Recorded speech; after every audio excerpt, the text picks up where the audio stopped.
YouTube. Oh boy, here we go. What's your name? Never mind all that shit because you'll probably never find it. Instead, Oh boy, I'll here just we go. post the What's your the good link. idea. It's a living thing.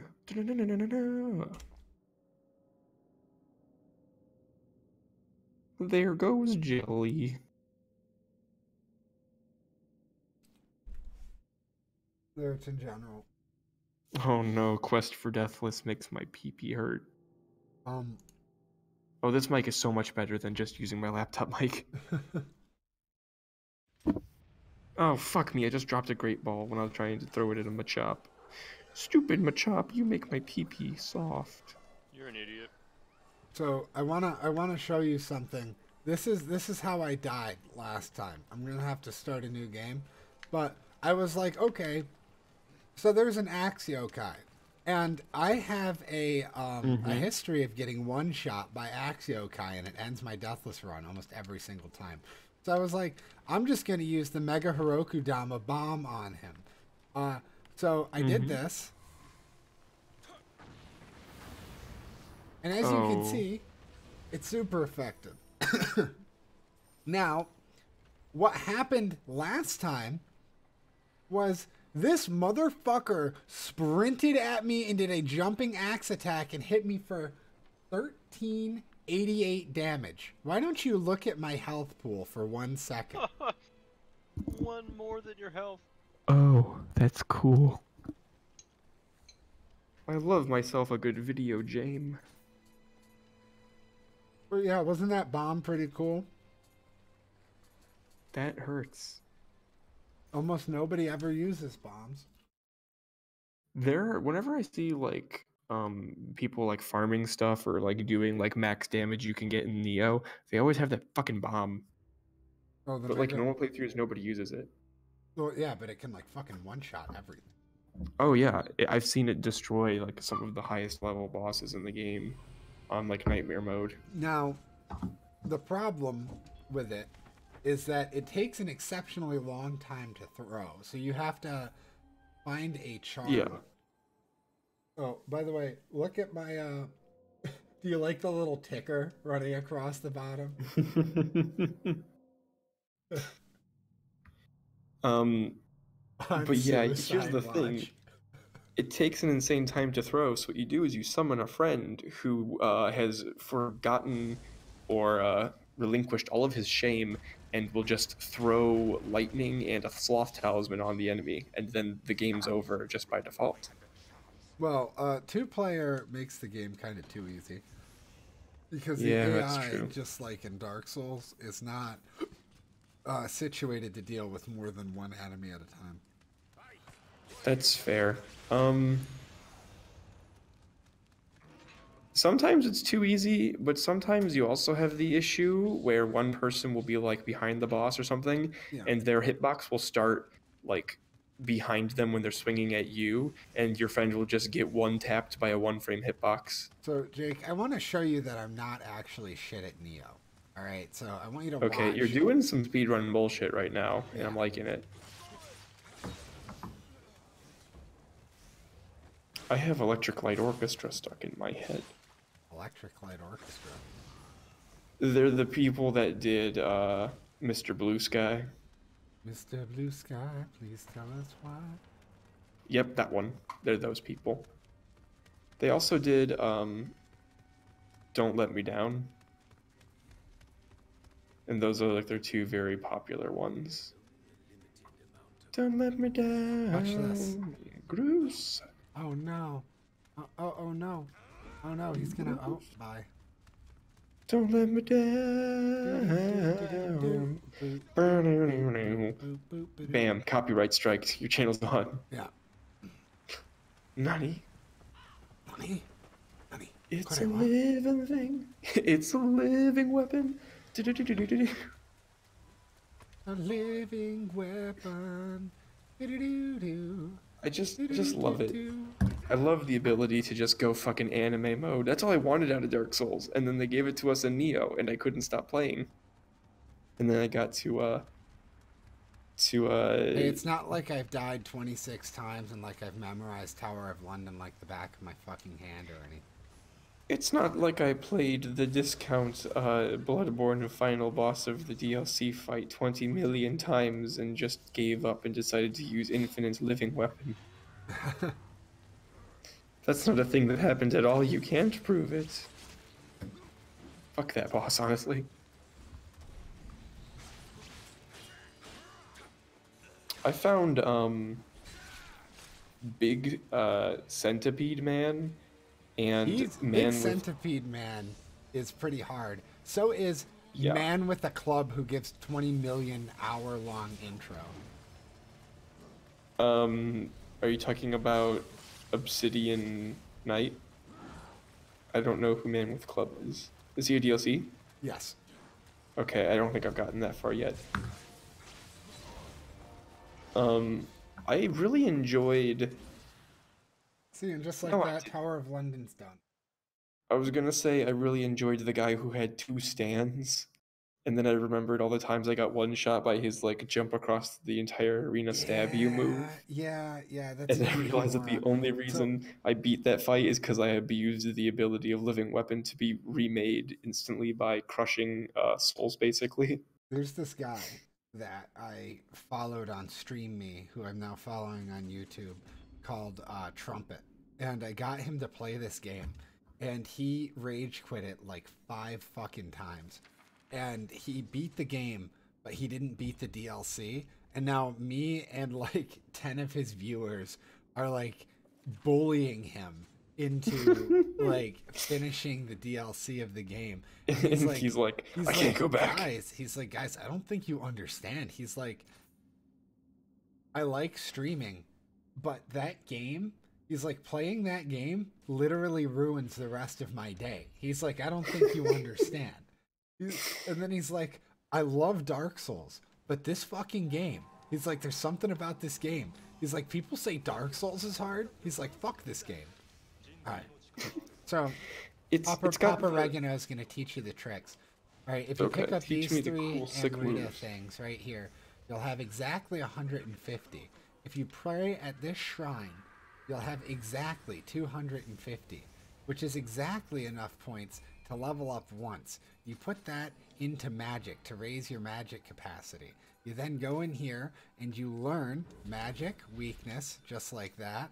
And then you'll have exactly enough points to apply a weakness talisman and use that automatically. Oh boy, my favorite.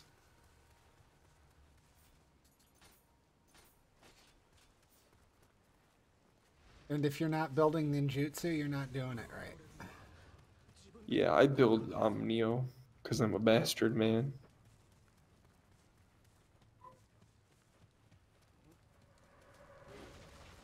See you, kid. Beauty do. Evil woman. Alrighty.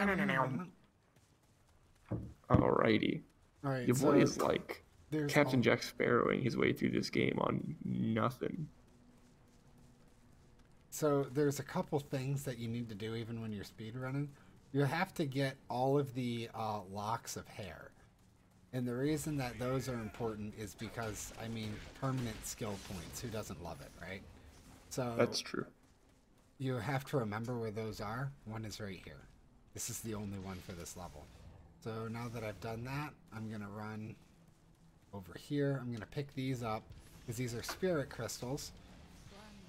Spirit stones, which give you living weapon.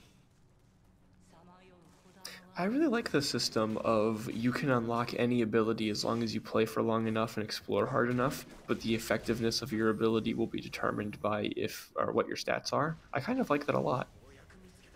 Yeah. In other words, let me use a shitty version of Climax in Dark Souls 2 if I want to. Nope. Me with 20 billion souls, unsuspecting player who's never encountered Climax before. Yeah. Oh boy. It's like, I don't think you know how this works. You don't know how bad it really gets. Oh, no. Alright. So we take this, we get these arrows, because we're going to need those later. Boo. If only you know how bad it really was. Oh my fuck. Stop blocking, you shithead. Here we go. Evil woman. It's stuck in my head. Watch how easy this is. This man's... Oh, you're using the crazy ninja weapon. Yeah, bait out using attack, the mix. Just like that. Boom. Break the horn. Easy. Attack while down. Mid stance. 1, 2, 3. You're using the weapon that makes me want to commit die. It's so much fun just to like with the early bosses, just get together with like 2 friends and just throw the fucking projectile that weapon has at them. Ooh, he almost grabbed me. That would have been an instant kill. We would just stunlock the pseudo invaders that this game has just by like throwing the ball and chain at them over and over and over again. It's so much fun. The fucking revenants and farm gear and then disassemble it all. And then best moments in this game. Gear. Yep. So there's the key.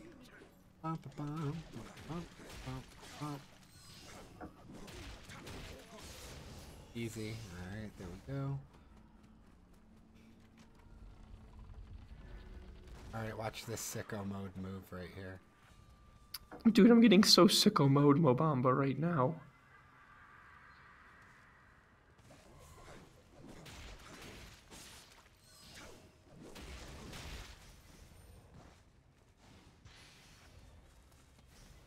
Oh boy. You should speedrun this game. Oh fuck no.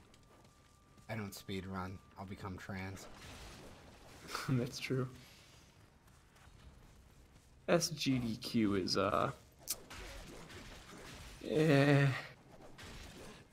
something is a word I would use to describe it. It's a something. It is certainly a something. It's a thing that exists in this space-time. Calling it a positive thing is more of a lie than anything else. So I skipped past the ninja yokai because fuck that guy. Nice. Get this guy because that's more Emerita right there. Jump down here. Low stance. Easy. Farm.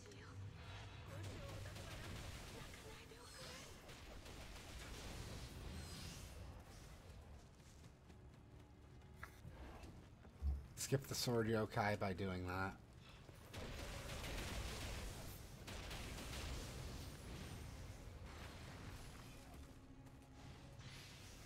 Get the spirit stones.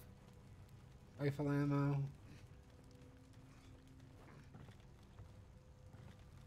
Jump down here.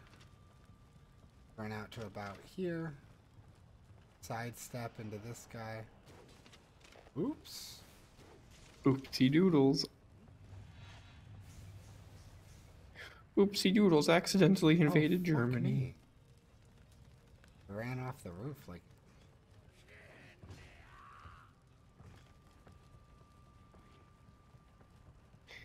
I was supposed Guys, to that grab the rifle.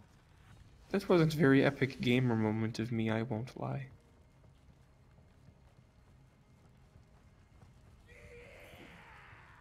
One of my favorite things in this game is dying to enemies with axes because it happens so fast. 1 to 2 hits, you're done. Sounds like a really good time, Oregano. Sounds like my favorite. Oh no, it's happening again. Yeah, there's a lot of enemies that I don't know. Kind of fucking murder you like instantly. Nioh has a system with its damage calculation that will instantly kill, like if you want to kill something in 1 hit hard enough, then there is probably a way. If you get the timing and the stats and the correct weapon and you hit them on the right area of the body, there's probably a way to one-shot the enemy you want to one-shot. Way of the Nioh Plus, yes, but before that, before you get geared, fuck no. Well, not like at the time you fight him, but like... Okay, so watch this. This little fucker... Oh, I already fucked it up. I don't know why he got up. He normally doesn't get up, and I normally kill him with one headshot. What I really like about games like Nioh and Dark Souls is when the first playthrough is like, well, they kind of have to like make it so like the difficulty gets higher throughout the playthrough so that it levels up with you. But after your first playthrough or so, you're kind of finished making your build. Yeah, so the second, like, the New third, Game and fourth, Plus is usually easier than your first time through, because you... So yeah, like, and I like it when New Game Plus jumps a bit above, like it makes a jump from where the difficulty is of the end of the first playthrough, but stays the same difficulty throughout the playthrough. So it can just be you and your build versus the world, and not you making your build more and more powerful as you play. I don't know if Nioh does that or not. I don't know if Dark Souls even did that, but I like it when it's just like, let me fight enemies with my build and not worry about trying to level up to keep up with them. Oh, that's not good. Oh no. And then there's crazy, absolutely insane bullshit. Like, let's put the two hardest bosses in the game in the same boss room with each other. Ice Woman and Phoenix Man. You mean Peacock Man. I was gonna say, I think I mean Peacock Man, but you know, same thing. Because that fight didn't give me mega AIDS at all. I never even beat that fight. Fuck that entire fight. Fuck that concept. Special secret. Every time you come over to this cave, over here, on your first playthrough... A man offers to molest you. Yes, there is that. You get the suicide sword, of course. But on this body over here, there's always a level 5 to 9 spear. Of at least a rare difficulty. Ooh, level 10. I've never had one that high. Alright, this is going to be an easy boss fight. Well, it looks like you were fucking wrong, Yeah, but you know. like I fucking was. Alright, and you do need to equip armor before this fight. Just so that you have just enough shit to not get one shot. In case you have an oopsie poopsie, a little fucko oingo boingo moment. Oopsie doopsie, did I make a fucky wucky? Oopsie doopsie, did I post NSFW in the SFW chat? Looks like I'm dead. Looks like I'm banned. Being Lolly Lover. Whatever happened to Lolly Lover? So, also, in case you don't know, these guys that have the metal helmets, they deflect arrows. But if you shoot them in the face with a musket, they just fucking die.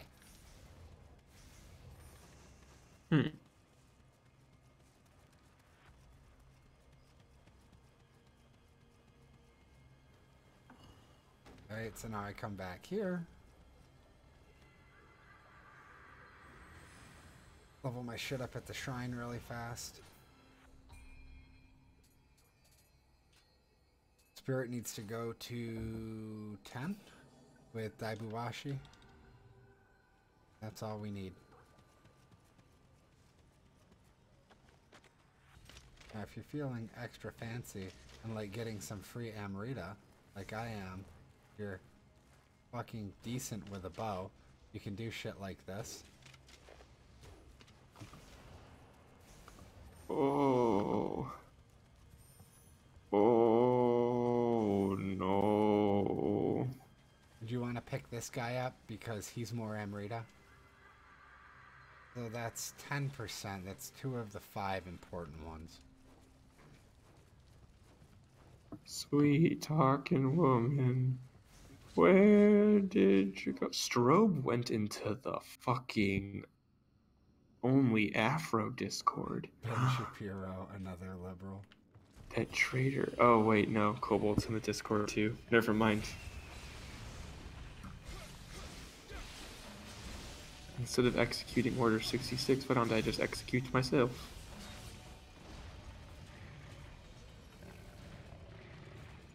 You just sprint around in circles, you can't do anything, you hit him twice, you back up. Oh my god, you cut off both of his things before living weapon even... Oh no, that never happens. Oh, that's a fucking shame. I've not died to him in so long. Oh wow, my spoiler alert. Yeah, sorry. I forget how far behind the fucking stream. It's not super far behind. I was just memeing, but wow, that was oof. It should have been fine, but I was in a yokai zone when my guard broke, so I couldn't recover stamina, so I just couldn't move for like 5 fucking ever. God damn it. Mm. Yep, I'm so good at this game. I'm so good at video games, guys, I promise. I'm just looking at this picture of Sephiroth ordering McDonald's, and it sure does something. You're gonna have to repost that? Okay. I clicked off of the chat, and I don't know which one it was in. Okay, it's in this one. Here we go. Sweet. I'm so glad you can copy and paste things into Discord and don't have to upload them every single time.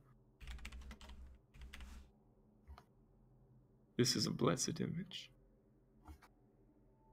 There we go. I updated the thing.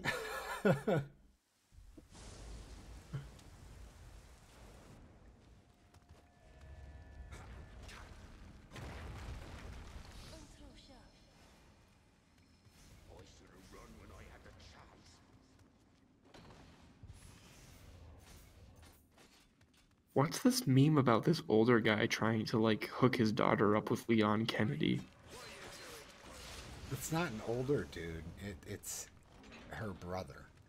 It's Chris Redfield. What does this mean? I haven't played the fucking... Because if you played the games, basically, Chris likes Leon, wants Leon to, like, marry his sister, pretty much.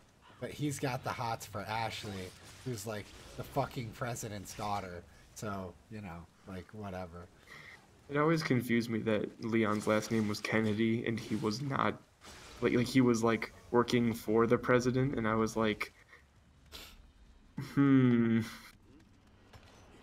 how does this work, then? Conspiracy theory time. Checkmate. I was like, I don't know what year it was supposed to be, so I thought that Kennedy might have been the president at the time. So I was like, well, what? Purely a coincidence. Only because Is it though? Yeah, only because the based Japs have absolutely no idea how to make American names. We're going to make the guy that works for the Oval Office, we're going to make him named Kennedy, because that won't be confusing whatsoever. American historical context? What's that? What the fuck is that? We're going to name the guy who is a religious zealot Jesus, because that won't be confusing at all. Uh-oh. And then the man of peace will be Muhammad, peace be upon him. Exactly, if you really want to throw him for a loop.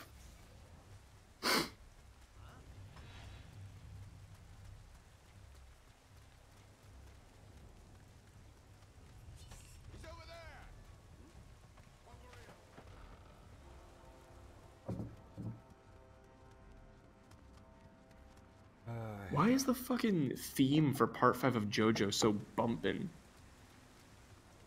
I wouldn't know.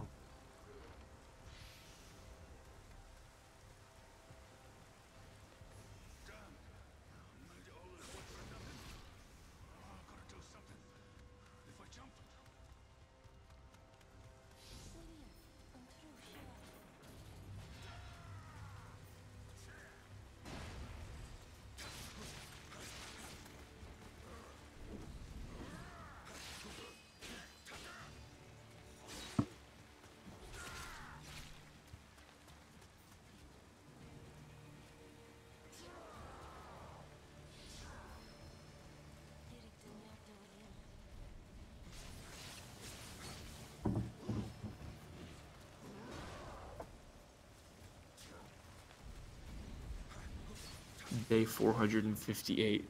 Mana still hasn't realized who fucking Jake of all the trades is.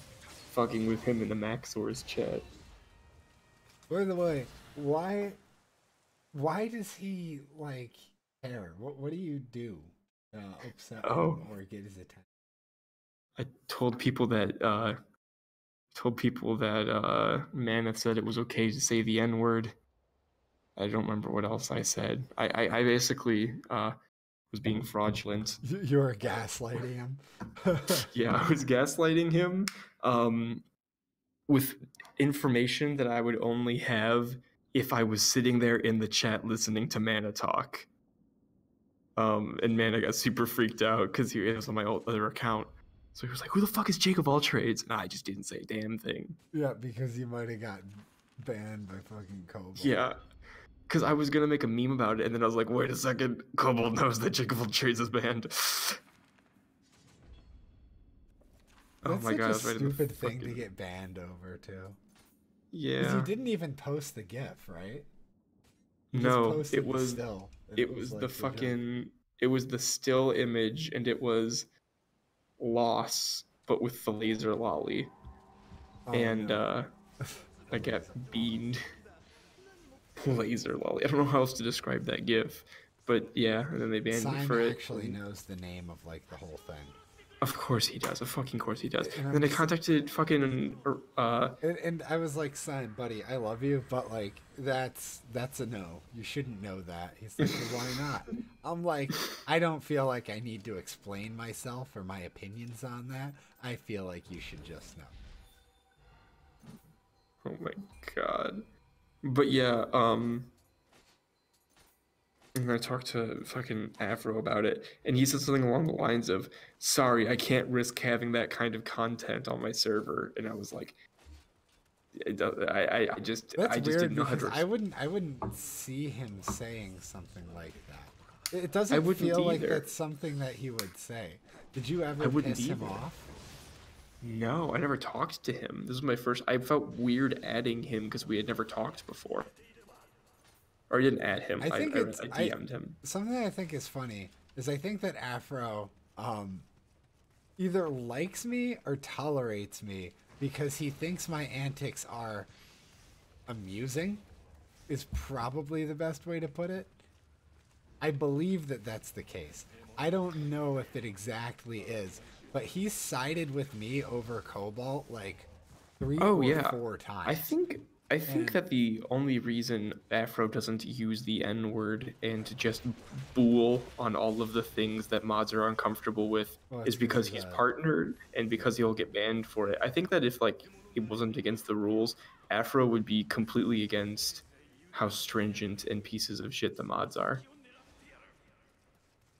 I don't like the thing is I don't know if Afro's actually cool though. I hear that he's quite a fucking shitty person.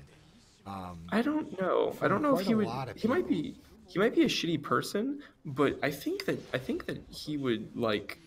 I think that he would be cool with because like I don't know. I've joked to him in a way that like implied we were on the same wavelength, and he would like laugh at it or something, and then like a mod would have to keep him in check. Like I remember I was on stream with him once because he was dragging people into his channel. And there's like a few jokes that happened during that stream that implied that Afro was kind of not okay with how the mods were running his channel, but he knew that the mods were the reason that like his channel was partnered or not. I keep saying channel, I mean Discord. Yeah. But like, he knew that the mods were the only reason. The other problem is the fucking Twitch stream. Like the worst fucking platform to be. Twitch is the worst platform. It's like total thought police.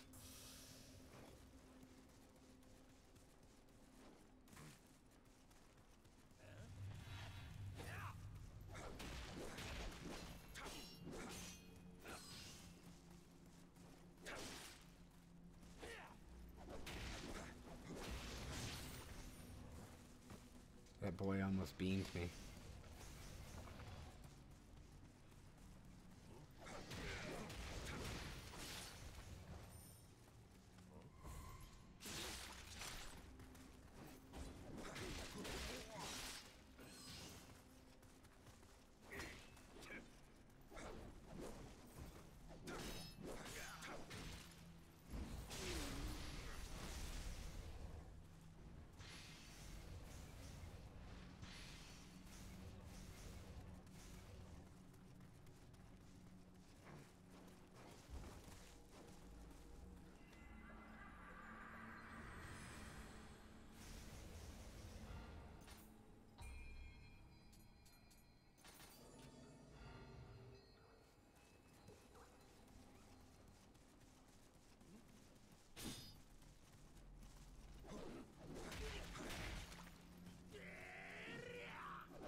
haven't really been following Afro's content at all recently, though.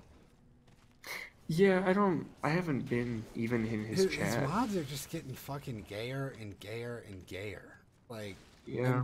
Like, they're so fucking self-important.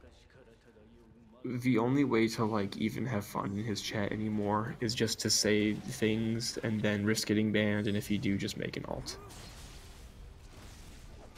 It's like, I don't even care anymore.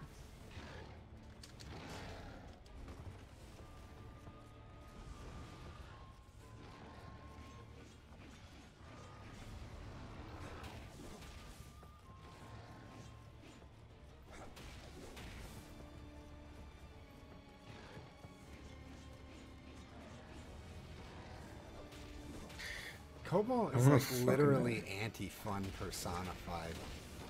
Cobalt is absolutely anti-fun personified. I kind of want to fuck with him, but there's nobody in the chat that I care about making laugh enough to fuck with Cobalt right now.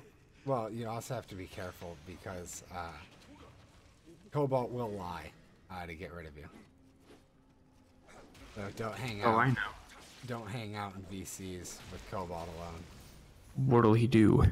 Ban me? He tried pulling some shit on me once. He, like, globally muted me and all this other, shit. And he manufactured a scenario, and he lied about it. And what he didn't know is that I was recording a run of the game that I was currently playing. And I told him about that, and then he was like, oh, okay, I'll just... I would have definitely not told him about that and then forwarded that information, the situation, and the recording to Afro and let him sort it out. Yeah, but Afro doesn't care to deal with shit like that. I know he doesn't like Cobalt. Like, that's sort of a known thing. He tolerates Cobalt because Cobalt's literally the cockboy who does the fucking mod job like a paid mod would do for free. It's literally the only reason. Yeah.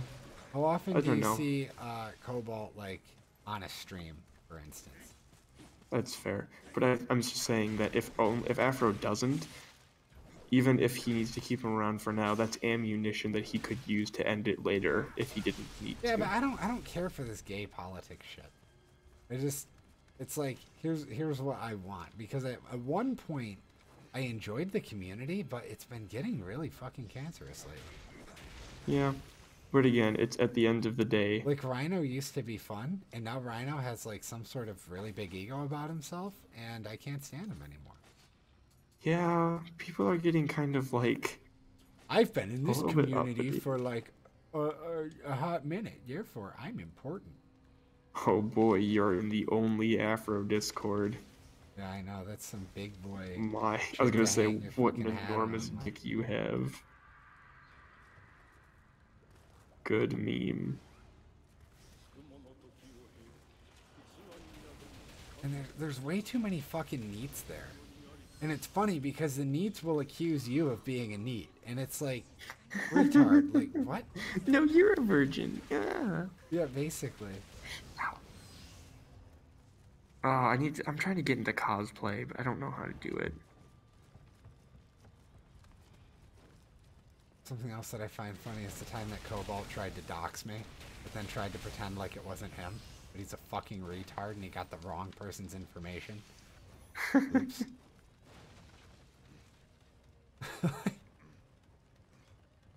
Because when you set up internet accounts, do it with aliases, but do it with people where your alias is something that's sort of easy to find, like through Google in obscure ways.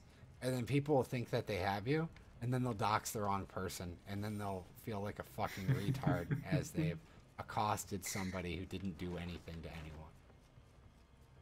Brings down the hammer on someone that's not even remotely involved. Oh, Jesus. Can't do fuckaroo.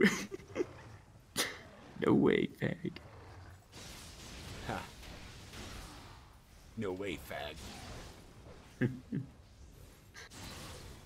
Ugh. I remember the good old days where Afro's Discord used to be bumping.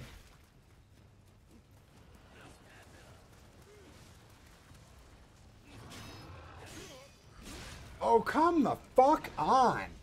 What are the fucking chances? I've never had this happen. I am feeling like shit right now. Oh my god, this is just fucking ridiculous. So fucking mad. I'm so mad.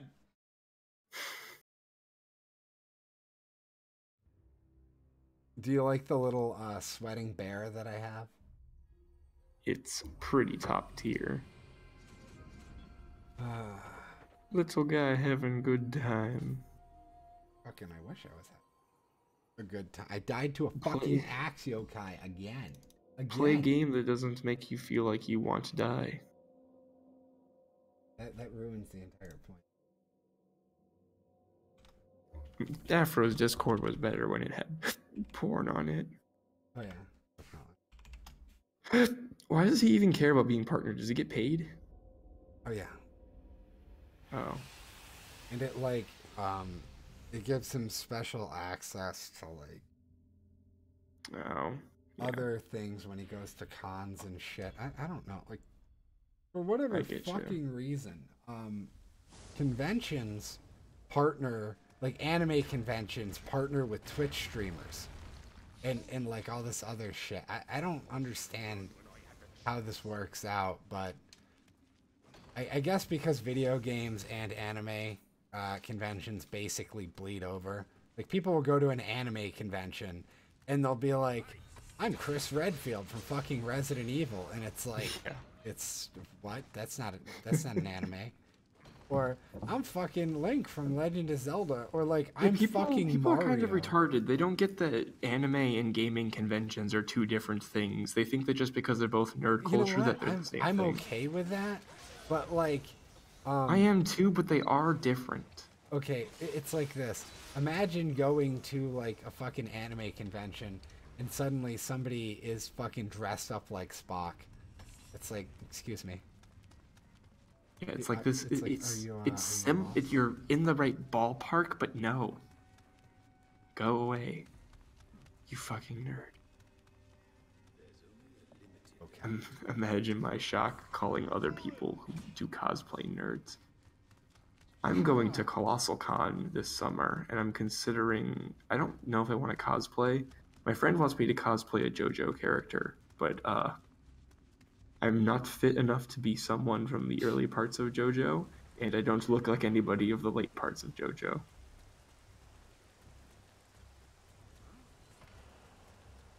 But I'm tall and skinny as fuck, so I guess I could do late JoJo.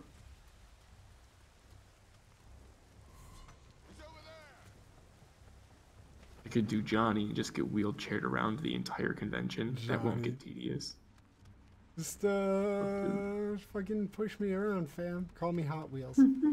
Call me Hot Wheels.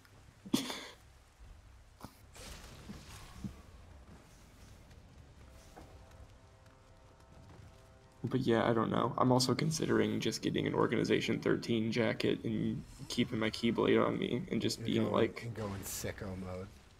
And go in absolutely sicko mode. I could probably get like a Roxas wig or style my long ass hair up like Roxas. Roxas has a lot of hair though. That's the issue. That's the issue with a lot of anime characters is they have like infinitely dense hair.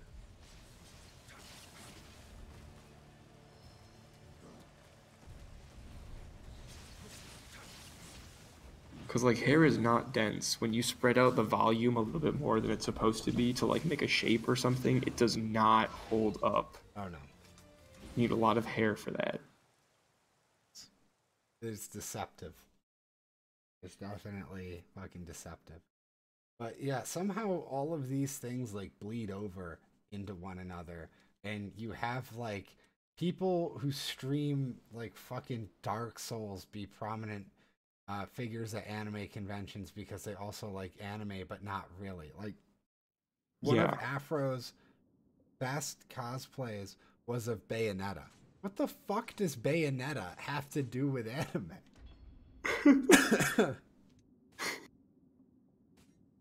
It doesn't. It doesn't have anything to do with anime. Yeah. It's just the problem is nerd culture, quote unquote, is becoming mainstream, but only select parts of nerd culture, like the intersection between gaming, anime, and Please like don't say D&D stuff. intersectional. Ah, Oh God. But like everything that's like, like quirky XD nerd is like that's the stuff that's marketable and that's the stuff that's becoming mainstream. And then you have things that are like existential dread and philosophy nerd, like Yeah. Evangelion, like the darker like aspects of certain things. Okay, one of the things that drives me absolutely fucking insane. Maybe you'll agree, maybe you won't. But when did the stuff that geeks and nerds like become the things that fucking normies are like, oh no, I totally like this thing, but then they know nothing about it? Because that's 100% what it is now. And that is like one of the fucking worst things ever. Yeah, it's retarded. I don't know. It's like, I played Zelda once, therefore I'm a gamer girl. Bitch, Again, I will hit you with a wrench.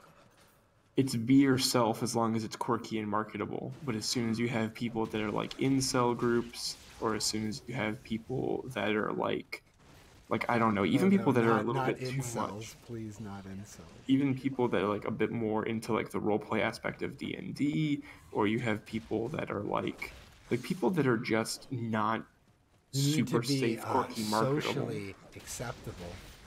Exactly. Socially acceptable, quirky nerd XD.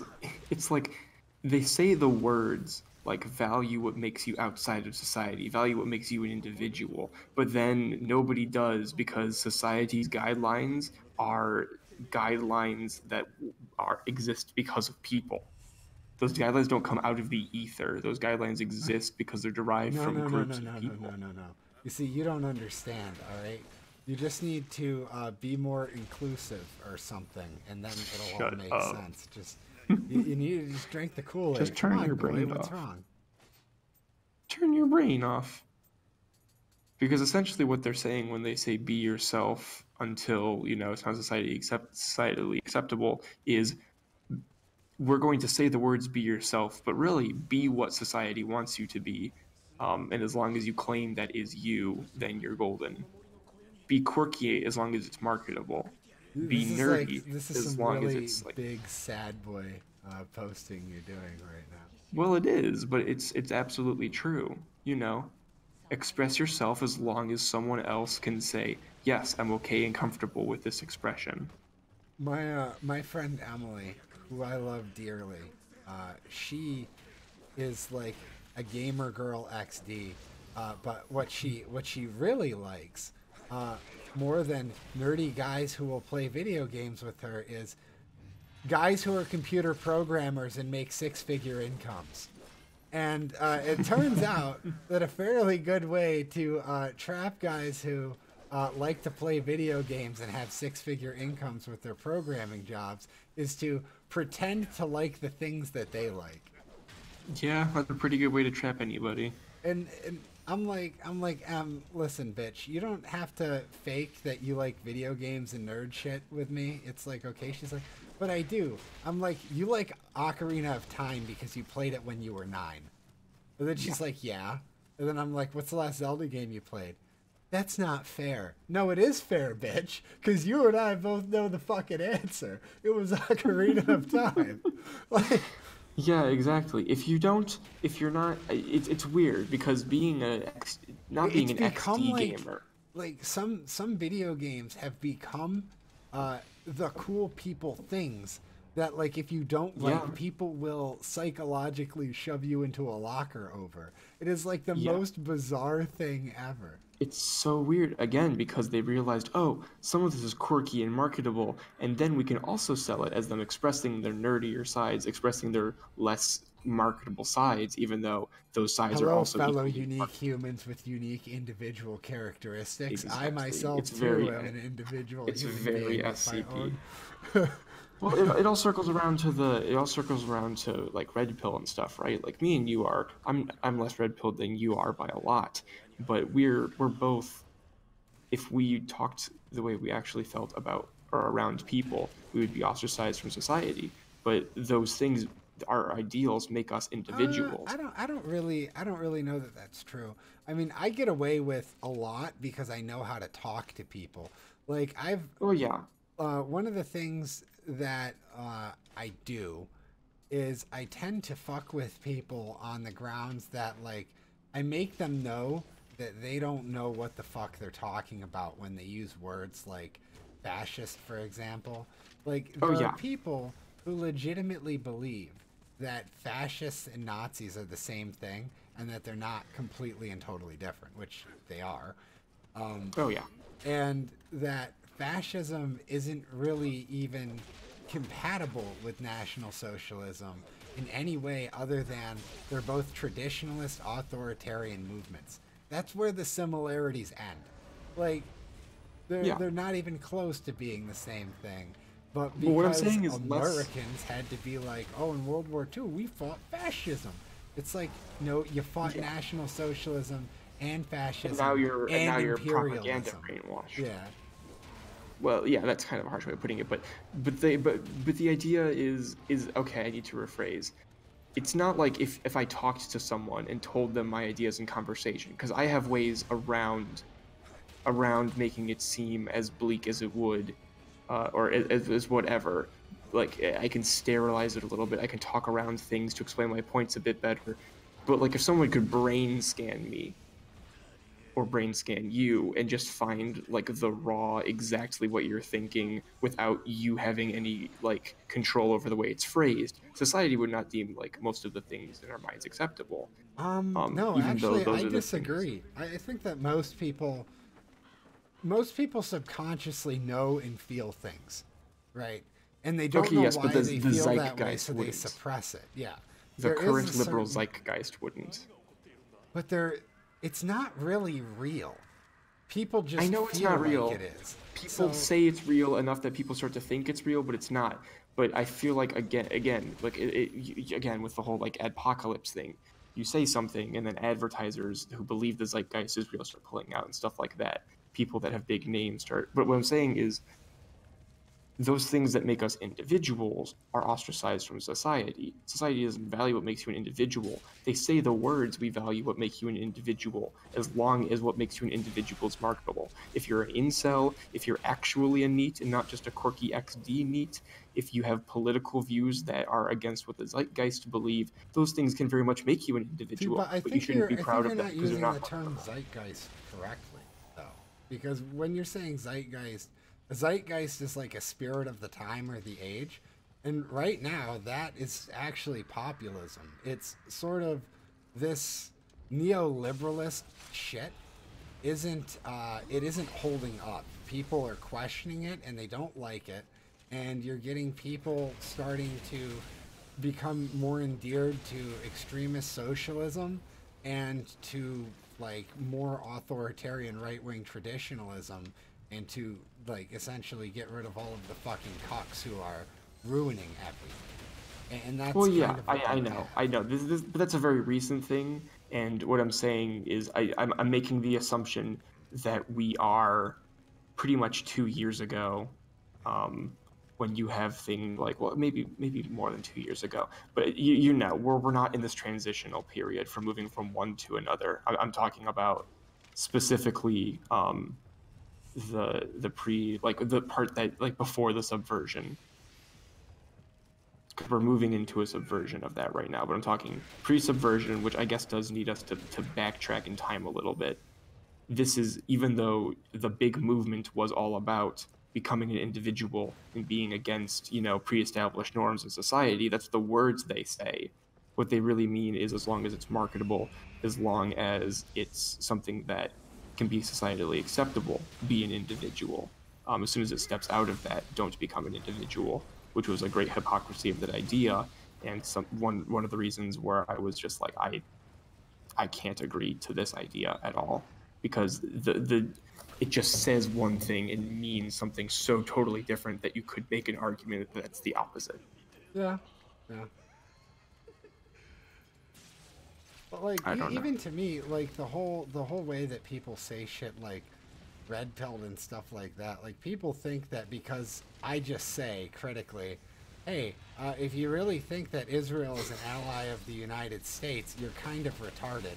That therefore I must think that Hitler did nothing wrong, and that, like, Yeah. it's like, no, that's not it at all.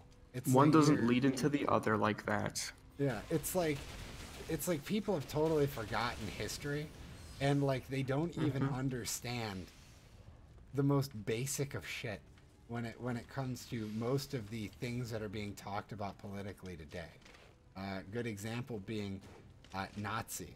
That doesn't mean anything right now other than it's a slur for somebody who's right wing or traditionalist. But beyond that, it holds no actual meaning. And so, like, what do you do with that? Like, okay, so now people are just calling you a Nazi.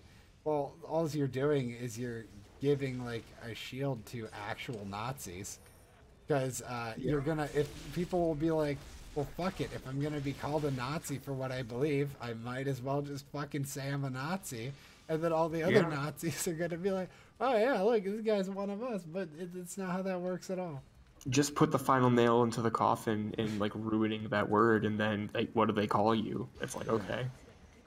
Like, what do you think about revisionism, revolutionary, like revolution, and what do you think about trying to stabilize things with, like, let's say, conservatism, or just being an accelerationist and, like, sort of advocating for revolution to happen and just let what happens happens? Like, how do you feel on that? The idea of let's tear it all down and build it up again, and whatever it ends up being when we build it back up is the truest representation of what we need it to be, because of the fact that we did that. It's weird to me because it's a gamble. Because at the end of a revolution, you will have the people that will end up building that back up aren't everybody. Like, people like France want it to be. It's going to end up being the people who are at the forefront of the revolution, and those will be the people that had the supplies and the money to supply and gain control during the revolution. So at the end of the day, it's a very easy power play for higher powers to get involved again and just get a deeper, like, the people with the money just get more power and get deeper steeped into the economics and the governments behind what will eventually rise from the destruction of the revolution. But, like, if you took that out of the equation, then there's a conversation to be had there. But again, you can't take that out of the equation, so it's a null point. And then the opposite side of, over time, just trying to fix it, with conservative values, traditionalism, hard work and grit, over time, trying to bring it to a stable environment. I don't think I'm well informed enough to make an opinion on that, because I don't know of any nations. I don't know, like, that requires, I have a very easy frame of reference for the revolution thing with France, especially because I took a lot of literature classes that all, like, went very heavily over that, and a lot of AP Euro classes. But besides, like, maybe Rome, I can't really think of a whole lot of cultures that have been shaped by traditionalism and trying to bring their culture to the center point of stability over time. And we don't know much about Rome, besides the fact that, like, it fractured because it became too big for itself. So, and that doesn't really have something to do with the government system. Well, there was issues with the government system, but, it issues in the same way that every government system has issues. So I don't think I'm well informed enough to talk about the conservative end of that back and forth. Yeah. I mean, fair enough. Do you think that things can actually be changed by, like, say, the democratic process, for example, or do you think that that's mostly just blowharding?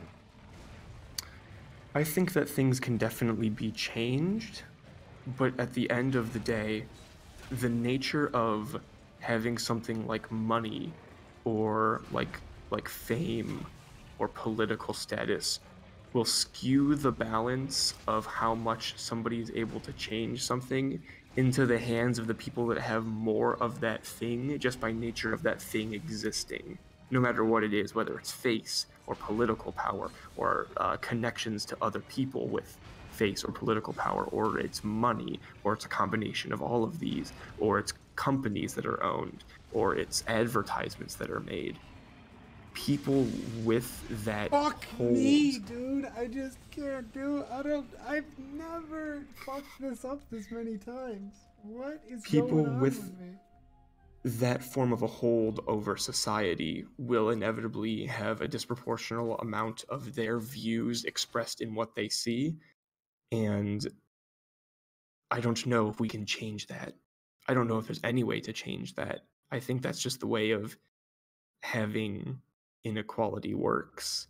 And inequality is good because if you don't have inequality, well, you have to force inequality first of all because people want, or you have to force equality. Yeah. It's equity at that point. It's not even equality. It's equality of outcome. Yeah, you wanna leverage the people who are actually better than other people to use their energy in a way that the rest of society can exploit from them and that they're okay with, and that it works in like a mutually beneficial way.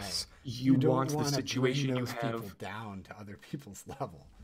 You want the situation you have when you have like communist cults, where it's like such a small population that you can really get what you need out of people. You can ensure that everybody's putting their best foot forward, and the people that don't, you can just get rid of them, but the people that do can benefit it as a whole. I'm not talking about communism specifically, I'm talking about any society.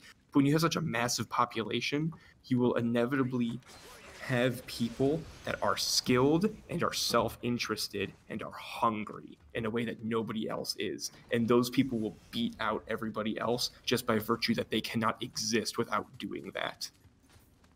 And that's just the way their personalities and their brains function.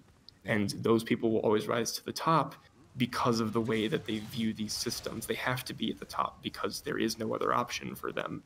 Success is determined by how far they rise up these ladders.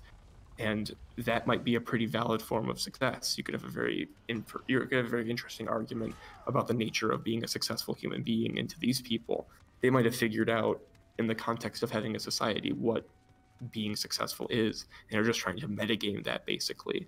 And I can't really fault them for that, but it does hurt society if what interests society is not what interests them. Right. But again, there's like 7 asterisks over everything I say. Yeah. It's like a balance of power thing. And like capitalism works great in its early stages because it tends to fairly decently distribute wealth with ability. It's not perfect, and corruption happens and all that shit, but it's pretty decent at fairly distributing resources. But without a national entity to bind and restrict those people to, they'll just literally betray the entire structure that built them up and just go someplace else. It's like corporate taxes now. Like corporations used to pay like 80 to 90% in taxes. They pay like 5 now. And they do that because if they aren't allowed to pay that little, they'll just leave the fucking country and go to another country. Yeah. And that shouldn't really be an option to them, but in our modern world, it is an option to them. So, yeah. Here's the deal. At the end of the day, you have to understand something about the nature of these two concepts of freedom and security. And security isn't just physical security. It's not just physical protection. It's not just the police.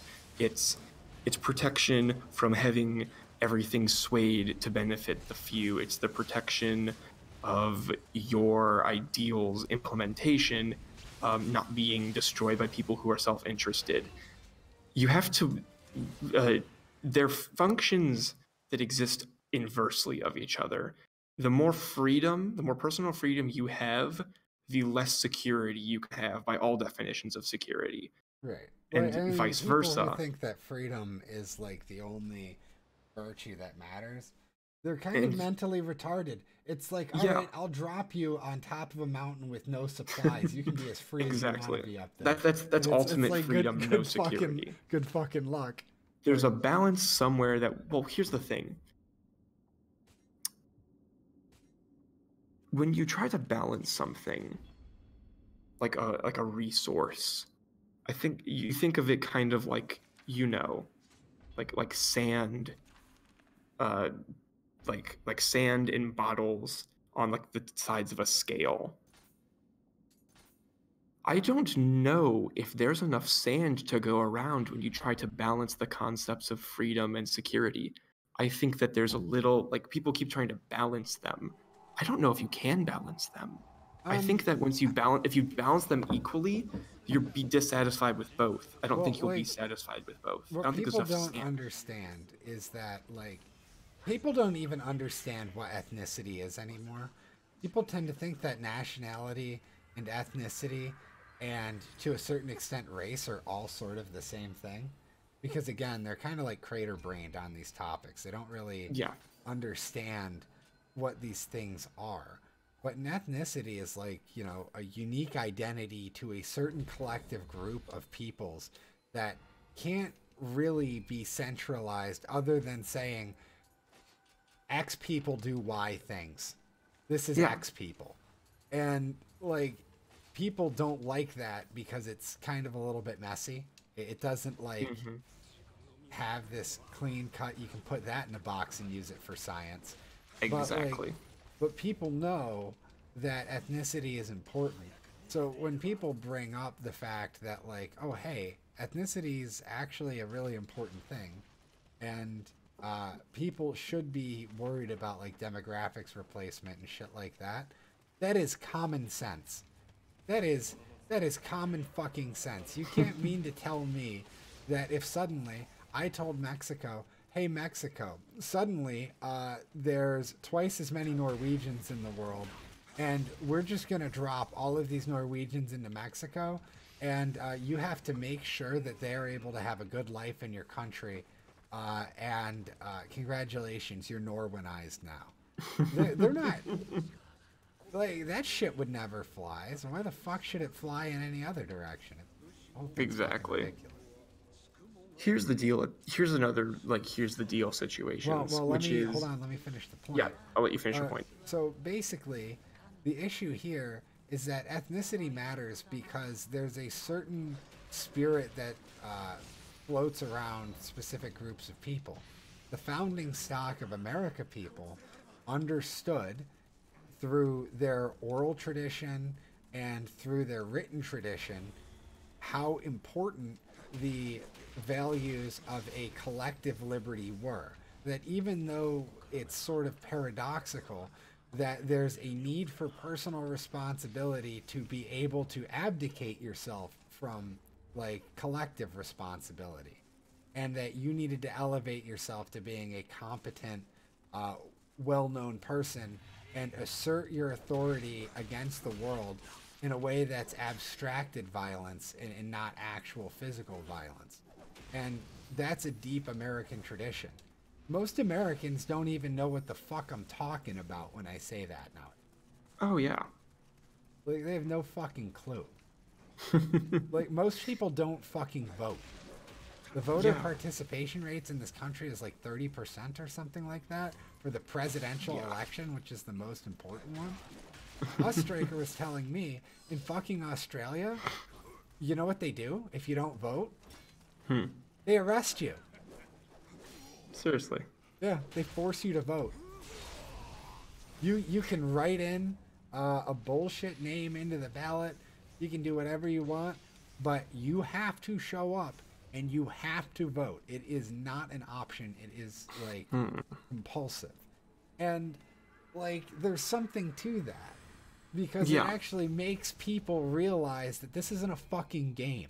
Like, it's not, this is your life, this is your destiny. And worlds and nations are shaped by these elections. It's not, you know, small time stuff. Or at least, you know, I would say they used to be. I think that the corruption's so deep now that that's no longer the case. That's true. But, like, the idea and the principle was there. But it's been abandoned by the past couple generations in our country and all across Europe. People have forgotten who they are. Like, generally speaking, white people have kind of forgotten who they are. Exactly why? I don't know. I have my suspicions, but they're nothing but that. Yeah. And it's one of those things where it's like, well, really, what are you gonna do? You kind of have to try and find a way to make your people remember who they are and that they actually are a people. And I don't know if you were paying attention to the news and shit like 3 or 4 years ago, but one of the constant things that was constantly being brought out in the news media and was being used to beat people over the head was this narrative that white people have no culture. Do you remember this? I remember this. Okay. So, white people, of course, have a culture. Like, white people, finger quotes, colloquial, like, really large, diverse group of people that have been simplified into a single group of people. It's like saying Asian. Does Asian really mean anything? Yeah, exactly. No. It's Asian like means something in relationship to Europeans and Africans and Mediterraneans. It doesn't mean anything out of those contexts, though. When you zoom so far out on it, you of course you're not going to find culture because you're trying to like put every single culture into one box, and it doesn't work like that. But, you know, people are like, oh, well, what the fuck is white culture anyways? It's like, how about fucking democracy? How about the scientific method? How about, like, a whole bunch of... And the crazy thing is that even when you do zoom out that far on white culture, where that you shouldn't be able to find something, you can still find things. Yeah. It's like we sort of had a certain way of doing things. And yeah, that's all just been muddied so much to the point where white people are like, well, there's no point in being white and all we are is oppressive people. It's like, whoa. Time out. It's like the white race is single-handedly the most responsible for ending slavery and child exploitation worldwide, hands down, no contest, not even close. And it's like people forget this because they're not taught it, because we've experienced some weird sort of subversion and cultural fatigue. Yeah. To the point where it's like okay to lash out at white people because of the fact that this has been ingrained so far into people. Yeah, and it's just like the most fucking bizarre thing ever. And it is absolutely insane, oh balls. One of the things that was pretty eye-opening to me was to actually talk to foreigners who understood Western and European culture and values and actually loved it for what it is and not just reaping the benefits of it like most people. And I was fortunate enough to run into people who were, for example, secularists who had fled from Iran and Afghanistan and who actually loved Western culture and values and weren't all about the Islam nonsense. Like, there's a lot to be said for that. And they realize, hey, my people where I come from, they suck. And they realize, hey, there's actually a point to like the ethnos, and it suits my interests to make sure that your kind of people stay around, because I kind of like this thing that you've got going on. It's like, there isn't white culture without white people. There isn't Asian culture without Asian people. What is Japanese culture without Japanese people? Like, it's just fucking stupid. And so people are like, oh, I like the ability to have freedom of speech and all that stuff, but like, fuck white people, man.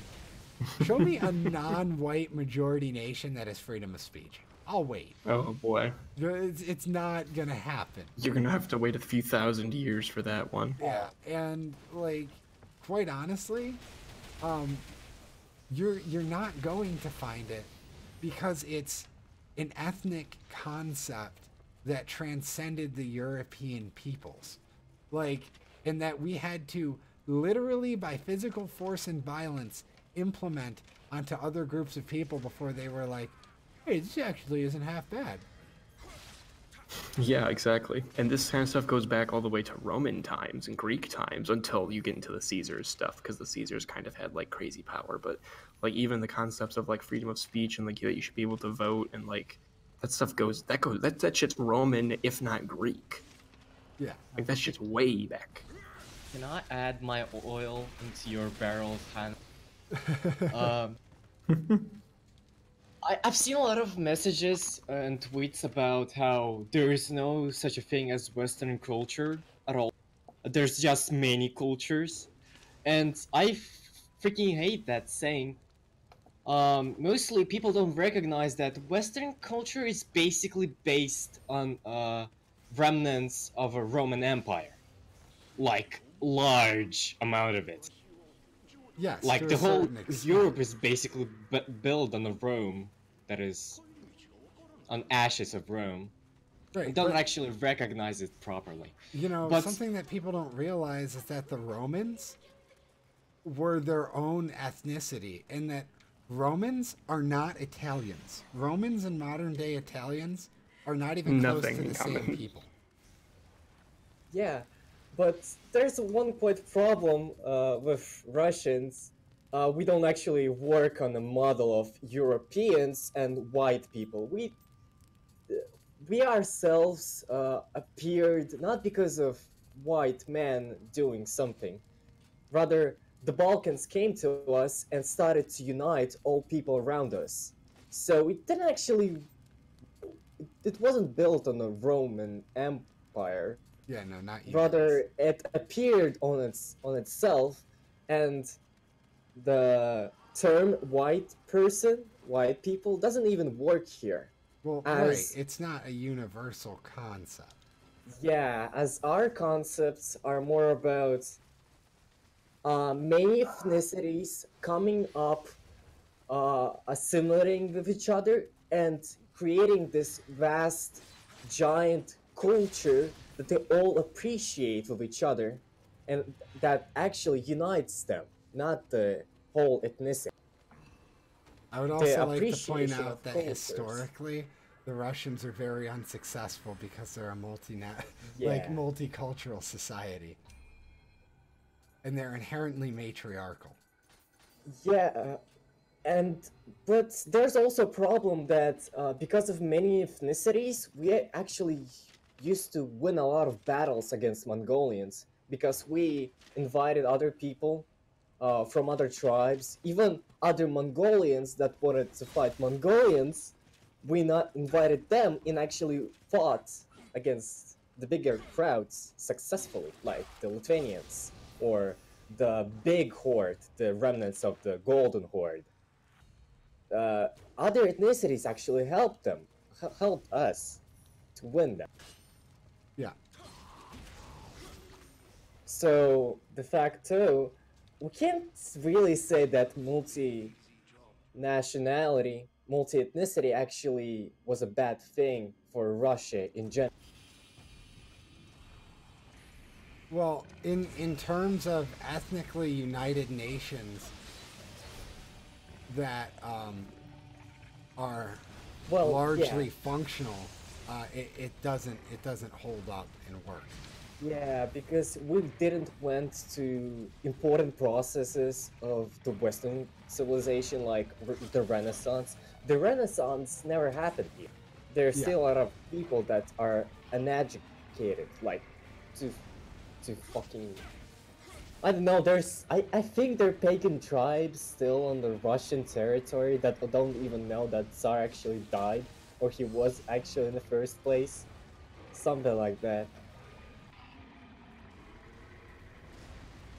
That's funny and terrifying at the same time, isn't it? Yeah. and I'm really sad that the fact that the white person based model of nationalism doesn't actually properly work on Russian territories. Also, I think you mentioned before in this talk about losing your connection with culture, as American losing their connection to the right to vote, something like that. Well, not really even the right, but the responsibility. Yeah. It kind of also reminds me about the talk about freedom and control and security. Yeah. It really hits me because after the fall of USSR, after the cleansing of culture, after basically having absolutely no jack shit, not culture, not proper law, nothing, we get capitalism and get really high in it, like Japanese, for instance, that created the bubble that bursted and caused a crisis there. Which basically happened here too, in a sense that right now, even now, we don't even actually consume Russian culture. We consume Russian Americanized culture. Well, you don't really consume culture so much as you engage with products and things. Like that's a big part of what helped contribute to the transformation of the United States post World War II, and which made us vulnerable to the subversion of other cultures who were not like us. And people don't realize that what an American is and what people think Americans are is pretty much gone now, because it only takes 2 to 3 generations to erase something like that. And that's the sad truth. Yeah, and the Soviet Union was about how much? 8 generations? Basically, no connection to old ourselves. And a lot of words come up from our government saying that we have this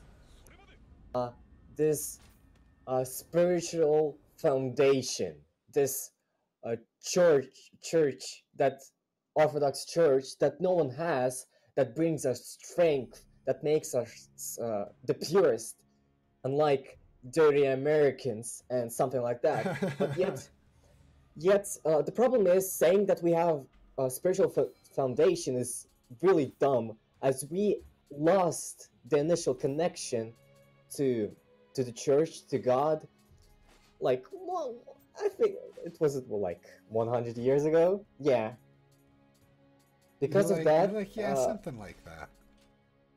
Yeah, we try to get ourselves connected to our old remnant, but yet there's so many factors that don't go toe to toe with the lack of Renaissance, the fact that we skipped a fucking era, and now experience capitalism without actually progressing the church properly, without making important reforms in this new vast world around us. Well, and because it's like of that, Chinese. It's like the Chinese progressing into capitalism. Like, yeah, basically the same thing. But I think it's worse for them, I think, than it was for you guys, because the whole Great Leap Forward thing, like, they're so fucked as like a group of people in terms of like having an identity crisis and everything like that. Like, honestly, I don't even know how Chinese people even really exist anymore in a spiritual sense. I don't really think that they do. Some of the politologists usually mark that Chinese feel really like insectoid. They don't have real sense of character and importance of a persona. Yeah, they live like the bug men. Yeah, exactly. which is actually terrifies some people because because it's like they don't have souls. It's like the weirdest thing. Yeah, and when you believe that communism because you know, you get to know them and you talk to them, and they do, of course, have feelings and emotions, but there's always something off about Chinese people that you might meet. They're never quite right. They don't know how to exist in a way that's even compatible with like Americans, say, because they don't have any real personal opinions.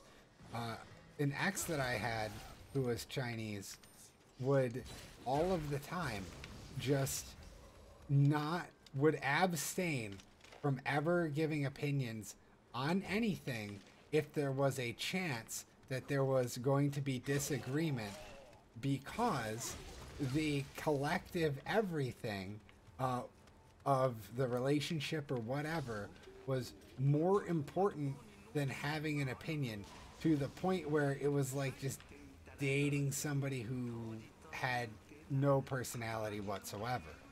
And this is a repeated experience I've had with other Chinese people that I know. And there's a lot of them in the area because of the universities around me and stuff like that. It also reminds me the fact that we're not really Chinese. Our collectivism was really different from Chinese ones, because in the past it would be basically this primal democracy. Everyone would fight for an idea, but everyone had an idea. So basically people would just group up and yell their ideas out. Whose idea sounded most perfect would win in this primal democracy, and everyone would follow it without questioning it, because they already had a discussion about it, they already talked about it, they already realized what they're after, what their goal is, and they're striving for it. That's how the Novgorod Republic worked, and it worked really good. Well, except the fact that Ivan III came and just said, "Nah, psych, no democracy here, bitch."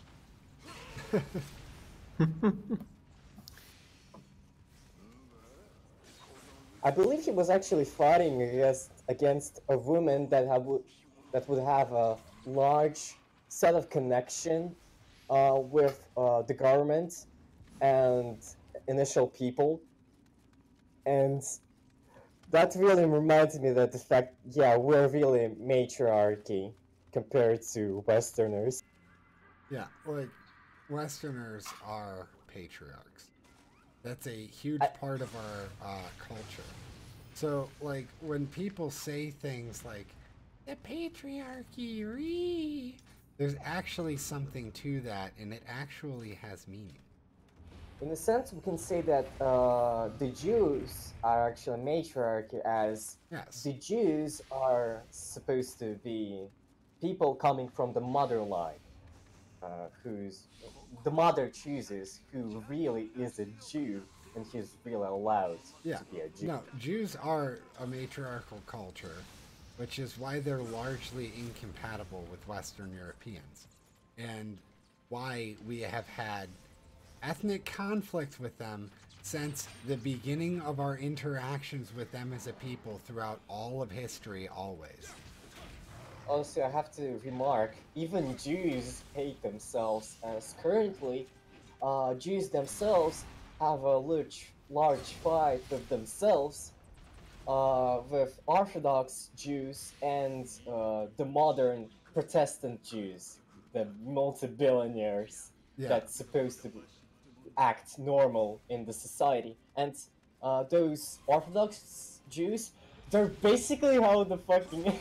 they look exactly the same and act exactly the same as the, you know, scrubbing hands. Yeah. Bring the shekels going. And usually they actually live in the slums. Like, they have a large amount of ghettos where they live in. Like, they have buildings that build buildings on top of each other and so on, like in a fucking Brazilian favela. and it's only because of this orthodoxian. We need to get the goyim give us the money type of thing. That's why they're successful, but yet they always strive for it. They always want to show the fact that they are the most Jewish of the Jews, and that's why they do some radical shit to Westerners. You know, which I mean, steal that's just their money. really funny when you say it. Like, it's just really funny the way that it comes out. I don't disagree with it, but it's just, you know. Yeah, I know. Even I think it's really dumb.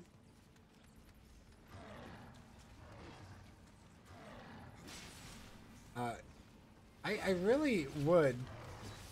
I know that you've already refused to do this, but I would pay you a couple $1,000 American if you translated Alexander Solzhenitsyn's book, 200 Years Together. Yes, the anti-Semitic book. Yes.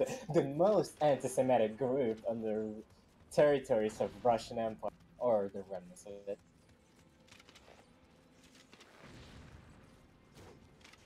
Well, because it tells a bigger picture of the story, of why, of like how people have had so many conflicts, like with the Jewish people, for example. Russia is a really good example of this. And the reason why Russia is a really good example is because essentially the communist revolution was a Jewish revolution against the Russian people. It also reminds me that that most you know, the people that roam around someone else's countries, they're vastly hated here, like really, because they're not the part of this ethical cultural system of people that go and help each other because they decided to. No, they just go here, steal a fucking horse, and go on. They really have a bad representative because Slavs, us, we really hated Gypsies and Jews. And, well, I can't say that Jews were represented as the most evil thing here, but Gypsies were. Also Cumans. Yeah, we also really hated Cumans for a long time. Everyone hated Cumans, especially Bohemia, current Czechia.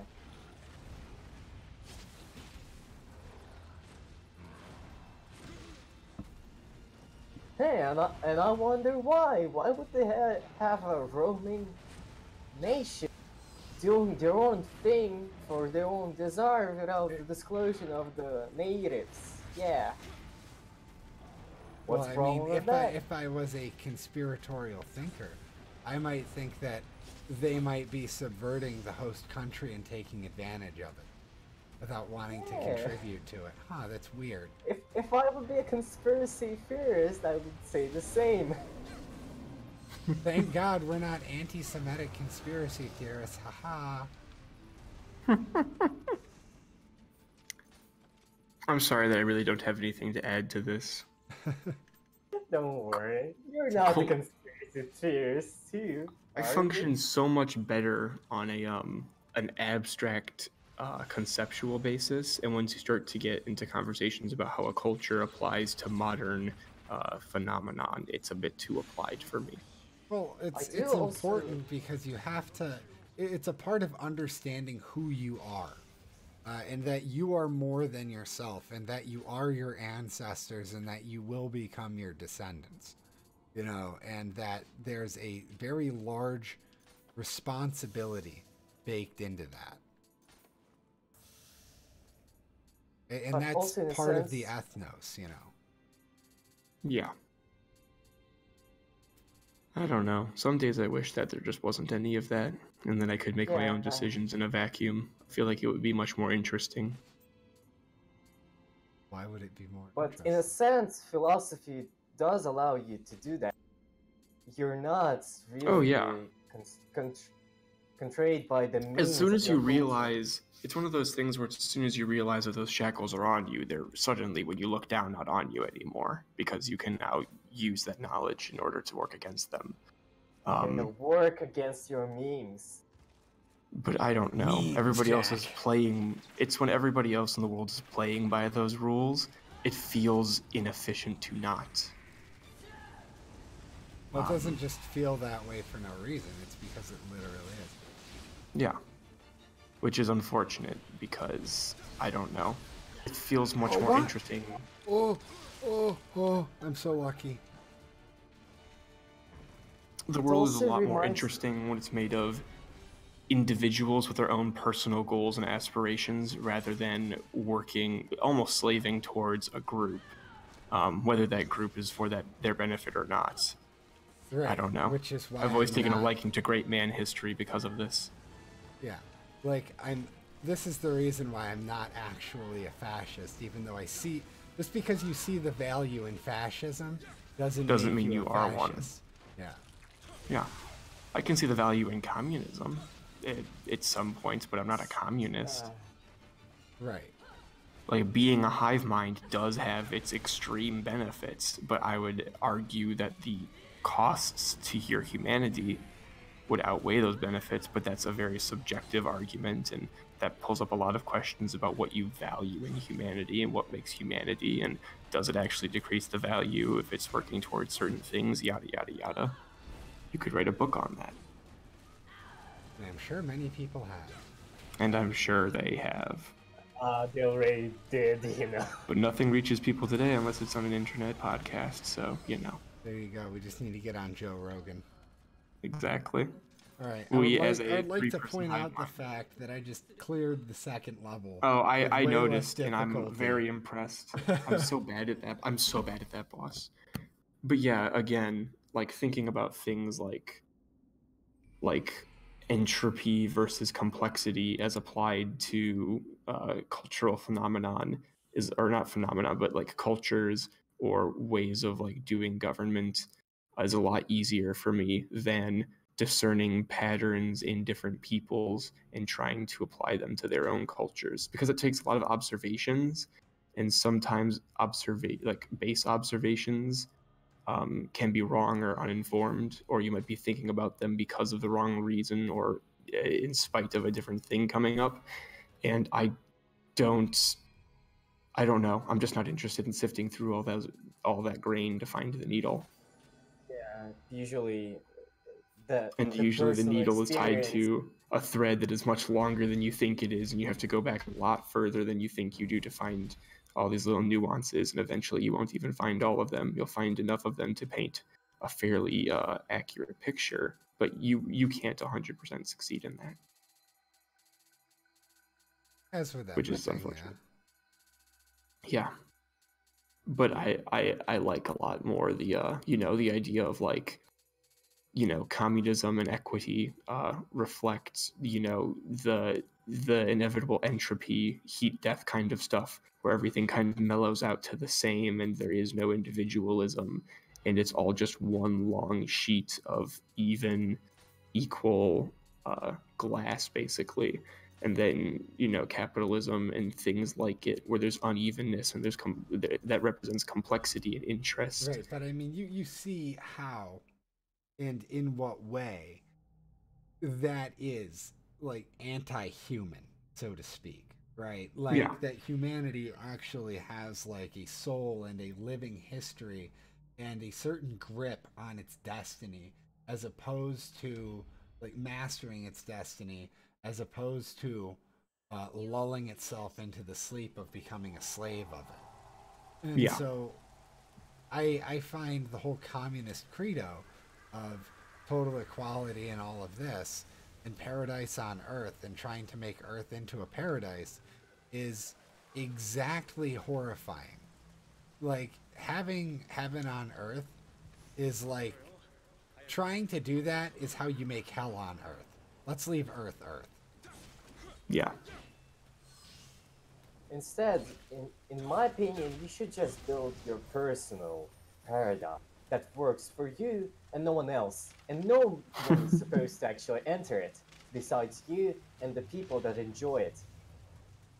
That are That's fair. You know, I know a man with a fancy mustache back in the 1930s who had somewhat of a similar idea. But in a sense, we can say that Hitler tried to make such paradise, the large-scale one, like, you know, communists, and that's the reason why it didn't work. But I do think that, like, National Socialism would actually before we move from conceptual work back into specific socio and economic ideas, I would like to get this one point out. And one of the reasons why I side with capitalism more than I side with socialism/communism is that as someone who's interested in writing and patterns and intrigue and things happening, I would much rather see the world burned and destroyed by people who have ambition and intrigue than I would see the world a mass of sleeping slaves. Yeah. But you can go back onto your National Socialism stuff. Well, I just wanted to get that out before I had to realize that I have to like do stuff in an hour. I didn't know we would get back around. I just wanted to say that National Socialism would work properly, but Hitler's intentions weren't so like delightfully good in a sense. Well, it's just the economy was basically war economy. Tanks instead of butter.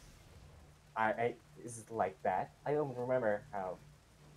I believe there were tanks and there was butter. Yeah, I do think it was. And because Germany, its expansion, I guess, and the whole imperialism thing around others, like everyone desiring having more territories as the industrial age goes on, as the progression goes on, it actually really damaged the whole National Socialism. Even as I, in a physical sense. Yeah. It did not allow to make dreams come true. But what we were saying before about the fact with people like the system working, but the people working the system don't. It ties back into what we were saying before about the fact that your system could work perfectly fine, but the fact is the people ruling that system, outside of maybe the people that founded it, George Washington style, will inevitably be the people that are the hungriest and the cleverest. And those people are most often self-interested. And your system could be the best in the world, but by the nature of what makes a person more inclined to take control over whatever, being the people that are more self-interested and hungrier and cleverer than the other people, eventually there will be, that's what corruption is, in a sense, and that has to occur because of the fact that you have inequality, and I'm kind of okay with that. It reminds me of those crazy, I think they're Abraham religious, those special communes that don't actually allow anyone in and do not allow anyone out, and they like work perfectly fine themselves. Yeah. And you mean like Amish people and shit? Well, sort of. And mostly, as we see in fiction, most of the time, when an entity comes into play of that closed community, the whole community collapses as this entity is not suitable for the community. Again. And we always sense we have this character, like in a Greekish drama, where he just brings destruction to people that had a paradise. Why should a person then actually do anything if others have a paradise for themselves?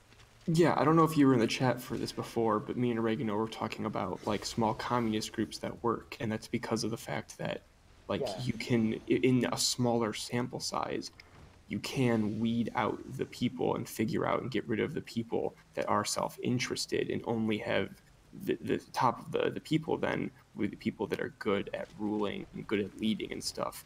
But again, when you zoom out so far to the macro that you have something like a country, you can't weed out those people.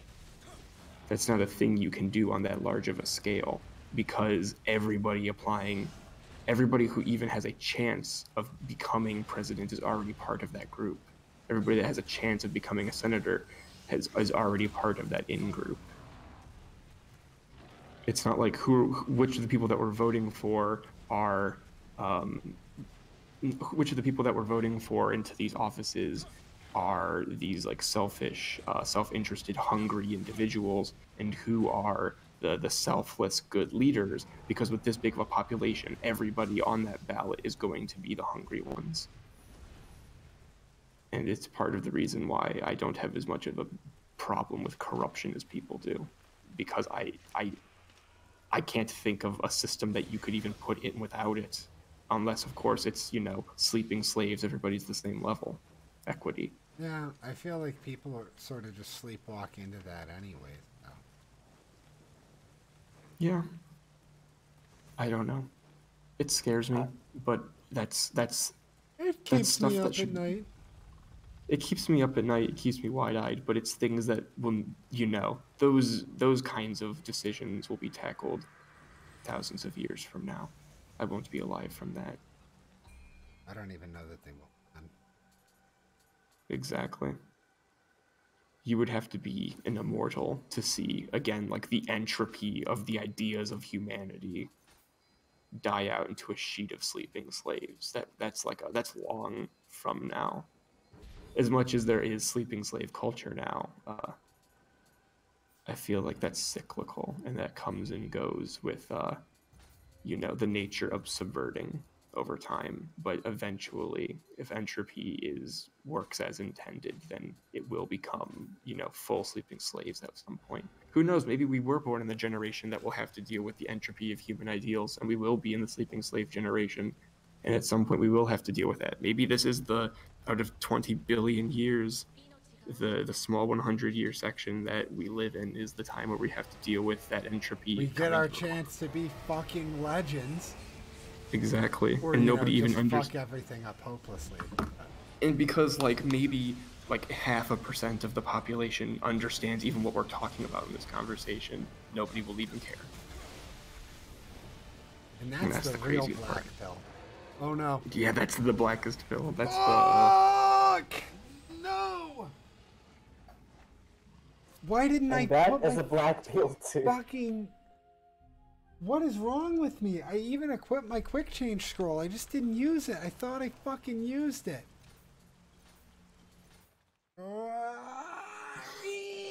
It's whatever. I've been so much better than this in the past. I don't know what in the hell I am doing today. Play something that makes us less stressed, because it's interesting. Like, I don't know. Just Jesus Christ, dude. It would take a lot of editing of the format of the thing, though, so never mind. Yeah, the pressure takes its toll. You should relax. Yes. To gain strength. To gain strength. What even for? Oh, Jake, do you have tabletop? Yes. Oh shit, I don't know if I've got it installed on my laptop. I know I've got it installed on my PC, but that's in pieces right now. Well, I've never played actual thing here. I've never played a Metal Gear Rising before. So maybe just do that. Oh. You've never played Metal Gear Rising? No. That's something we're gonna have to fix now, isn't it? No, you just triggered Jake. No. That's something we're going to have to fix now, Oregano. No, Jake, calm down. Oregano, I think you're going to need to go into your Steam library and open the game. I wrote Jake, I really, how about we just play tabletop? I really like Metal Gear Rising, if you couldn't tell. I wrote a 2-page paper well, it wasn't really on Metal Gear Rising. It was using Metal Gear Rising as an example to explain why I'm unconsciously attracted to certain media that don't have a through line between them, like Metal Gear, JoJo's, Nier Automata. There's like 5 or 10 other things. Fucking Kingdom Hearts. Oh, fantastic! That all don't really have a through line. There's only windowed and full screen. No Windows full screen. Yeah. Oh, what the fuck? It doesn't have anything higher than 1080p? Is it not? That's really weird. But yeah, I should probably paste that paper in here at some point. I don't know how to describe why I like Metal Gear Rising so much. It's a very the way it's very brazen with its symbolism makes it a very good sample to use when trying to explain a concept, because everybody Rising experienced what I can tell them about Metal Gear Rising. Not everybody that like read the Odyssey understands like the themes about like family and the family unit and how the Greeks viewed, which is what I wrote a senior paper on. So I can't really use that as a good example. But Metal Gear Rising is very brazen and like flaming banner with what it's trying to convey.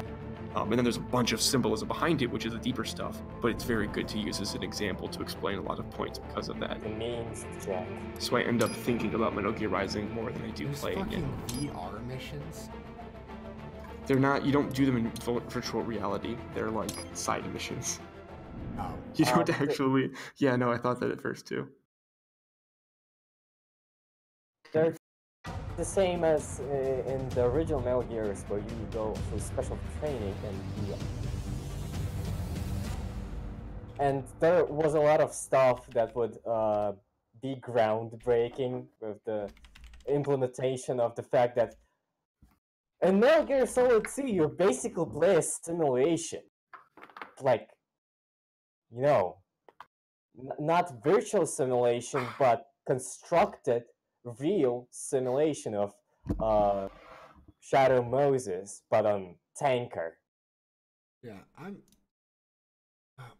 Why does Stream.me, a site that no longer exists, have a better way to update things than YouTube does? I think because the creator of it was really compassionate about it, and because of his compassion, he actually burned out, and his kids were threatened, you know. What is? What the Don't fuck? you know? I type in Metal Gear Rising into the thing, and it doesn't show up, but I type in Revengeance, and then it shows up Metal Gear Rising. Yeah, it's just written in a strange font. Stupid. No, I'm talking about for updating my stream.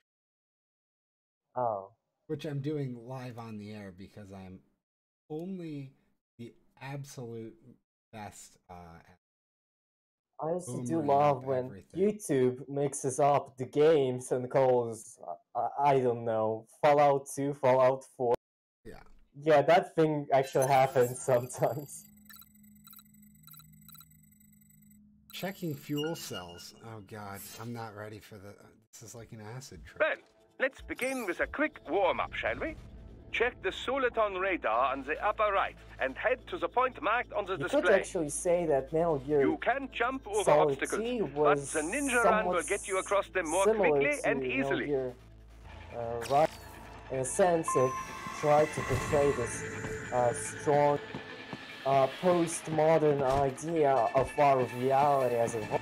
Too bad the sequels, I mean the Metal Gear Solid 4 didn't work up, because there's a large disconnection with the stories, as basically in Metal Gear Solid 2 you cause a massive you can also attack while in motion with the ninja run, you know. Control the swinging whole your blade while dashing, world, for example, or striking your foes with a sliding attack. The person that tried to destroy that system, because you were a pawn that thought that you were the bigger character.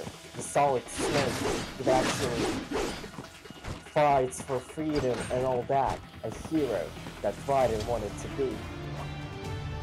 But that desire to be Snake caused him to lose his real identity, caused him to become a controllable entity, which caused the world to be taken control by the Now then, Patriots. let's run a basic battle diagnostic. Shadow Try and moves. neutralize all the enemies that appear. Shadow moves. Do not be pretties, boys. String light and strong keys together to perform combination attacks. They replace his appearance in Metal Gear Rising, or Metal Gear Solid 2 with kicking him out of the main franchise.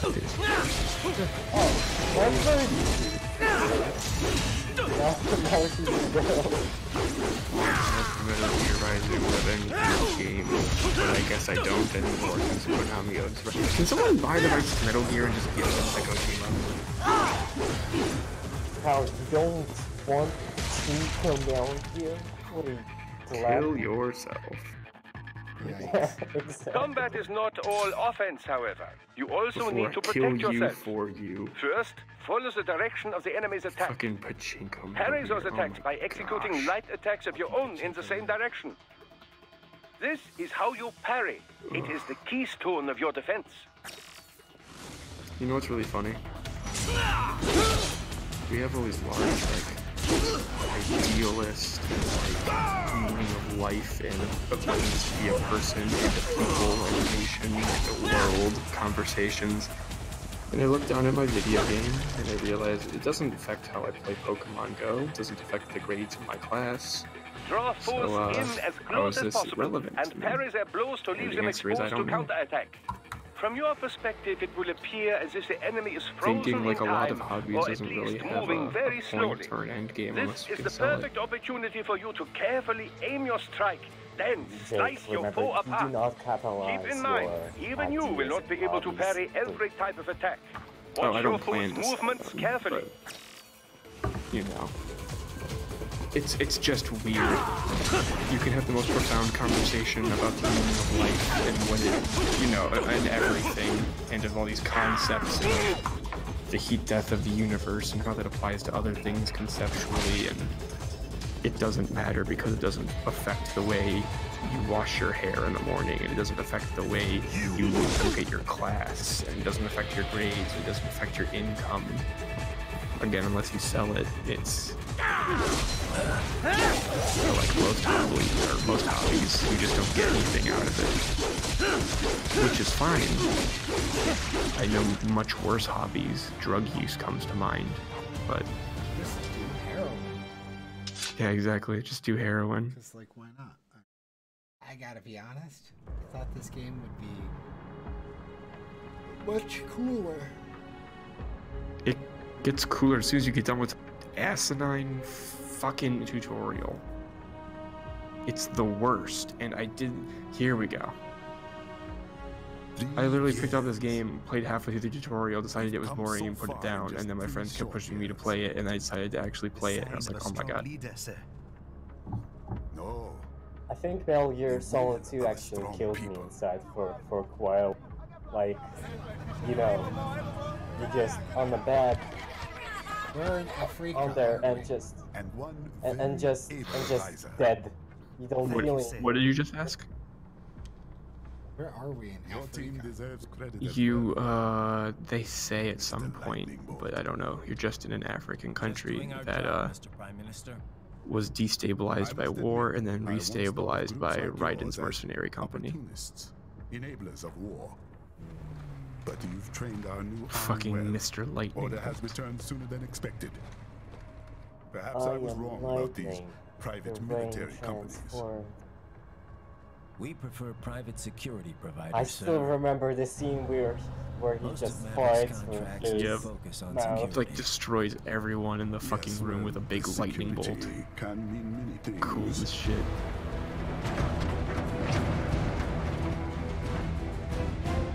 There's a saying Maverick, I that's the like. company. One sword keeps another in the sheath. Sometimes the threat of violence alone I have to leave in about an hour to Sometimes get ready by for taking a class. life, others can be Just as preserved. heads up. It's the code the My samurai stream lived by. skipping a lot. Yeah, a little A bit, soldier but the and audio a isn't philosopher. just some of the You video. are full of surprises, Mr. Lightning Bolt. I could Mr. say the Lightning same Bolt. about you, Mr. Prime Minister. A soldier and a philosopher. What is happening? Someone's blocking the lead vehicle. Hold on. Clear the road! This is official state Says business. one thing that's kind of intelligent about life. A philosopher. Again, most people operate on that level, so like the I am a scientist myself. I'm a bit of a philosopher. Takes one Oh thermodynamics my god, course. that must I'm be a something of a katana philosopher. folded 10,000 times. Oh my god, are we getting fucking Jet Stream Sam, my favorite character in this fucking game.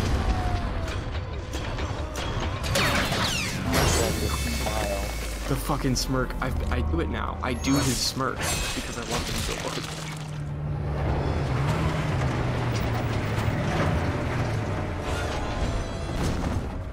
I love it. Such a good meme. Leopard 1, U-turn. Turning back. I forget when he does it.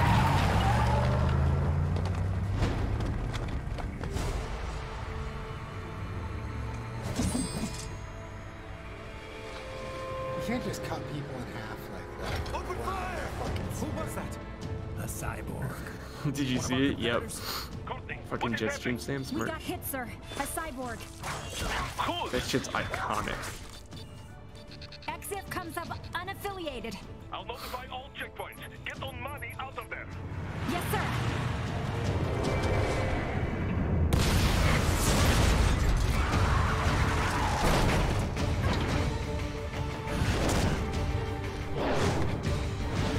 He's unaffiliated. He's a rogue.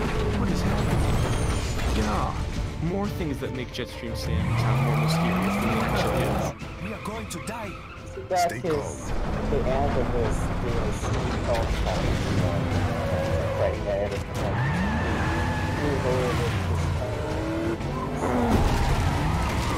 They removed some of the mystery, but it made sense for his personality, how he He's got became friends on associated R12. with the group. Right. I think.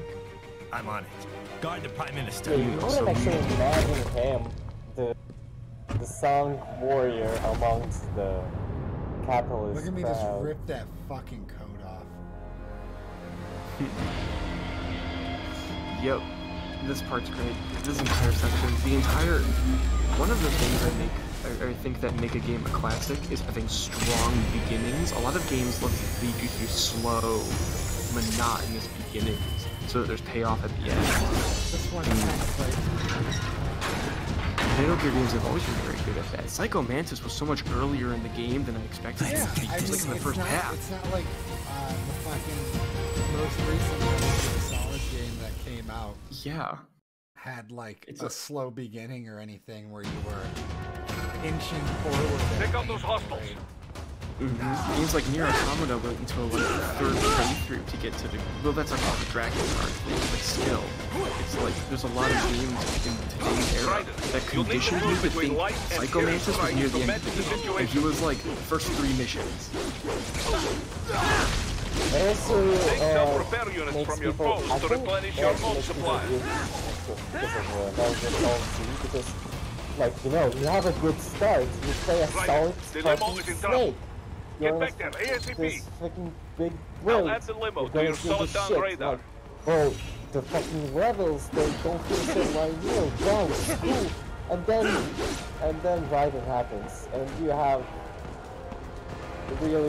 really similar to the first gameplay.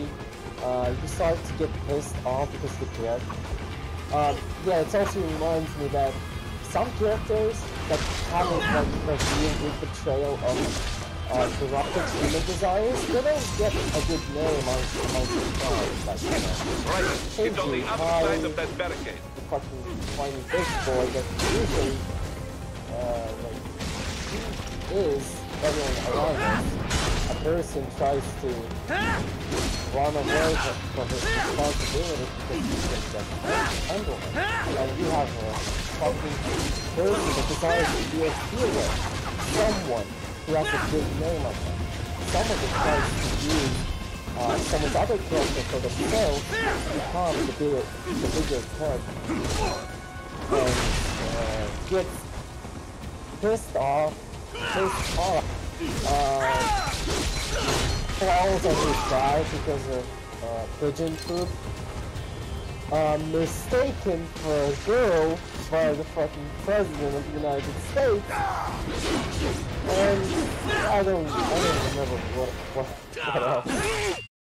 Oh, I was just supposed to hack it out. Oh yeah, I probably should have said something. I kind of forget which of these parts need you to do certain things.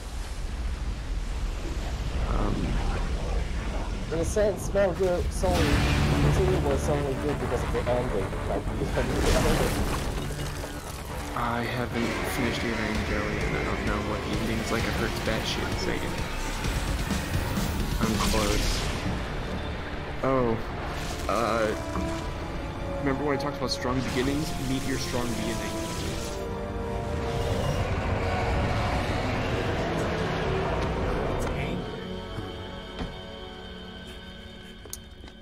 Somebody get this Heard bitch the song. Oh. You've heard the song Rules of Nature before. Guess which game it comes from? I'll give you 3 hints. This one, and this one. Oh, yes, the soundtrack is fucking Sundowner. I think Sundowner's theme might be better than Rules of Nature.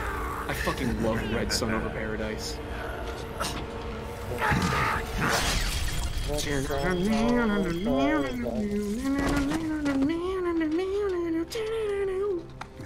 Fucking guitar solo intro. You might have to. In my opinion, the best one are the Stranger I Remain, and you know, Jetstream. Jetstream's. So good. Every single song in this was like a banger. Like they had such good thematic songs. So I think Jack. that it has What to do you be want this with way. the Should have Prime been Minister? Jam Sam's though. I want him. I think that the dead. message conveyed by that song should have been Sam's theme. Nothing and not personal, of course. But Africa's just getting a bit too peaceful. What? Collective Consciousness is same really since they shut powerful, down both as a SOP. song and as a conceptual, like clean idealistic break look from at the the war world, economy. and it's really powerful lyrically to Some of convey us that like message. economy. It's How's an honest warmonger supposed this to game make is a living? lot deeper. This game is your the answer? classic case of it pretends to be flashy and kind of surface do level it. in order to hide a deeper meaning, and a lot of people fall for that bait. Don't worry now. I won't. It's always the fucking bait. You just go for something. Not Yeah, while it's he's just- still it's just useful. a little fun, you know, and you go out and fucking So end it, long. and you have fucking existential. Ah, yes, this is what I wanted in my life. Love that Sundowner line where Rank's like, what do you want with him? He's like, I want him dead. Sundowner's a fucking great character. Every single villain smiles so much in this one. What? They have a Oh, metal here we gear? go.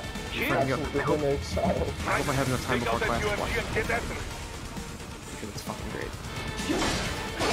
Honestly, for a second I thought that Sundowner was a total fraud. But the fucking child. All of their weapons are super cool too. Like the design, whoever was on the design team of this game was like blade mode to mega damage combo it out. fire. Their shit was crazy. There's not always everything you need, there's also visual storytelling. There's like a lot of thematic through lines, the themes and the characters, much less like the characters to each other. There's a lot going on here visually. Sorry about this game. They swapped out the hydraulic cutter for a plasma cannon. Use the ninja run to dodge that plasma. And now it's time to shoot.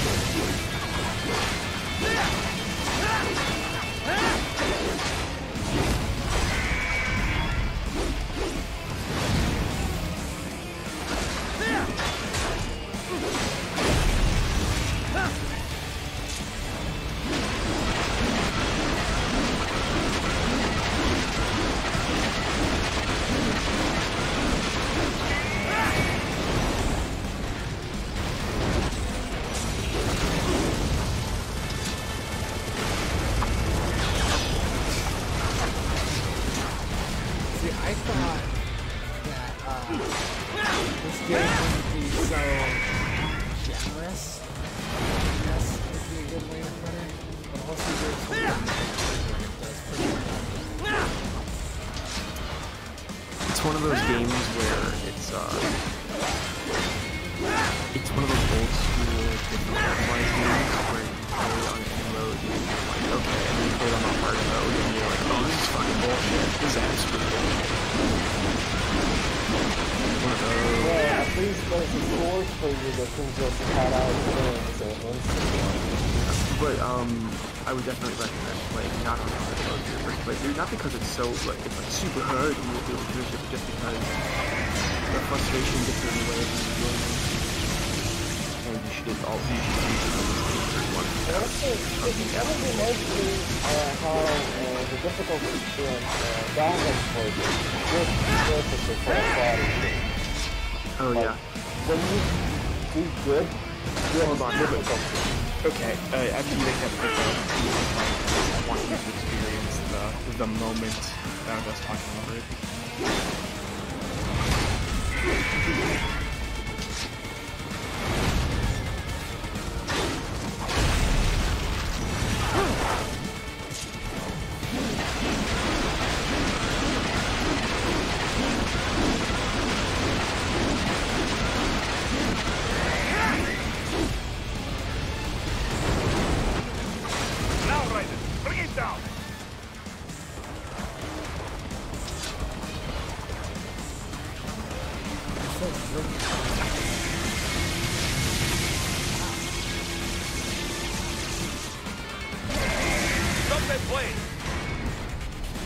I think you attacked the head, maybe? What the fuck? QTEs?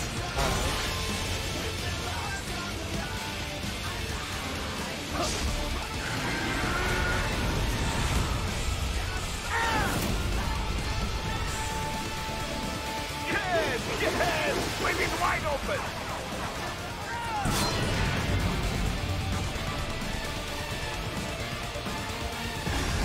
Sorry, metal fucking insane. But yeah, that was the oh my god, that was the whole moment with the catching the blade, the lyrics kick into rules of nature, and then the split it wide open. We can go back to talking now. Yes. I took no damage in that fight, so. Shit's absolutely insane. He's on the other side of that collapsed building. Go! Catches blade. Rules of Careful, nature. Keep that up and the whole building could collapse. Look for another way. I forgot the lyrics too. Yeah. Oh, it's fantastic. You pretty though. much just hold down Ninja Run for the entirety of this game. It feels like you kind of did. No, don't worry, it will end. There will be parts later where you have to do a little bit of platforming, some stealth stuff. Use your ninja van to but to move get over from place to obstacles place, automatically. is very convenient. The combat's more interesting. And right now you're in the first area. Fuck, I don't want to leave. Go to class. Is what a bug. I feel like this is a bug. Oh, did you catch up to Sundowner? Yeah. Oh yeah, he's like glitched into the ground. Okay, I've never seen that happen before. Well, here it is. We're getting it live. Coolio. This was not as much of a chase as I was expecting. I was gonna say, Sundowner didn't give you run for your money. Try to see if you can like slow down time slap. Oh, I guess you can. You don't have the energy. I guess you just keep going. Because it looks like the Sundowner, like whatever's prompting the closing of these doors kept going, but the model is still here. Nope, these other doors aren't opening. Those doors aren't supposed to open. Wait. I think you sliced them open.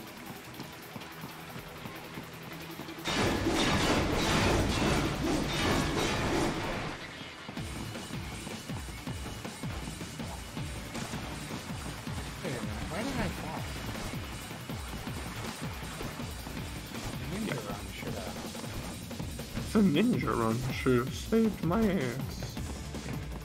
Yeah, you're right. This is weird.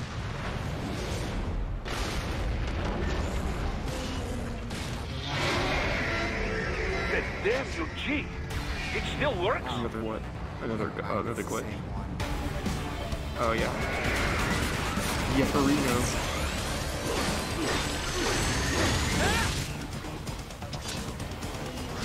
Damn, what is a U?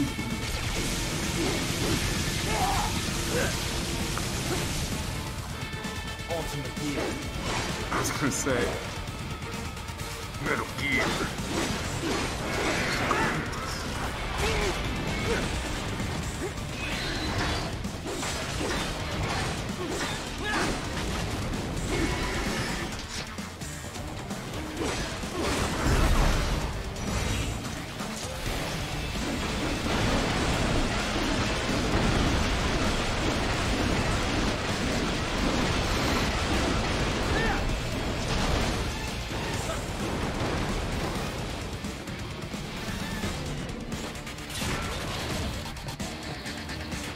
Use blade mode to take down those heavy missiles.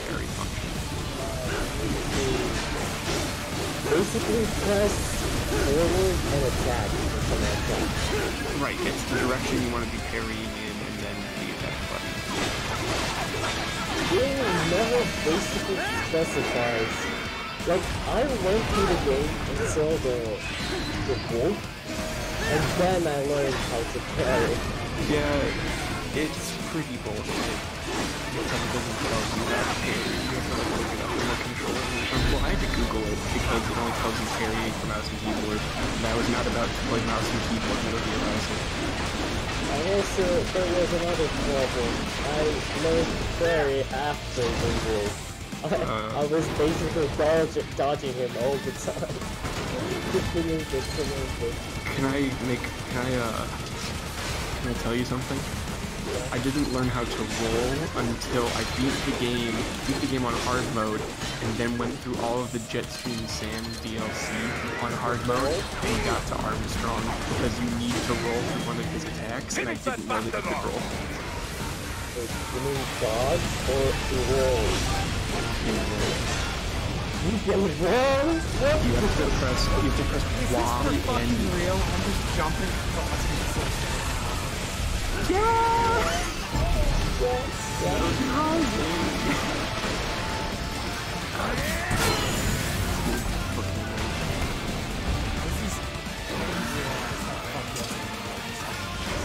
This is going to be this way.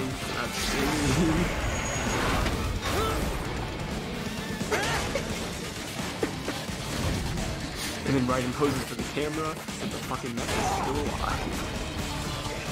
Good job, Raiden. 10 points to your Get the fucking masterpiece. Is that a graphical glitch? Yeah. You're supposed to hit the clock tower.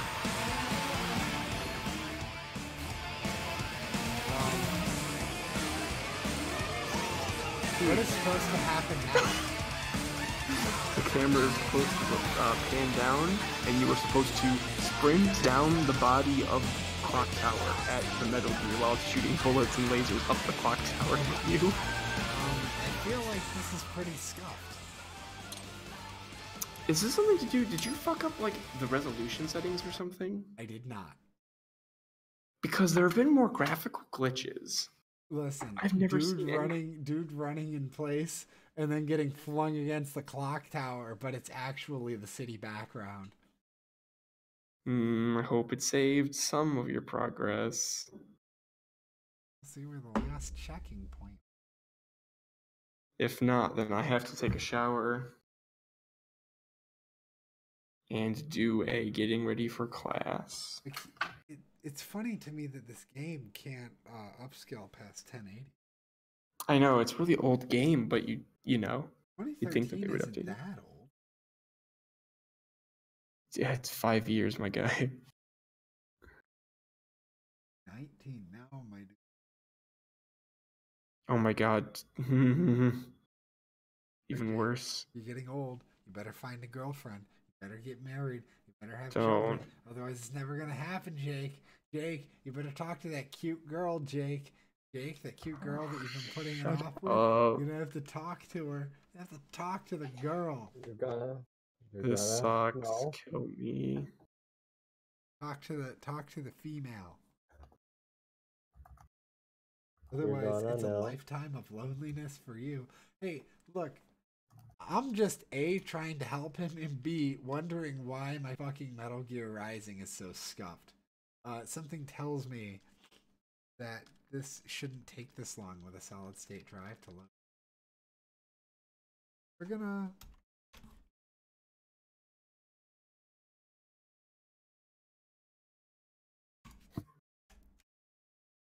Alt enter work? Oh, it does not. Alright.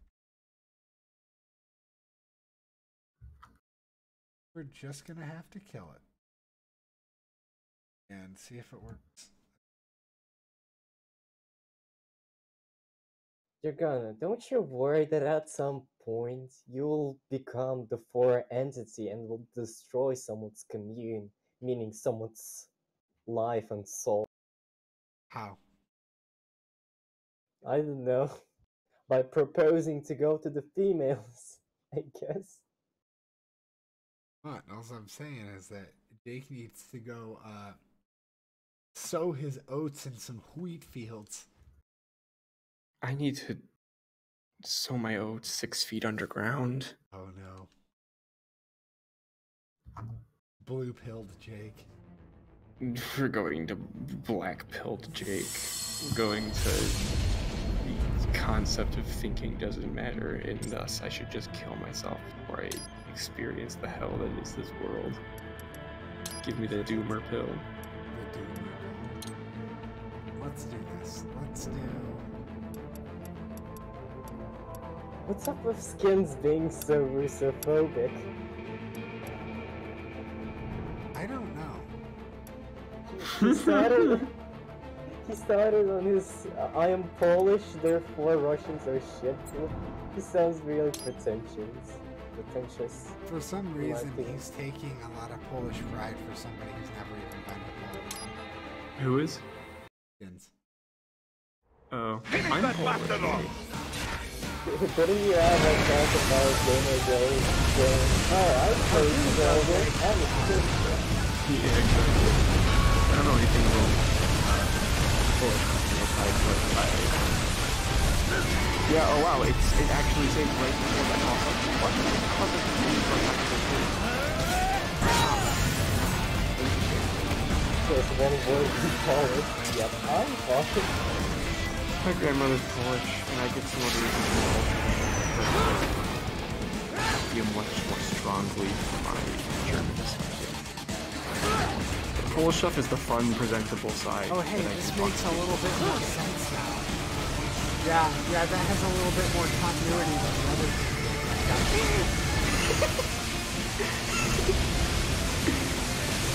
Just a little bit, though. I mean, oh my god, the fucking running down the building in the clock tower. Also, there's no street code at all.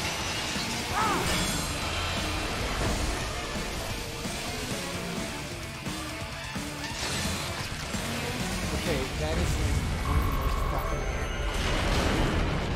It's cool as shit. I love it. World on HR. It's so fucking good, dude. It's so, like, from that time period, too. You're describing it as a lot of things, but one thing you're not describing it as is good. You were very carefully dancing around that word, and I've noticed. Okay, so... that fucking grin, what is that? It's so fucking it's so Saturday morning, like, I love them. I love them so much. This is the bait. This is the bait that they eat. Mr. Lightning. Mr. Lightning. That's fucking one smart. hell of a fucking party break. Jump? Yeah. It's a nice break. Dude, fucking... This entire fucking insane, like, I didn't understand why people thought that this game was dumb and surface level and flashy for the sake of flash, and then I'm watching it now and I'm like, I can understand why people think that. He's headed for the front of the He train. fucking After runs him. faster on a building on his side that he does on the ground. Why? Raiden, an So unidentified great. milk roader is headed your way. Well, Keep an there's eye some out for it. forest.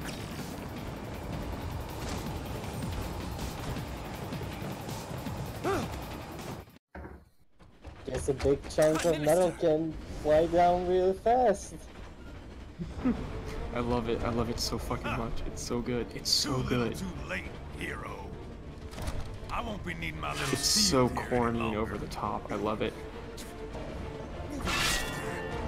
Stop! Also, this is a plot point that will never be resolved, and is what I would call Metal Gear Rising's one big plot hole. What about all the good things war has done for us? I Why will don't give we it a ever hear second to speeches play the about scene out. that? Jobs, technology, a common purpose? Raiden, forget me. Stop him. You ain't listening.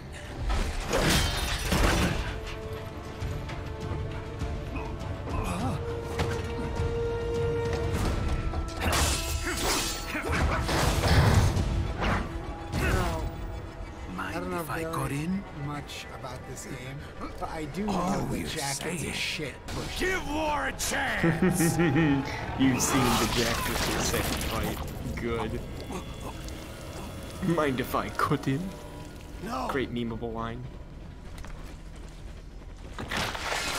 This though, the fact that he kills the senator, or whatever he is, the president, I guess. Prime Minister, thank you. He kills him now, even though he could have killed him earlier. There's no Yeah, reason for him to go on the why would he just go and fucking on a fucking train? Well, the idea, I think the idea behind them running away is this is their pickup. Like, this is where they needed to rendezvous to get away. But again, he could have killed the minister before and run to the rendezvous. I then had a different idea that it was either execution to show like Biden that Yeah, but again, the other location was also in. This is just, but you know, it's a cooler scene. So, also the train fight is This is, by the way, the beginning of Ryan's combating journey. This is very, very much this fight is the beginning of Ryan's whole journey of ideals. And what one of the true movies that you could interpret of Metal Gear Rising is. How he comes to terms with his child soldier self, you know? Still. I'm not going to say anything other than spoiling the important parts in this game.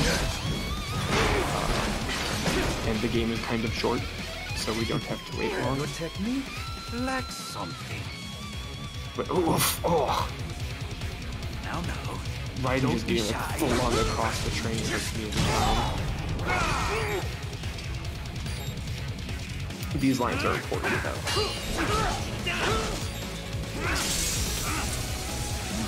Now I see. You deny your weapon its purpose.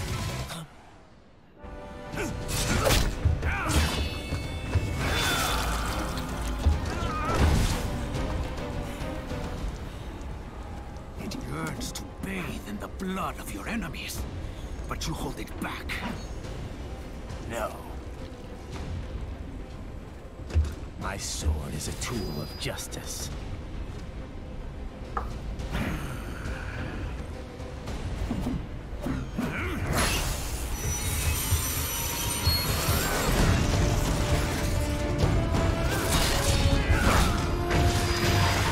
That is so fucking. My sword is a tool. Or the flaming sword. Yeah. That's not how that works at all. I know it's not. I love it so much. Shit, Green Sam is best boy.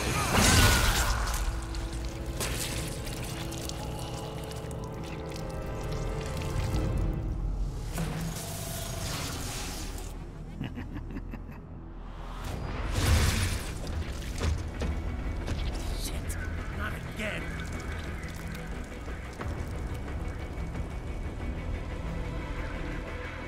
Reddit, are you all right? You're almost clear of the tunnel. Just hang on. Not again. .jpg. Gotta try harder than that. Oh, did you want to practice first?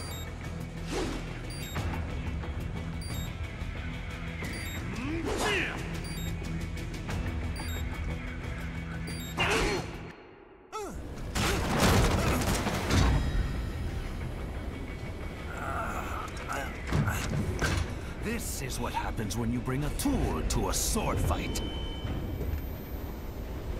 It's over.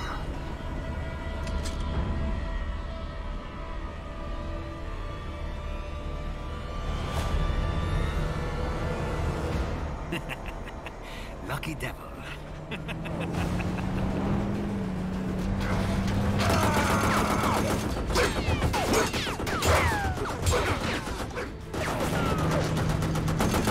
Kept you waiting, huh?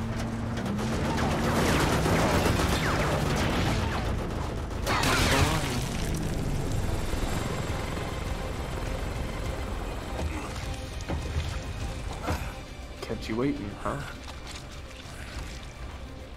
Every fucking little thing.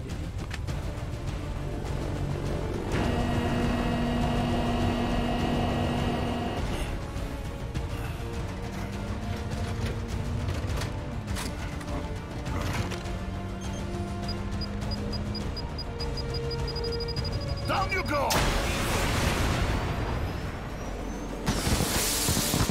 Flares!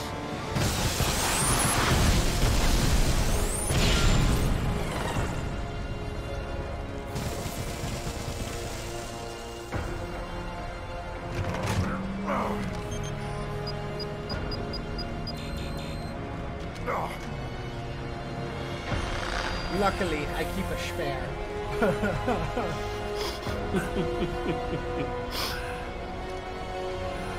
Just fucking blows him out of the sky. Credits roll. See, I thought you got more fucked up than just having your arm cut off. I thought he cut off like a couple of your legs and shit too. Nah. He did, like, annihilate your eye, though. Yeah. I mean, that'll happen. That'll happen sometimes. Sometimes it be like Yes. Alright, and that was all, level 1. But like, say I'm a this- cyborg anyways, right? So I just get a new eye. Oh, you'll see. To say this game moves at a blisteringly fast pace in its beginning is, a bit of an understatement. Look at that ass. Oh yeah, they So love their far, so shots. good. I've got a clean visual. I think they actually like upgraded his ass for some reason. They upgraded his entire How does body. it feel to But fly why on the bird? ass? Like a bird strapped to a remote control rocket. Because it's part of the body. We will get you in safely, Tovarich. So wait a minute. Just wait a minute. relax and Why enjoy do the I have a ride. metal jaw? Right. You'll see it's actually plot important. Remember the two procedures to maintain Well, it's not really plot important, but it comes, I would say it comes in handy more often than most of his other augmentations do. Enemy cyborgs should provide plenty of Yeah. MCFC electrolytes You'll once you see, slice them like, open and yeah, extract their it's fluids. the first boss. Yeah, You'll the, see the why. amount of times Oh, and their left hands, that they if you use please. something like grazing his chin as like a, whoa, that was a close The shave combat kind of data meme stored is on holographic memory, a bit typically unsettling. located in the left hand. That data is very valuable. Yeah, like I'm it's good and all, but like plot-wise, why would they? Like they predicted that I'm gonna fucking try to get this Exactly. fucking You could have just made him a cyborg chin and left the rest of him human, you'd probably be fine. I see land. shit. Just the big fucking shit. I'm so glad Oregano No noticed activity at that the because it's a airbase. really good Looks like you don't meme. need to worry about interceptors. Noticed what? Great. The cyborg Time gym. for a quick brief. Oh yeah. I know you miss me, Kev, but I've Also, yes, you literally have to like separate precisely their left arms to get certain upgrades. Objectives, of course, are enter Abkhazia, Yeah, that's... neutralize the terrorists, and You restore better the get a rightful hand of government, it. or what's left of it anyway. The president I and get most it. of the cabinet You're a hand of it. military juntas were established. No, sorry, that wasn't my fault. I couldn't keep up with it like that. The few leaders who have survived have no way of openly opposing the new regime. That's why they called us. Andrei Dolcev, leader of the occupation forces. I feel so bad for that. Yeah, look, you're getting pretty out of hand. And last year's terror spree in Georgia. Jake. And his arms supplier, none other than Desperado Enforcement. Dude, I will make body puns all day in this game because this game is like not even 8 hours. We don't stop them here. They could destabilize the I only have a entire certain amount of time to make robo-augmentation puns before it's not relevant for another Dude, year. I still remember how I first time got Metal Gear Rising on my PC. I got upgrade PC on New Year's Eve. may not even be in country. And like, But keep an eye well, out just I want to try this game because it has this cool, you know, Ready for insertion. chopping things, like good graphics. Like, I really wanted to chop things, and like, holy shit, my PC is serial. I didn't actually realize that the game wasn't actually that hard anyway. Can we talk about the fact that when he said, Oh no. Fuck game. What is going on? Why is this game so unstable? It shouldn't be. What the fuck?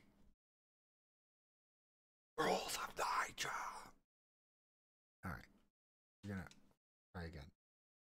So you're kind of in the same boat as me, I believe, on the Metal Gear Solid is the military-industrial complex Japanese United States conspiracy theory version.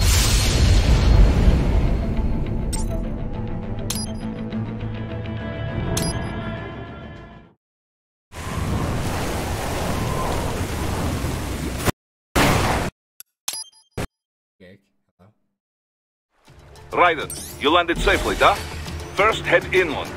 The waypoint is marked on your Soliton radar. Contact us on codec if you have questions.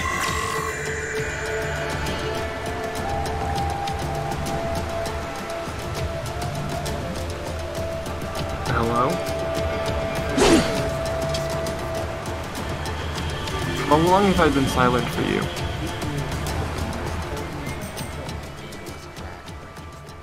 Okay. So what I was trying to do was alt tab out and go into my volume mix-up, right? Adjust it. And, well... Yeah, it's kind of Valve-ish in that case. Man, you missed it. You do that flip into the air and you do a cool superhero landing and all the water flies up and a bunch of cool particle effects. Of course it happens like that. It's a Metal Gear game. Oh, you're talking about the cat. The ninja cats. The ninja cats. He found them. Too bad there's no melons. Shit, when I saw I knew about Metal Gear Rising, like when it was coming out for consoles, and like I saw the first footage and like I was shocked. Like, holy Jesus Christ, you can actually make a game like that. Too bad they stripped off the whole premise of being somewhat realistic. Yeah. But oh, wait, they also did a good fucking job. Oregano, you said something about Kingdom Hearts before, and I couldn't analyze the words you were saying and how fast you said them. What was that? This is the military industrial complex Japanese American conspiracy.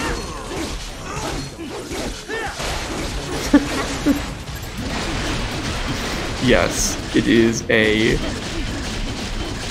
those words flavored Kingdom know Hearts if I tier cut complicated. that guy's hand off. I feel like I did, but you know, maybe.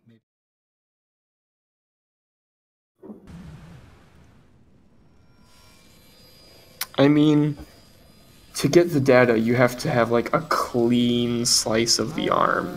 So stop slicing, gotcha. Yeah, not dice. We need them. We need them. I don't know what you call that in cooking. Intel wasn't exaggerating. Just cleaved, I guess. Fuck it, whatever. Well, you know how fast the tech's been spreading. Shaken No, monsters. no, cleave skulls. TNT muscle fiber packs the power of a jackhammer into every limb. What enterprising soldier of fortune could resist? And cyborgs are still human. Real thinking people. Way less risk of collateral damage than your typical UAV strike. And don't forget the PR angle. Nations start playing Frankenstein with their troops, and the public goes nuts. PMCs, on the other hand, are off the ethical radar. Yeah, they still don't even count PMCs in official death tolls. With SOP Look out at of all the these picture, subtle private red militaries needed a anti-war new edge red on the pills market. they're dropping. We got it. In a way, cyborgs are just SOP troops By another name, only all muscled up and less predictable. Makes you wonder, where'd Desperado find these guys? I'm not complaining. They're like walking vending machines. Right. Vending machines full of blood. I like how it's supposed to be anti-war, but all like these subtleties and intricacies just make me more interested in the inner workings of how a war functions. Well, not only that, when they took like this job. the bad guys in this game just the Reaper. have a point. Like They have a super sympathetic point, and it's a bit unnerving. Yeah. Even for you. And their whole I have the point- Armstrong rant more or less memorized. Yeah, it's because that's the human condition. Time to increase Yeah. Right. Like that's you, and that's a part of experiencing being human, is being in conflict with other humans. So, You are very close to, before even playing this game, understanding what the main theme of this game is going to be.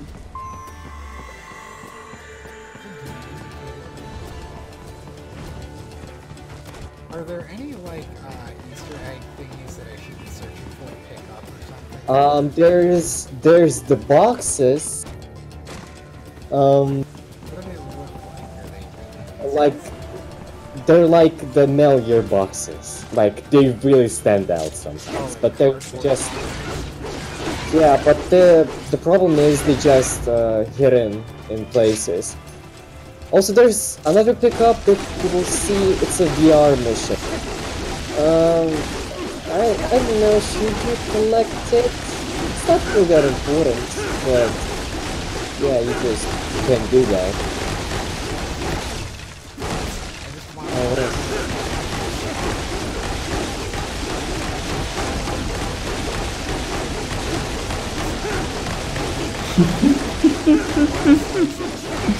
I was gonna say, you just carve it right off the tree.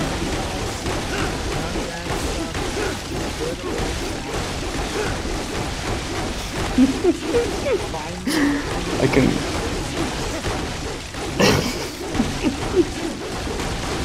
This is what they came for. Everybody, this is what really being eco-friendly is all about. You just have to carve the particles so they heat up enough to boil to the point where they're considered paper.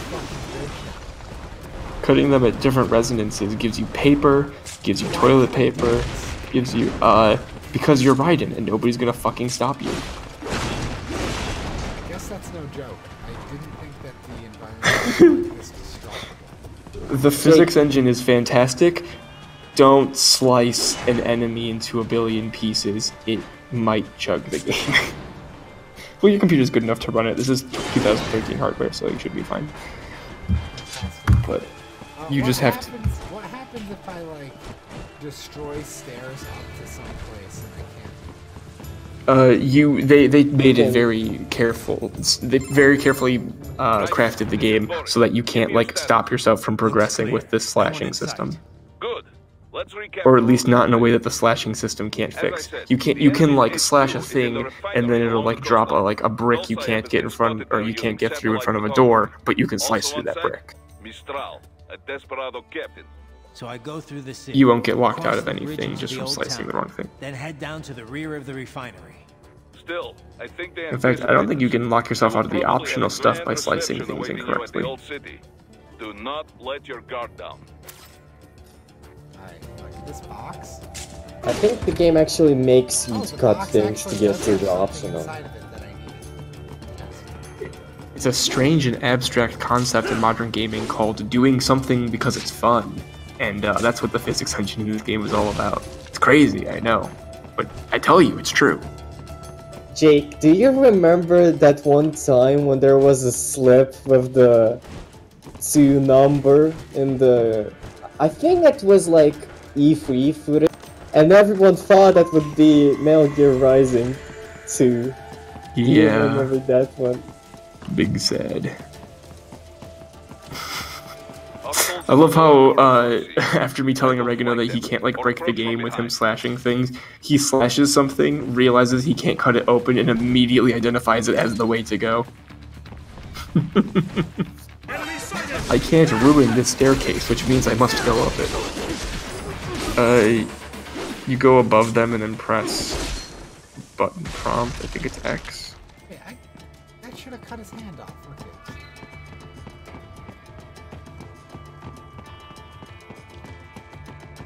I think you can only do hand cutting off in slow motion. You can use augment mode to see where the enemy is Okay, located. by the way, big thing about this game. When you go into slow motion, there will be like a square box. If you cut through that square box, well, that's like if they get the prompt to get insta-killed. If you cut through the square box specifically and don't dice it up a bunch, it will drop their like spinal cord, and you can crush that spinal cord, and it'll give you full slowdown meter again. And that's how you kind of chain slowdown. And health, yeah. And that's how you chain like time stop stuff to do cool things.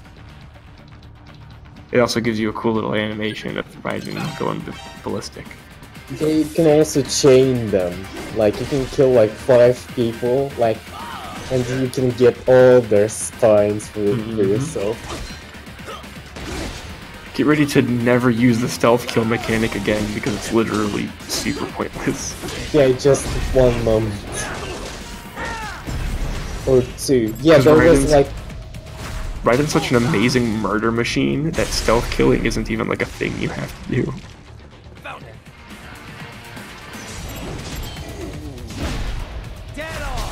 There you go, you figured it out.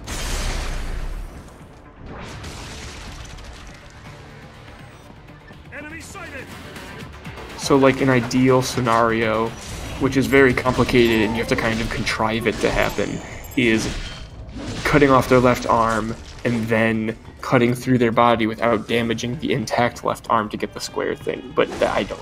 Honestly, the left arms don't really matter unless you're really going for stuff.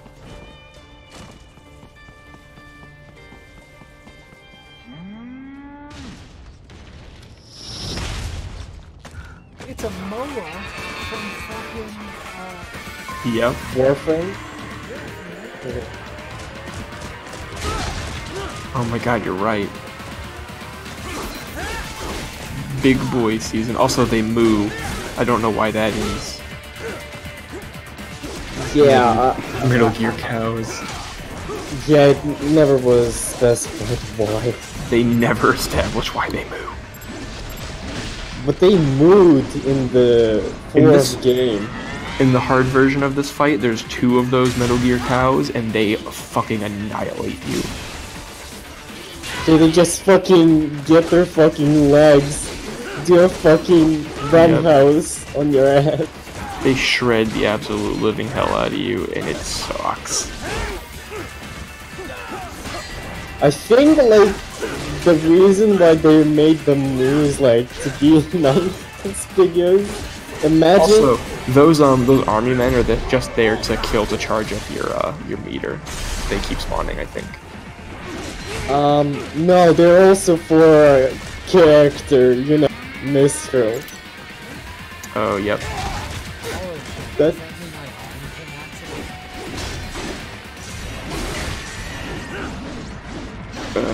I don't know. You have to give a second to catch up with you.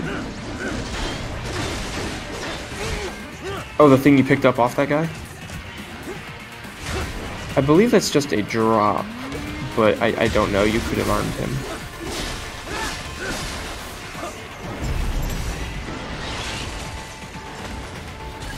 If you jump and attack those guys, you can get a bunch of hits in the air because their legs don't quite reach up there. You can jump and do a bunch of areas. Or now keep heading for refinery. Yeah, that's okay. That's this mode. It's fine. Don't worry about it. Don't worry about that for now. That's something you do between missions. Oh wait, no, that's the option to change submission. Yeah. Oh yeah, you can just change them on the fly. I forgot.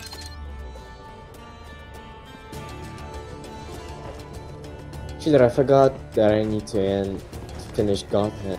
I love that game so much that I just went out about how good the game is without, you know, finishing it.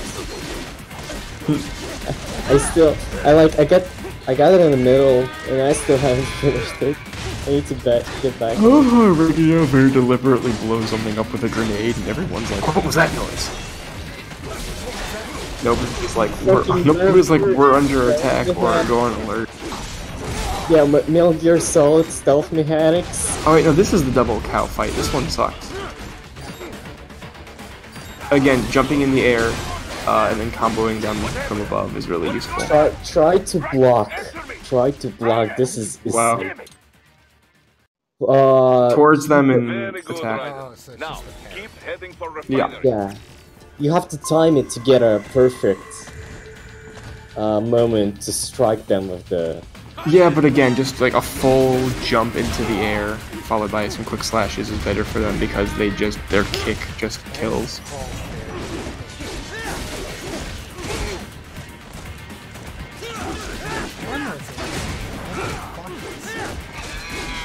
Suggest that location. It's good, but not there. I think they just wanted to do stealth mechanics in the full game, but then this level kinda works, but I don't think we should go for it. Yeah.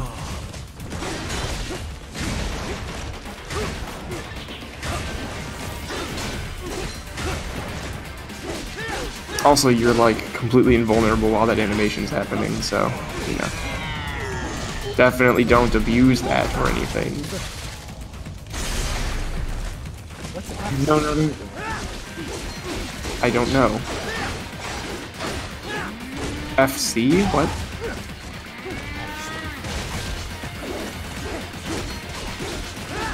Oh, that's just your blue bar. That's your slowdown time bar.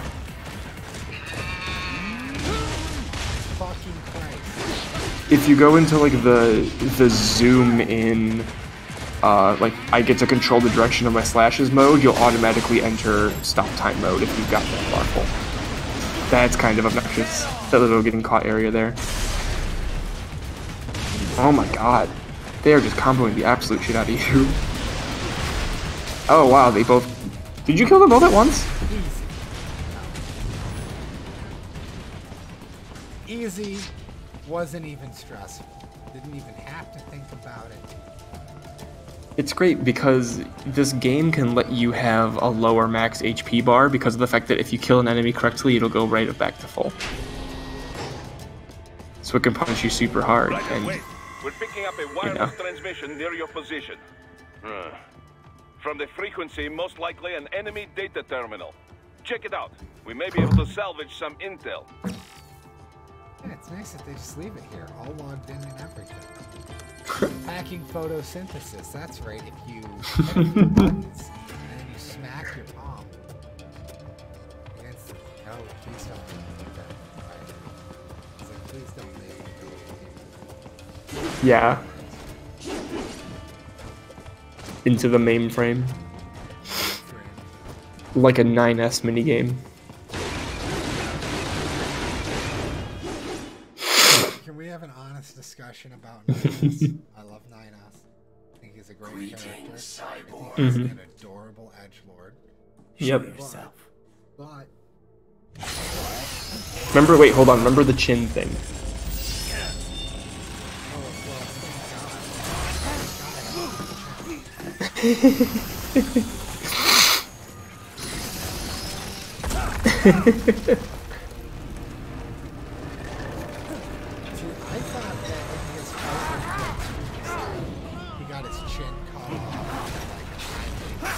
Oh no, that would be actually horrifying to look.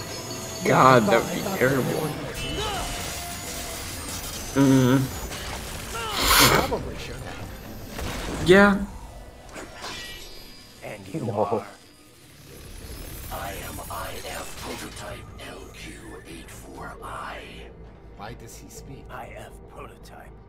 Interface prototype. All He scream, for he don't know the answer. artificial intelligence and additional prototype. Okay, now that's conversation. I possess an intellect beyond human reckoning. Oh wait, there's a cool dialogue. Say, okay then, what's the meaning of why are we here?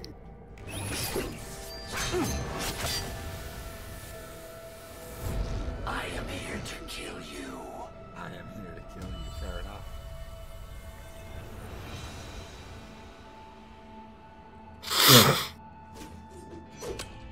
That's it? Pretty simple thinking for such a mighty intellect. I may analyze orders, but I The fucking way he catches it in his cyborg high heels.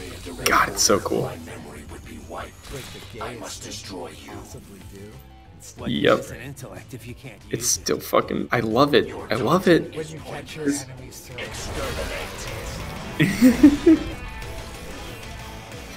Dude, I'm telling you, this game has style.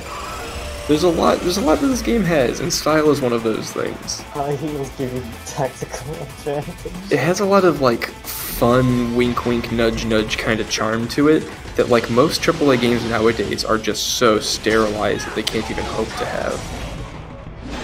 Its personality goes a long way. Oh yes, the action hero video game. You know, not the generic soldier. Yeah. Things like this, and No More Heroes, and Yakuza all have that charm. This is the boss you're supposed to learn how to parry on. This is very parry heavy. I also need to start No More Heroes because someone says Never played it, but it's supposed to be really good. Yeah, not only good, but it's has that, you know, niche pseudo 15 dreadful boss, stuff like that. Yep. Not the second one though, because this boss is a total fucker, and if you think you're missing something, you're not. You just have to play better. I don't know. This is He stuns me in a combo yeah. He does in fact do that, but there's like nothing to get about this boss fight. You just have to hope he doesn't use attacks that are really obnoxious. Also, use the time slowdown thing when he's nearby.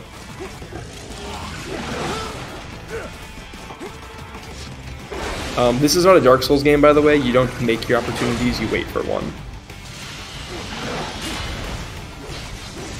Which is kind of obnoxious, but 2013.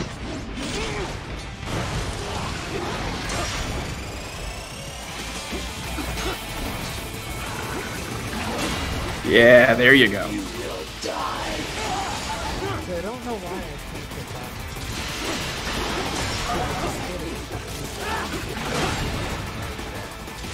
The savvy warrior uses all these tools. Backup required.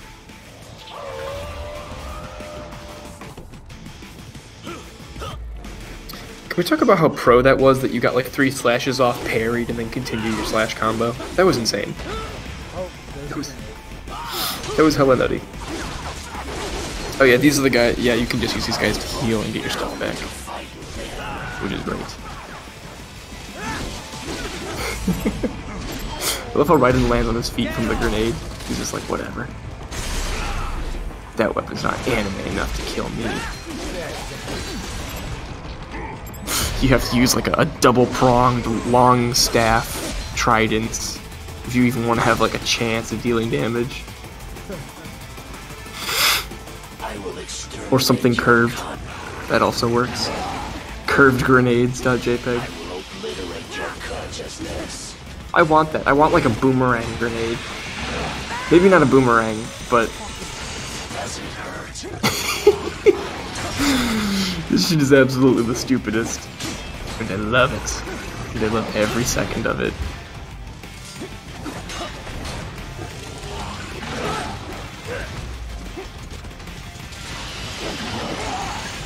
Oh boy, I sure do love the terrible the fucking camera. Use your intellect, evade my blows.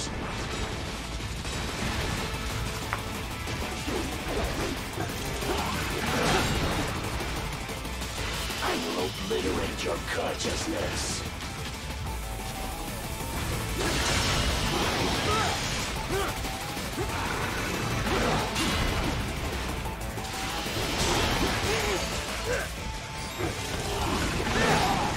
This is nonsense.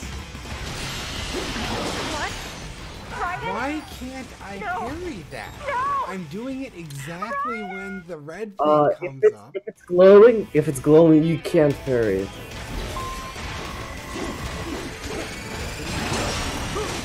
Well, that's... If attack is glowing, if he starts to glow yellow, you cannot block it. You have to dodge. The problem is this guy deviates from that rule because he does tons of those torpedo attacks that you can absolutely parry. And those also are glowing.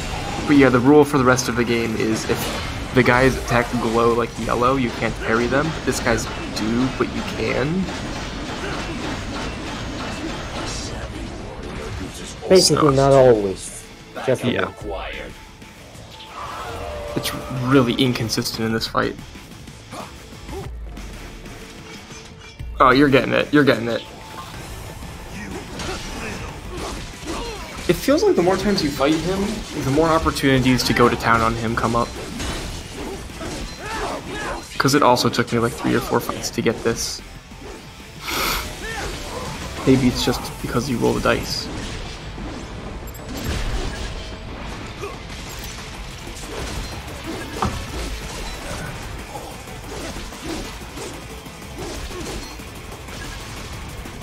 I will exterminate your kind.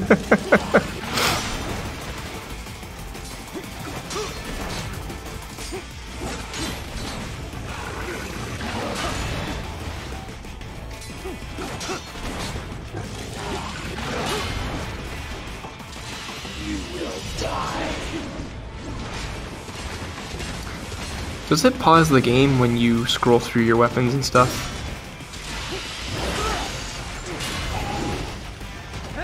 Because if you equip your health packs as your active weapon, it will auto heal you back to 100 when you die, instead of killing you. You won't have to like click them. Which is something I only found out about at the final boss of the Jetstream Sam DLC. So you know.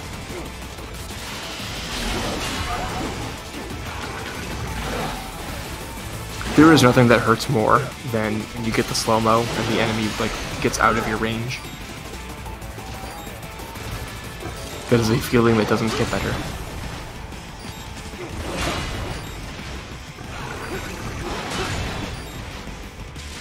Use your intellect, evade my blows. Oh, come on. Is this all? Doesn't get better. What the fuck? He didn't even grab you. You know what would be great? If the camera angle stopped fucking changing so I can't see him. Why isn't locking onto an enemy a fucking thing? What is going on? Try to see before this fight starts if you can change your weapon and it pauses.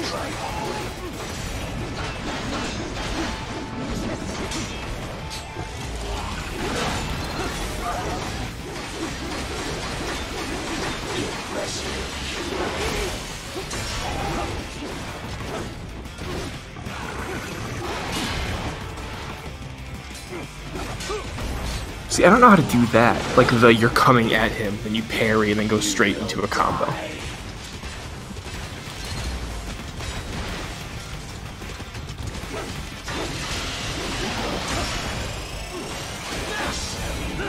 Uses all of his tools. Backup required.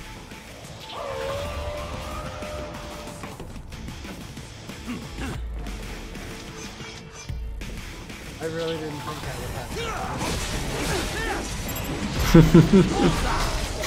Yeah. Alright, I guess that'll do. What the fuck just happened? What? I am just the best. How the fuck did you do that? You didn't even need to damage them. They just like, oh, I guess I'll die. Coolio, schoolio.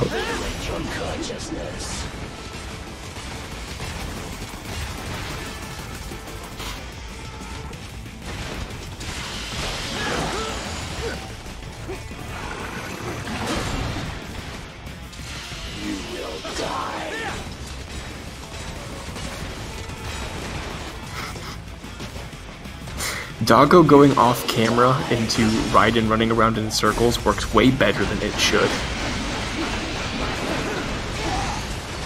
Why is this working? Why is this strategy working?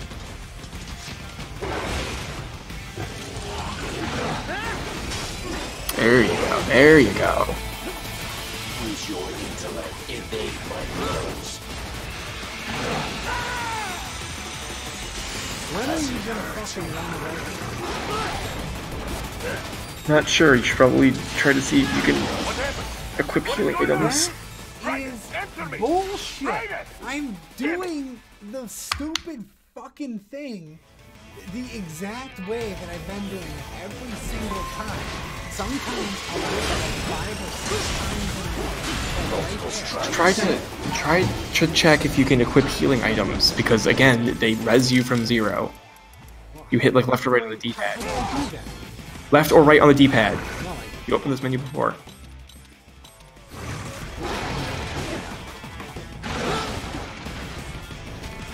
Oh no, this isn't. I'm talking. Yeah, the menu that's for like your second. Okay, your sub weapons and stuff.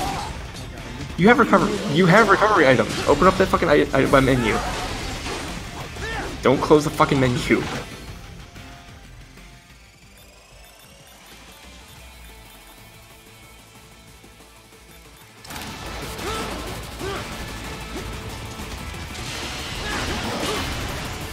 If you hit up and down in recovery, you should. Okay, the repair nano paste. You just keep that in the slot. Don't press it. All right.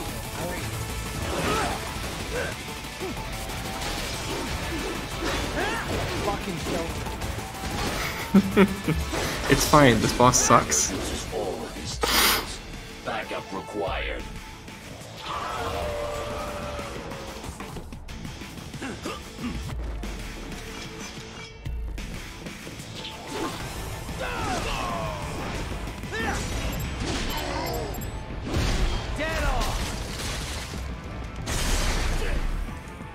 Kill all of them at once. Kill all of them at once.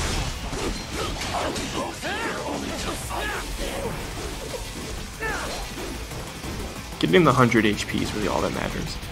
Your intellect is far below. I will obliterate your consciousness. What the fuck? Why can he turn like that? This is such a pile of shit. You will die. Yeah, that's fucked. What the fuck am I supposed to do right? Disappointing. Use your intellect, evade my blows.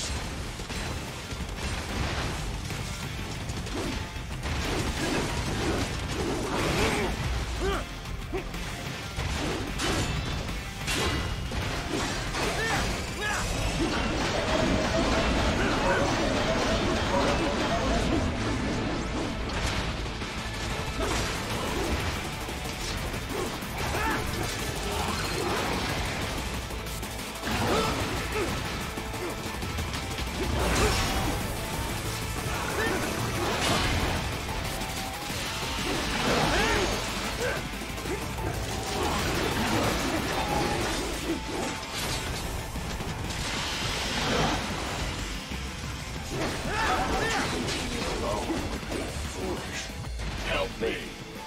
I hate this one. Oh no, it's a cow. That's bad.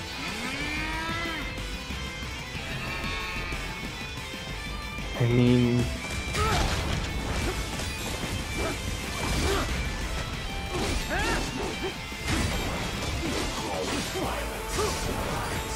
Yeah.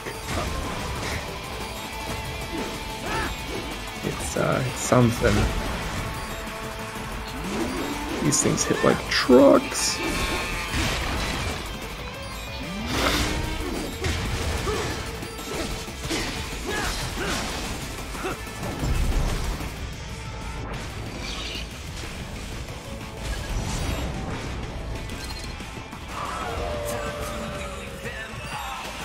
Yeah, see, you keep doing like the battle parry that like gets some mid fucking thing.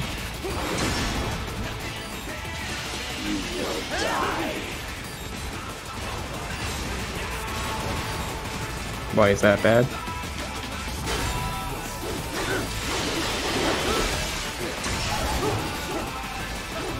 Oh. The fact that he just fucking like disappears.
Told you the health packs were important. It's so important. Never use them outside of boss battles. You didn't fucking like dice them up. I didn't get the option. Yeah, it's slowed down. That's when you hold down the left trigger. What would Oh, it's sorry. Some of the cutscenes after you kill a boss will just slow down, and then that's like the implied prompt to go into Kasaku Kaju, or whatever it's called.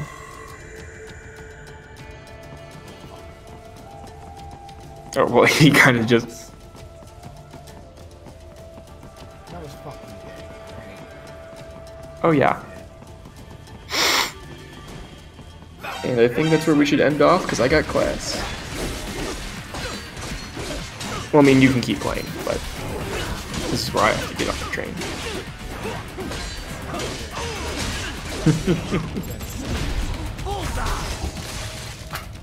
You ever call me that again, I will track your ISP. Or your IP. That joke doesn't even work because I fucked it up. Wow, cool. No, I'm fine. Cool, whatever. Fuck it. Alright, you guys take it easy.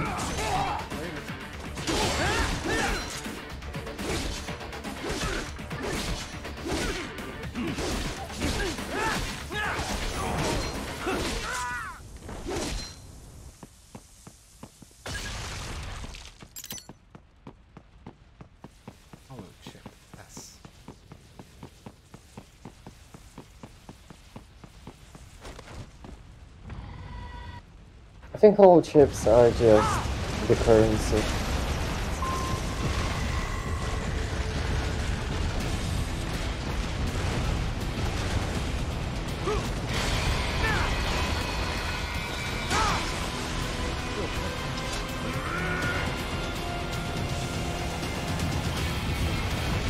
Yeah, there's a lot of this game.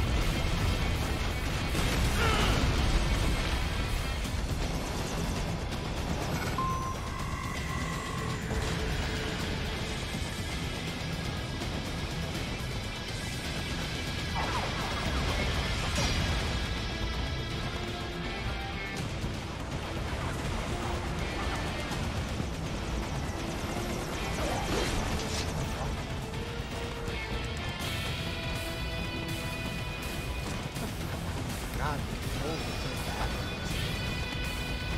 It reminds me of something Capcom. Oh my fucking Christ, they're so bad. Yeah, like jumping in this game somewhat a bother. This is fucking ridiculous. What is the point in this fight to show me they're coming to this game? Precisely. They don't have the slowdown. And because every single donkey.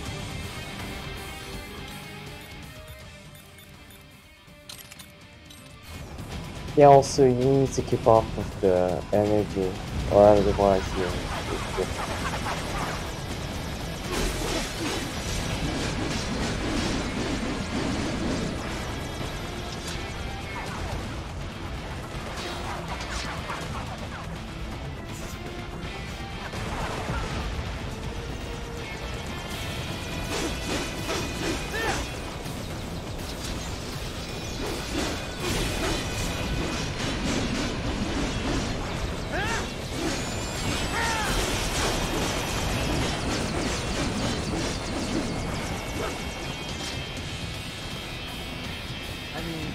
I don't know about you, but I don't think that it would be able to get back up after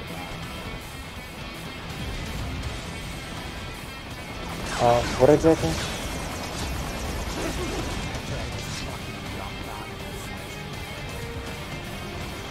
Yeah, you'll see.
Be pretty stupid to try and...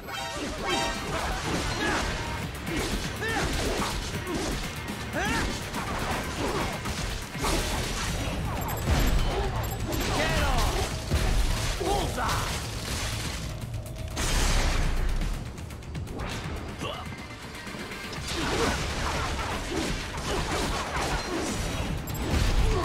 Dead off!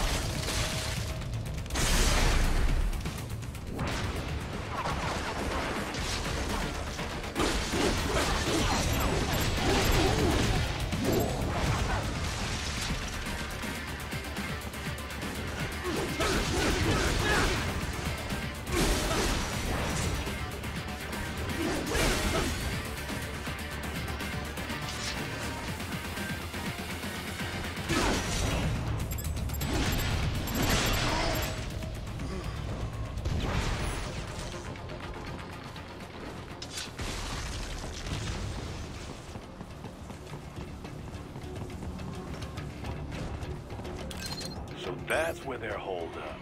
Some kind of electronic lock on the gate. Most likely it opens only if you have the right ID data stored in your left hand. Perhaps you could find a cyborg with access and borrow it? You see any cyborgs around here, Doc? Why not double back? Check the vehicle route again. You know, back at the entrance to the old city. Who knows? Maybe you can hitch a ride. Most likely platoon commanders carry correct ID data for the gate. Use enhanced mode to figure out who to hit. Hurry and get that hand right!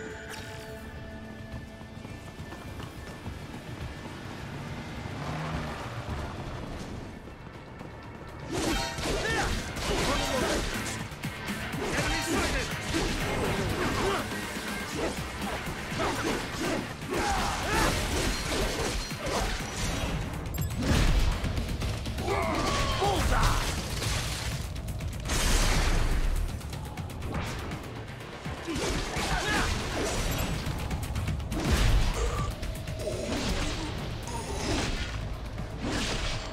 Dead on!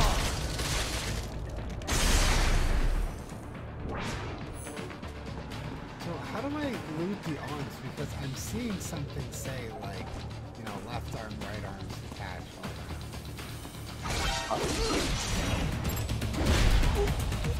Oh yeah, the arms. So am I doing it correctly or no? Right. You missed them all? Well, you just have to fight your way through.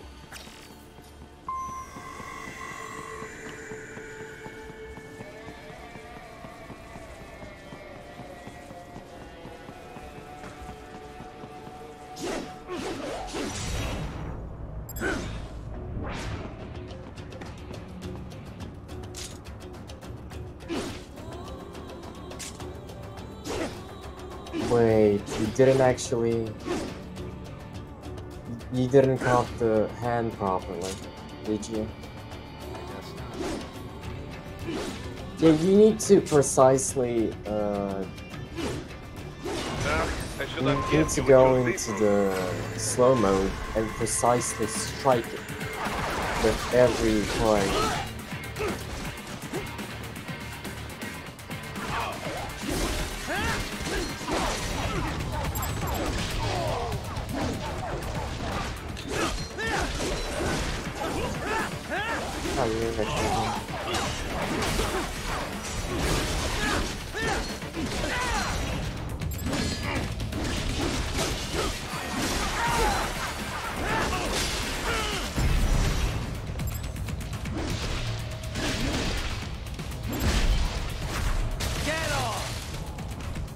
The hand is supposed to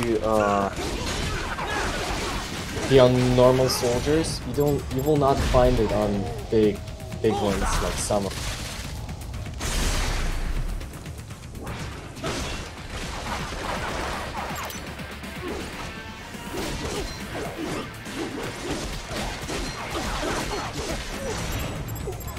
Also, it's it's not always on the. I think it's not always in the normal ones too, but the only normal ones have it. Like, it's like they're a really special one.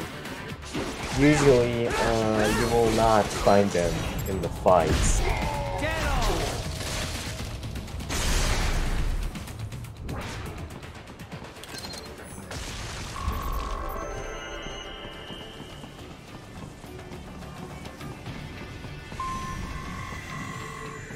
Oh, this one you did chop correctly. Still, you have to... before attacking someone, you should, like, do the scan mode and look at their hand. If it's marked, you need to cut it out. How to do the scan? It's the... Wait, you don't?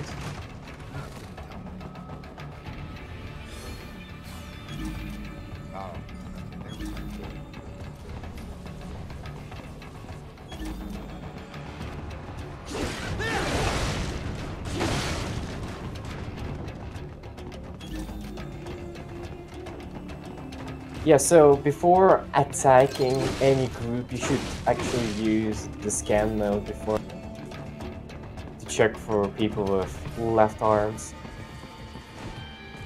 They're limited, so you will not encounter every enemy with it. To get to the plant, first make your way to the hotel roof.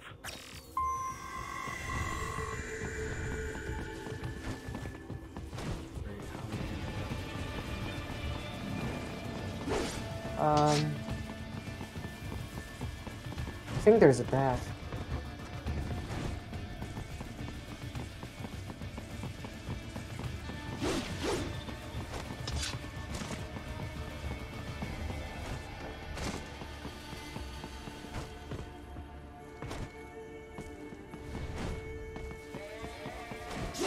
Isn't there a way to like run off walls or some shit? No. If it's walls, you have to jump on them. Oh, there's stairs right here. God, you can't find them.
handles I have.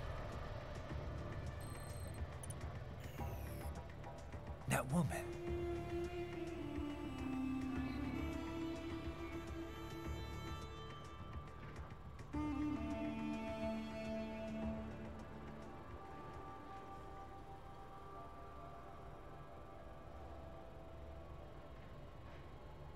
This scene is really strange as it makes no absolute sense.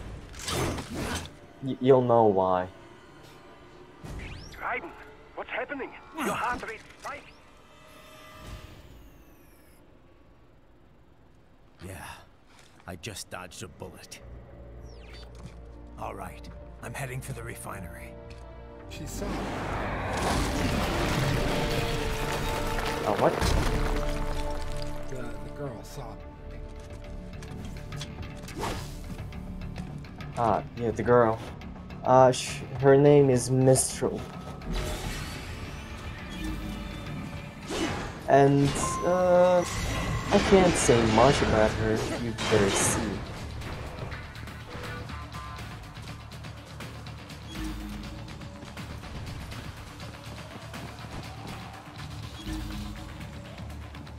Okay, so that means that guy's got a hand I should chop off, right? I don't know.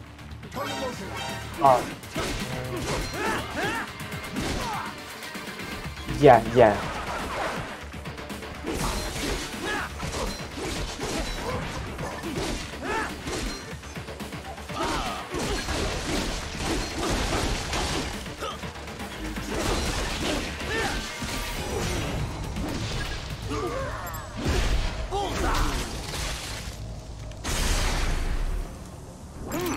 There was classified data embedded in that hand. It appears that man underwent modification at the Patriot facility, just as you did.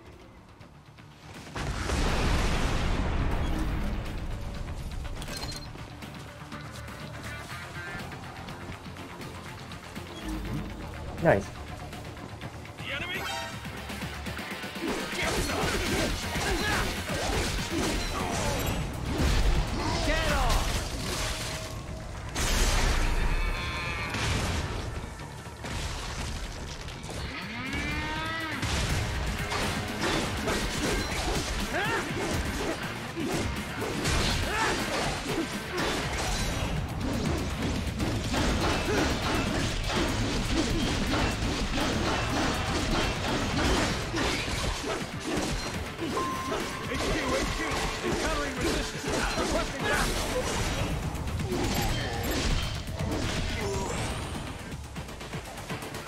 I don't think there's a point of trying to hit enemy in the slow mode while there is no prompt.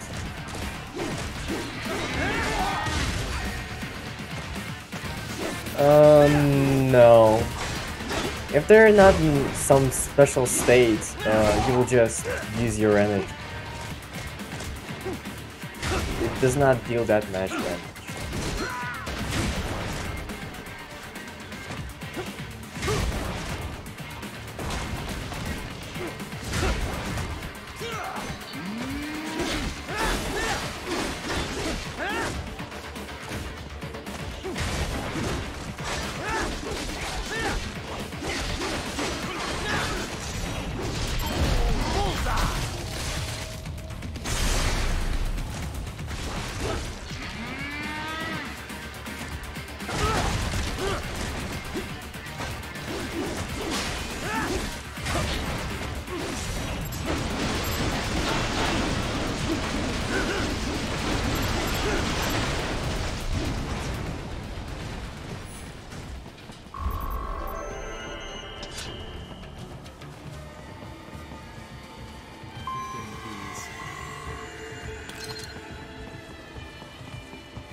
Don't go so hard on the moo-moos.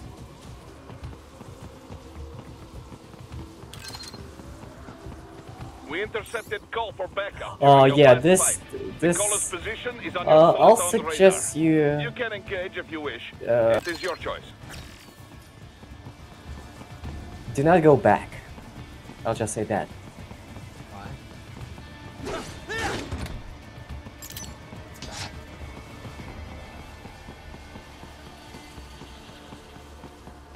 You will not like it. Up above you!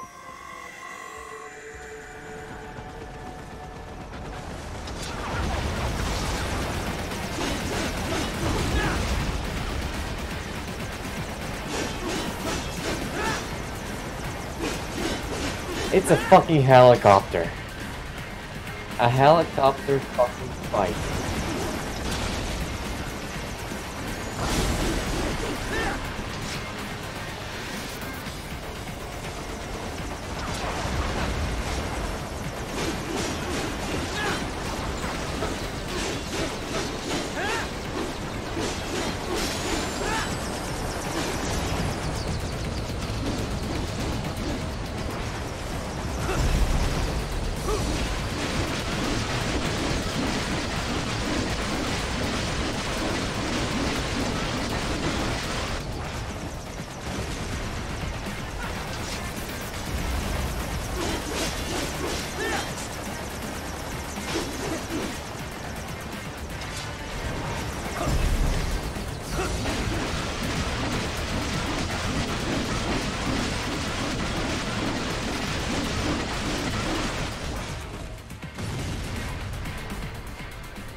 Right.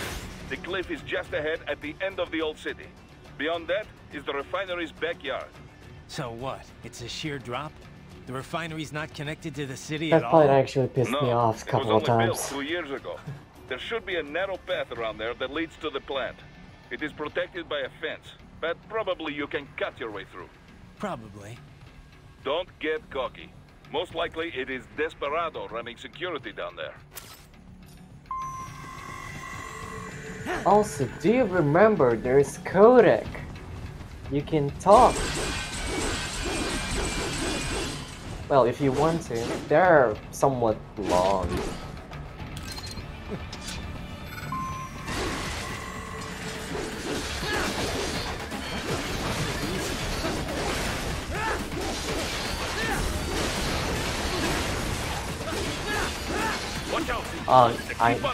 You met the handy thing.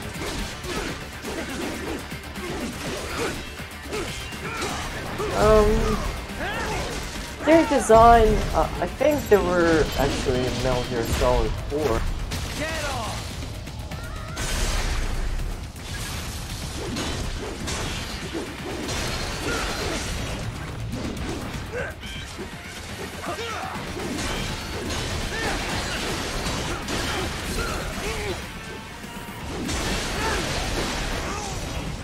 Here they act somewhat deviant in my opinion. Yeah.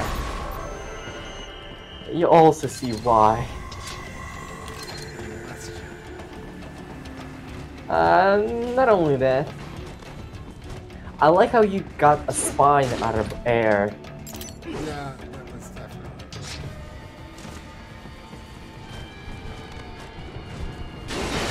Dolcev and his team must be in here. Find him.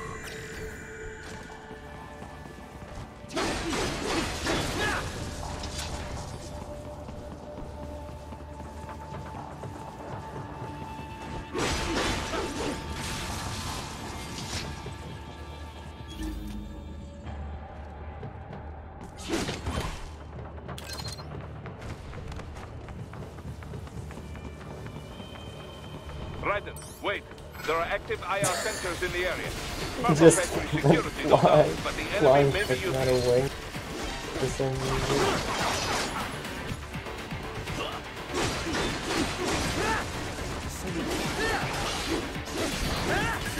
Just said there's sensors. Why don't you listen to him for once?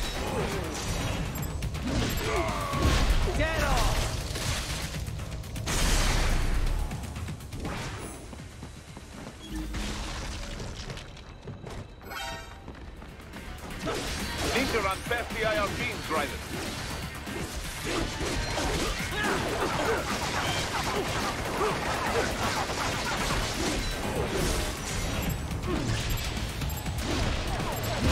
Bullseye!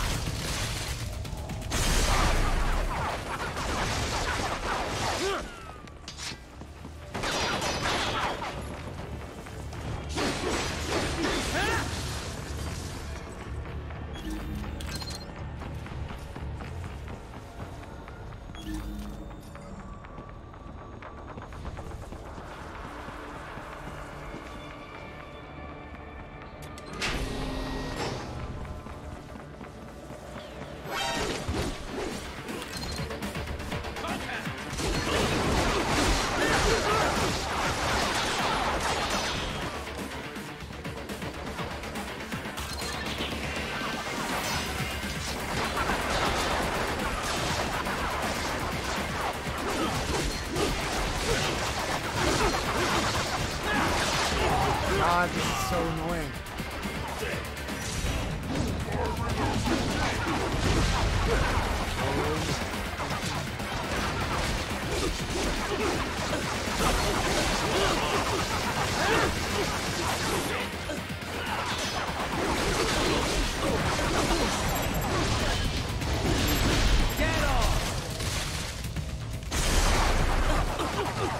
More classified Patriot information was in that man's photographic memory.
How do I open these boxes?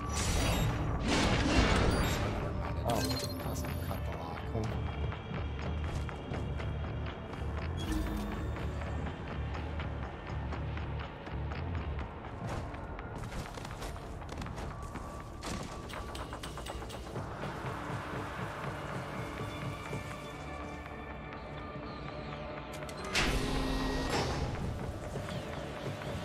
I think this is the point where you go to the boss fight.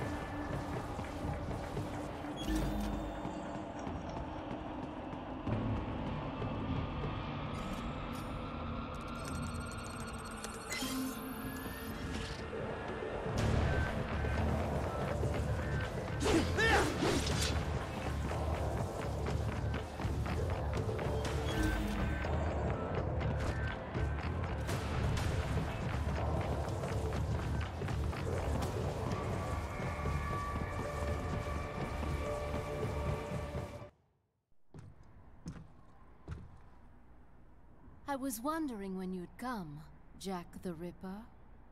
No one calls me that anymore. Dolsaev, where is he? I can show you a better time than that crusty old bear. You're in charge here? I am Mistral, the cold wind of France. She and does not look your French reputation precedes you. Liberian, but white as snow. You sure? She's somewhat... Even as a child. That was a long time ago. I was born in Algeria myself, you know? I'm only half French. Ah, there you go. And? We had our own civil war in the 90s. So you see? Cut from the same cloth, you and I. You don't know me. I lost my whole family. Everything.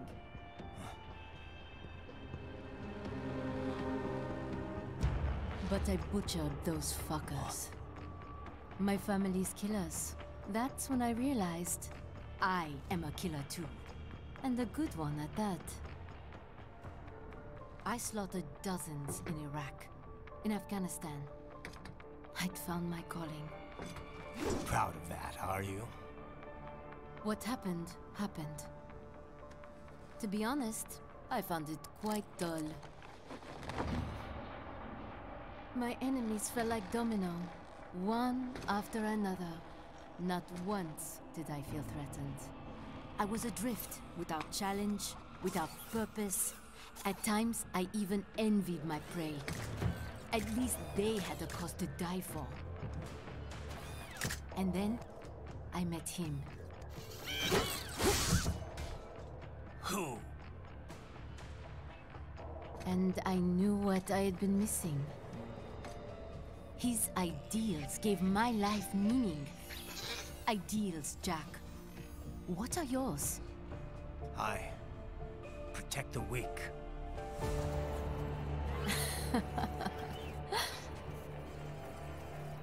Still? So naive. And if I must kill to protect them, then so be it.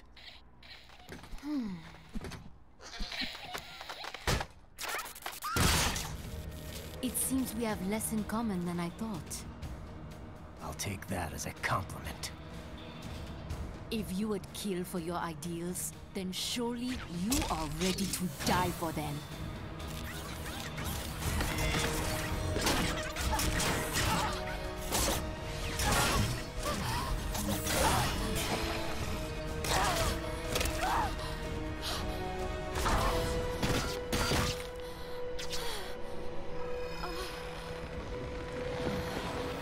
This looks really strange, you know, the arm thing.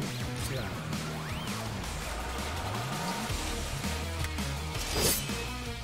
She's like a No More Heroes type of a boss. Yeah.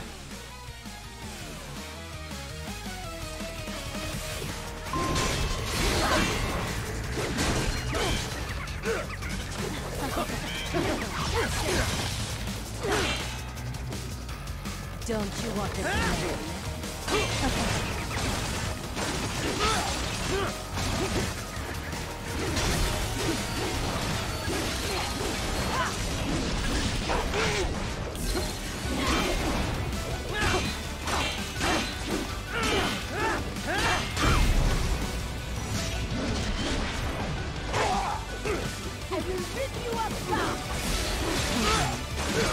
Yeah, you have to break her staff.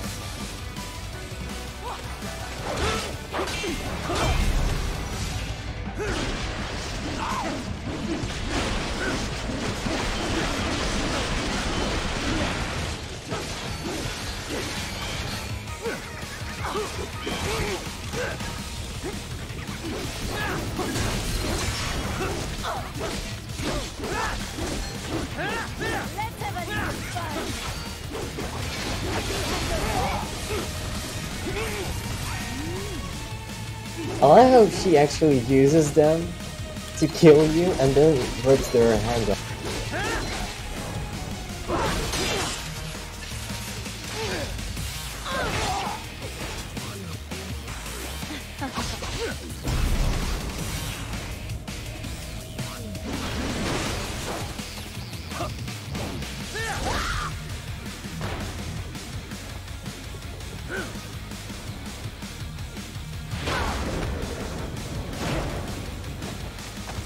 starting to enjoy this.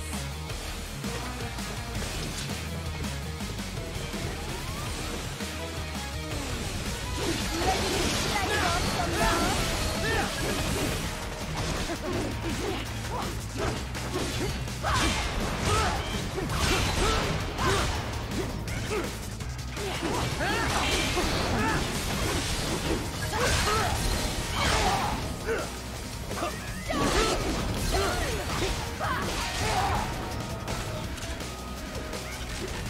Oh my fucking god.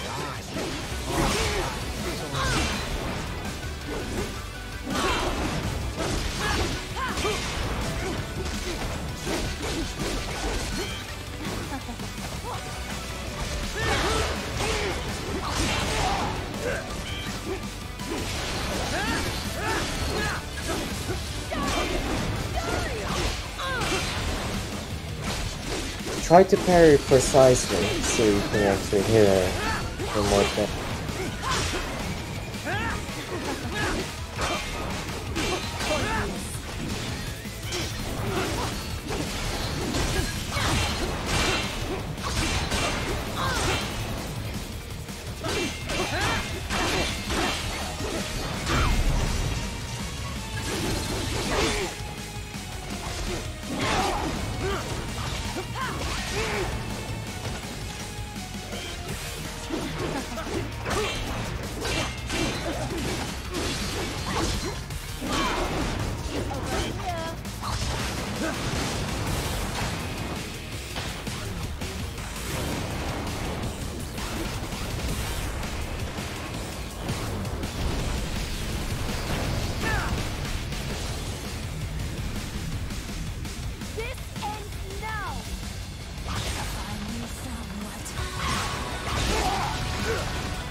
Yeah, it's first you don't actually get it how you parry, then you just go with it at some point. I learned to parry perfectly like in a mid game.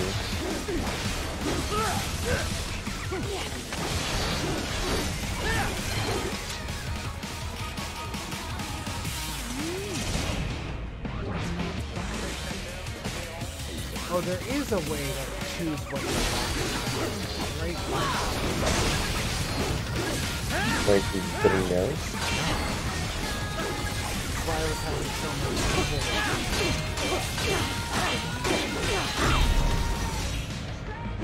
Oh.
And just like that, you end a person. I don't know how you're meant to freeze someone like that.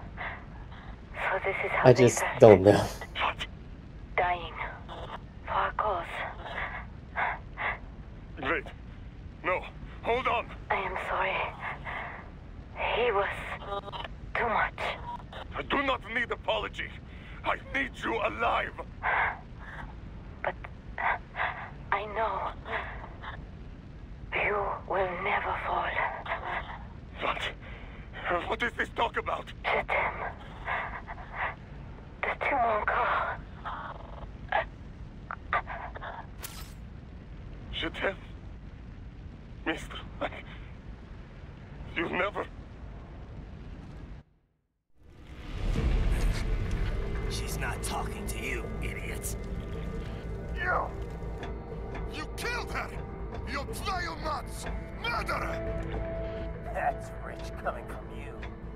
It's overdose, I am. Surrender. Translation. Why would I surrender? His Russian is perfect. Shit. Built with Russian money to make Russian money. It is no plan for Abkhaz. It is their prison.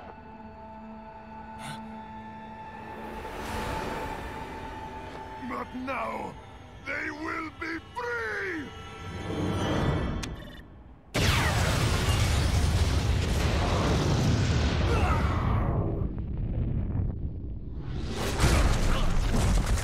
Damn.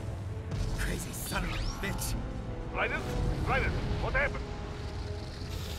Bastard blew himself up. Did you notice his blue nails? We're sending a helicopter. Secure an LZ. Whose? Understood. Yeah. The Caucasian Muslim guy.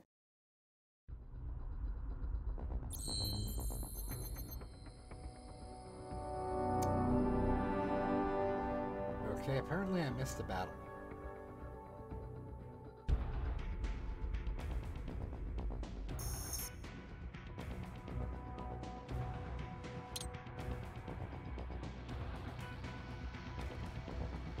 I think it's one of those secret battles that you don't actually know there are there.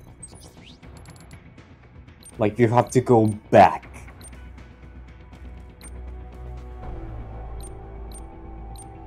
Is there a point to any of this, or is this all just cosmetic? No, they actually affect you. Like, well, one is a cosmetic, another is like white armor, inferno armor, and commander armor that actually affect.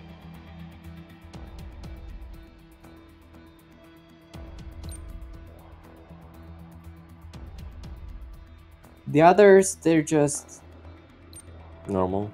Also, yeah, in the Metal Gear Solid 4, they made Raiden have a strange jaw too for some reason, and like they never worked with it. Why would they add it? Never specified.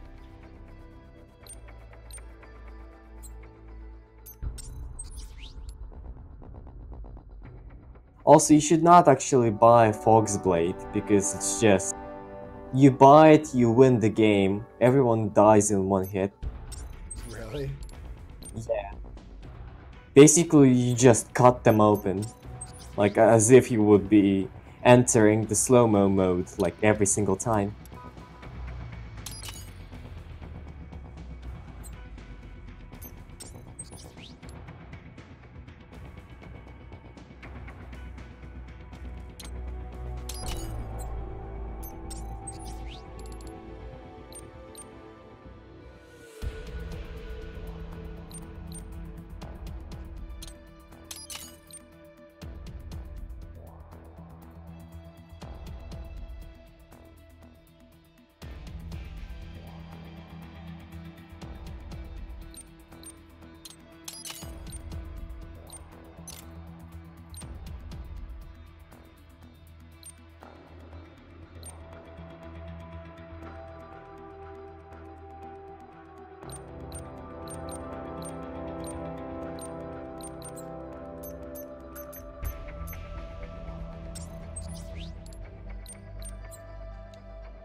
think I've seen this cutscene for no fucking reason. So you've got some kind of disguise lined up, right? Yeah, that one is just perfect. It's just, it makes absolutely no sense, but it's just there. Yeah. Well, just get into the sewer system ASAP. Hopefully anyone who notices you will just mind their own business. You sure you want the K9000 there along for this one? I had the good doctor make some adjustments along with the repairs. Remote piloting and AI wiping have been disabled. So yeah. Do you think it would have just like crossed the border with that disguise? Resembles a canine. Canines enjoy bones. Amusing on 2 levels. Let's go.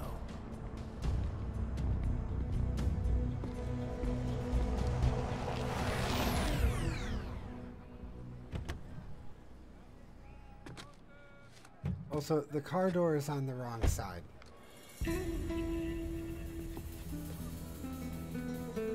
Are you sure? Mariachi, ¿no? ¿Un cyborg? Ese sombrero, ¿qué? Oh, never mind. We're next one.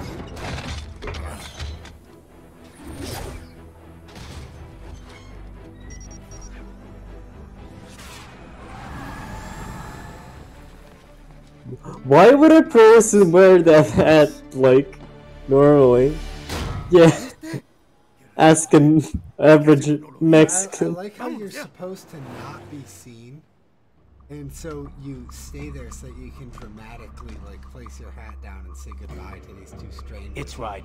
I'm in the Yes, just. All right, let's get started. Like your mission is to investigate the Desperado-affiliated research center somewhere in that area. Yeah, they're just minding their own business now. Dumping illegal waste into How the he sewers. says it. FYI, they're also involved with the cartels in human trafficking. Allegedly, anyway. This just gets better and better. Tell me about it. We need you to infiltrate the lab and find out everything you can. Of course, you'll have to find it first. We still don't know the exact location. So I'm looking for anywhere the lab might hook up with the sewers? Yep. If they're actually dumping waste, they've got to link up somehow. Find that connection, sneak into the lab, and see if you can find evidence implicating them on anything. No problem. Stealth's my specialty. Right. Well, we'll see. Do we have any idea what kind of research they're doing there? Not really. Maybe something related to all the people they're trafficking. Like experimentation? It's possible. Oh my First things first, though. Can I walk? Find a way into that lab. Oh, right. No. It says here the locals say Correct. black It's crocodiles important. live in those sewers. Don't so, you know? Watch out. Black crocodiles? Walking Could they slowly be talking about as UGs? possible is Maybe just an important to urban the legend. plot, But still, be careful. as in no actual way. You will provide backup. Sir, yes, sir. Commence operation. Right.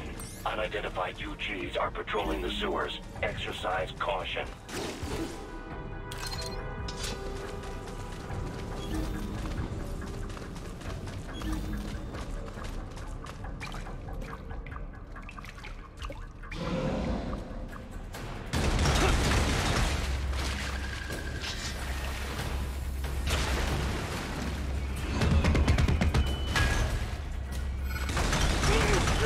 Better take out that UG quick. You don't want to attract too much attention down there.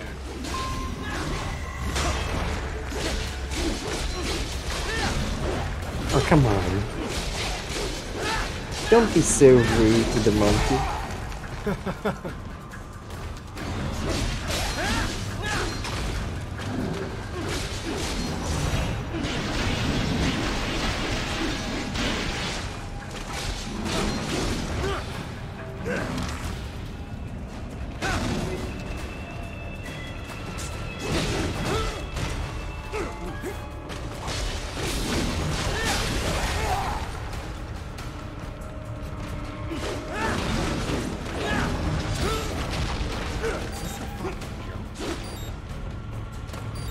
They're really dumb. to beat. You always have to precisely parry them to actually have a decent fight against them.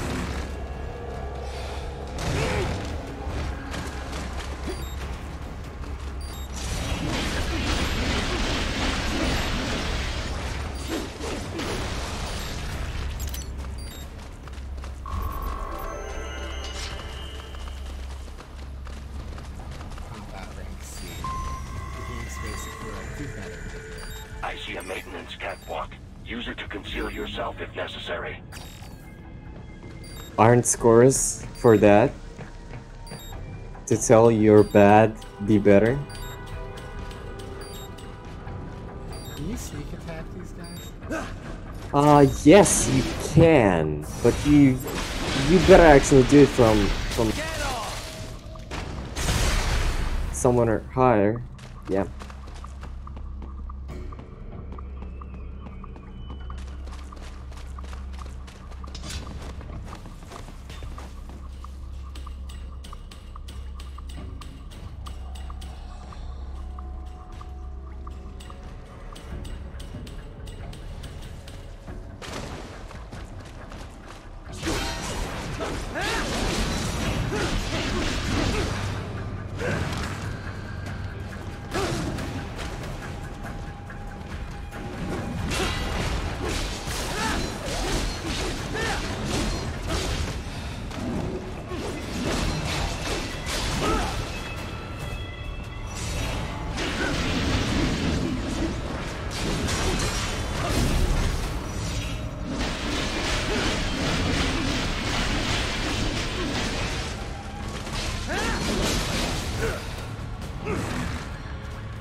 Easy.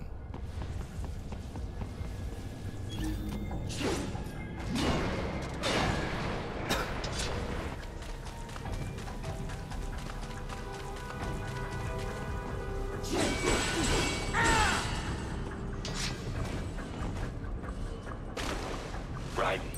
There is a boy in these sewers.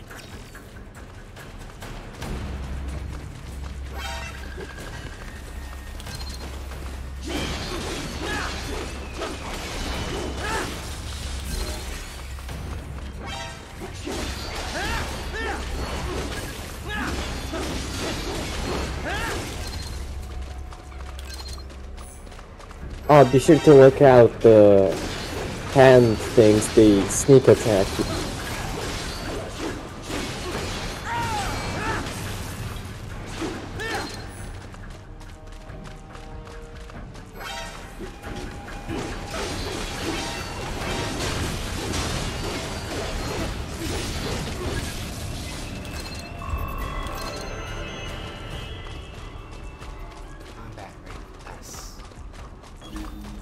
Yeah, you did absolutely nothing, but yet still got a reward. S.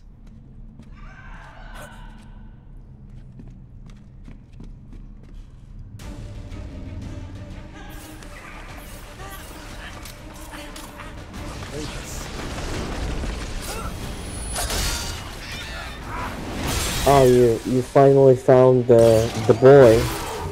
The immigrant. No, not the immigrant. He's local. Yeah, I think this is the moment where I should leave and give you all the opportunities to deport this boy back to his homeland. I'm in the grave. Goodbye.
¿Estás bien?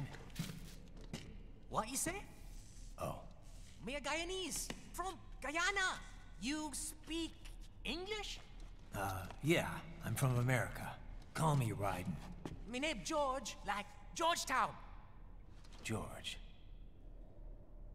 And just like all damn America president. Yeah.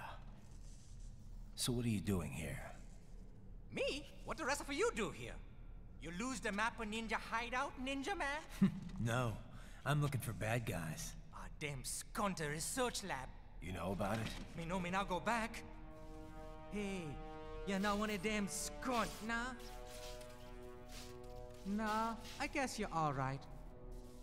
If you're a cyborg, you know who they is? Sort of. What happened to you? Oh, me been live on the street, rake and scrape for a bob, nah? Then this good need dressed like the mafia say, hey boy, you want a job? What the worst gonna happen, nah? But that mother skunt don't put me on a ras boat.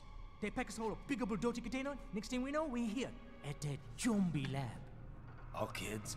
Like you? Yeah, a lot of boy. But then me been over here what them skunt wanna do. Snuff us out. And got all the organ. So you ran? Uh-huh. It's shame me not a bad-ass robot ninja man, same as you. Me been strongest cyborg ever. Warlock all them phantoms in black clothes that eye pass me. Starting to sound like a bad guy yourself. Just playing, nah? Me done plenty bad thing. But me not kill no man. Nah, never. Good. We tried to warn the boy. I say, IOD's brain gonna get cut out. Run your ass out of there. But them boy with me no understand. They like Spanish or something. So me the only one for escape. Then that machine come after me and... And I know the rest. George, I need every detail about how you escaped. Oh.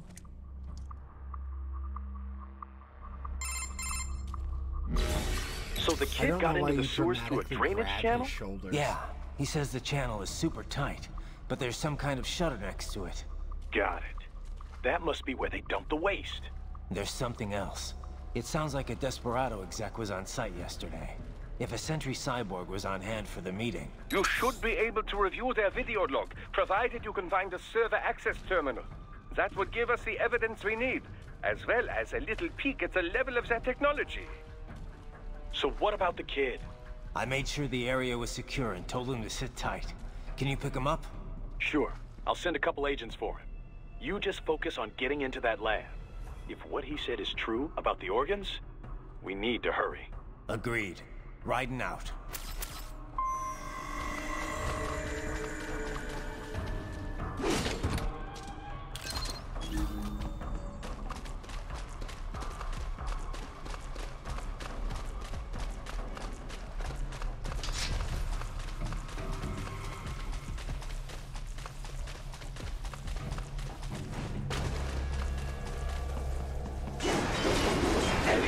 Activity ahead. It is possible they are conducting test operations while the lab is closed. They're not going to make it easy to get into that lab. Is there some way you could sneak past? It's a box. How's that going to help? Oh, it's for medical supplies. That could work, actually.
intercepted call for backup during your last fight.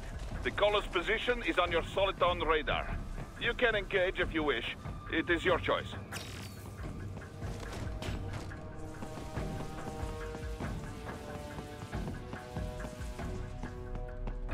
You're under attack!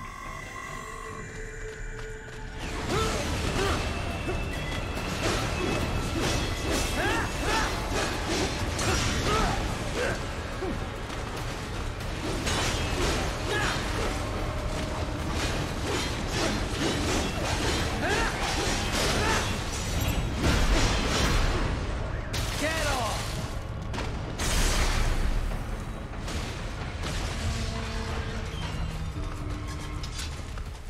They keep on coming!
Good, Raiden. Very good.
I have determined the approximate location of the lab based on the board's information.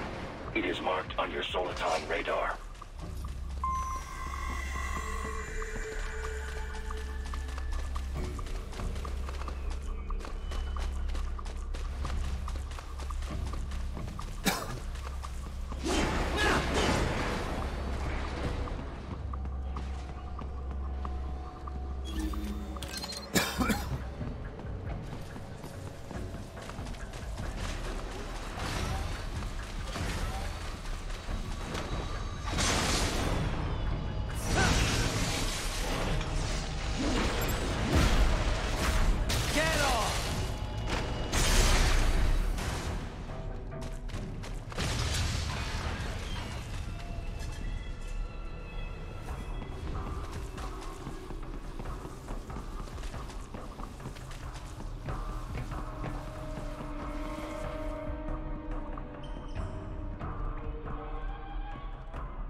discovered the entrance to the lab.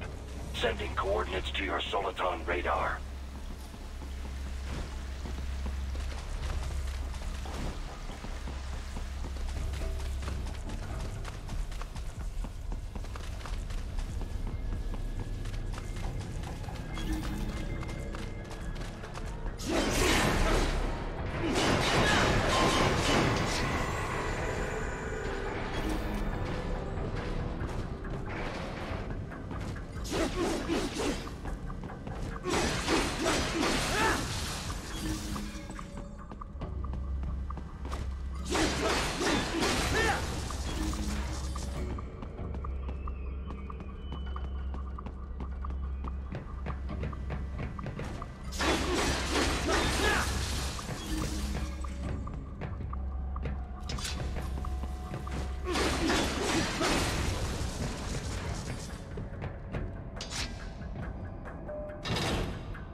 Ah, this would appear to be the UG maintenance area.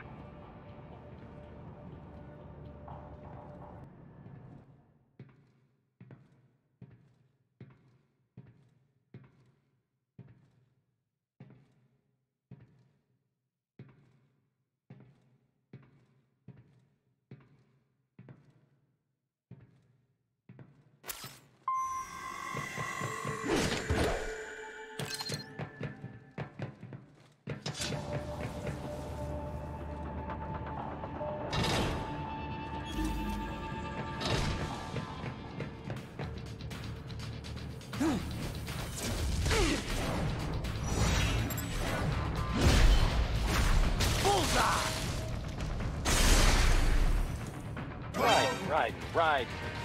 I thought you said stealth ops were your specialty.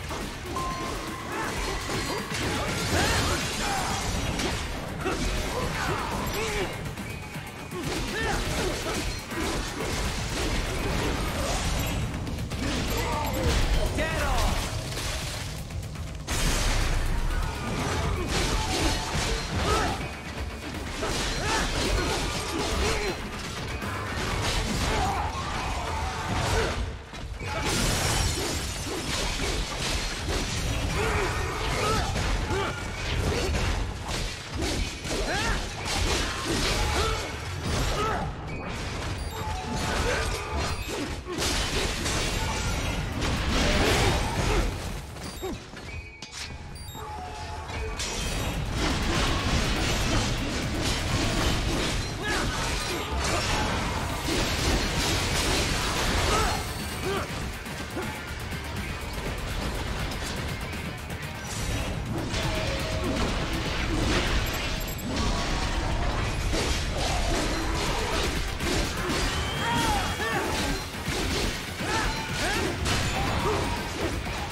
Raiden, if they continue to increase security, they may shut out all outside network connections. Please do your best to avoid being seen.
Is it over?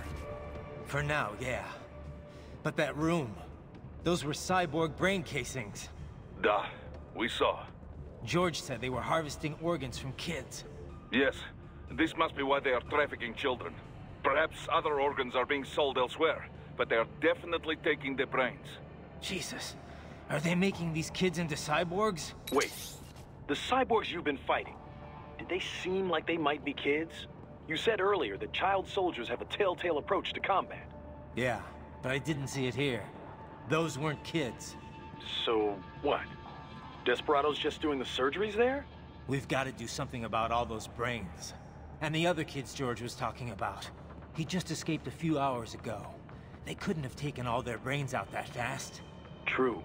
There could still be a bunch of kids they haven't touched yet. I better move.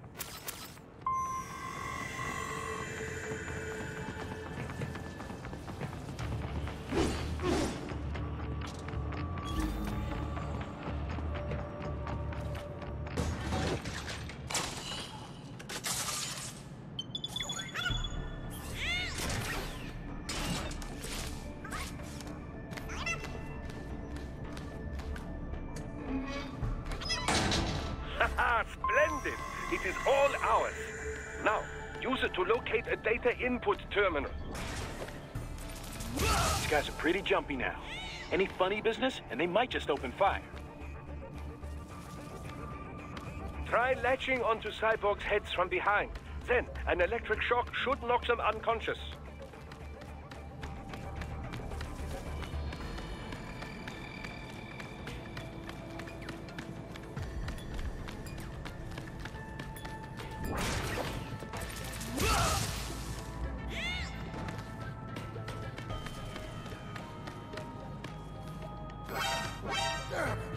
Target located.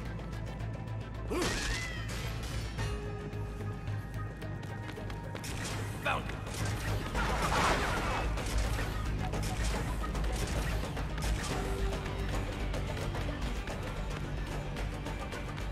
Found it.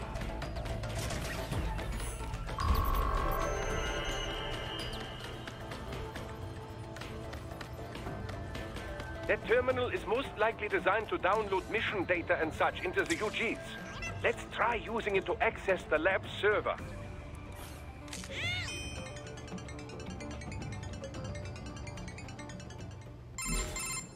Titan, I found something. In one of the Sentry Cyborg's visual logs. Guess who shows up? Patch it through. Right away.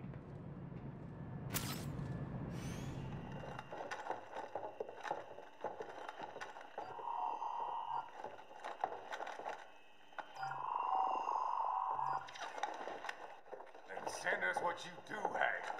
We've already commenced the outplaying. The Sears program? Yep. Same one old Georgie boy used on the kids in Liberia. Of course, it's right straight to the brain now. Feels as real as anything else. Your work is astonishing. And your work is late. We need this shit before our cover is blown. We've got some assholes snooping around. We just do not have the full quantity yet. Each brain has its own unique requirements. It's not like we can just pop them out with an ice cream scoop. All right. Make your point. Oh, thank you for understanding. Send what you have now or destroy any unharvested inventory. Okay? But have you any idea what they cost? Last I checked, children weren't exactly rare in the part of the world. Millions of them, in fact. You can get more once we set up a new lab. They lead lives of hunger and pain. We're performing a service here for them and the cities they burden. But just gathering the donors required a significant investment. Yes, you'll get the money. Accounting will be in touch. Gracias. I assure you we will dispose of our inventory the instant we can confirm payment. Are we done here? I've got a full slate today. Tecumseh is a demanding mistress, and America has suffered long enough. Oh, yes, sir. Thank you, sir. Let me see you out. You see that, Kev? Inmani's killer. Desperado's chief of operations goes by Sundowner, the Californian wildfire. The kids. Think we're too late? Only one way to find out. George was still alive. Maybe the payment hasn't come through yet. Maybe. But you heard what he said. They've already started some brains on VR training. There must be more than just what I found here. What about the VIP in the suit? I'll find out. He definitely seemed familiar. Right. I'm going after the kids.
More Patriot intel. Bring me more.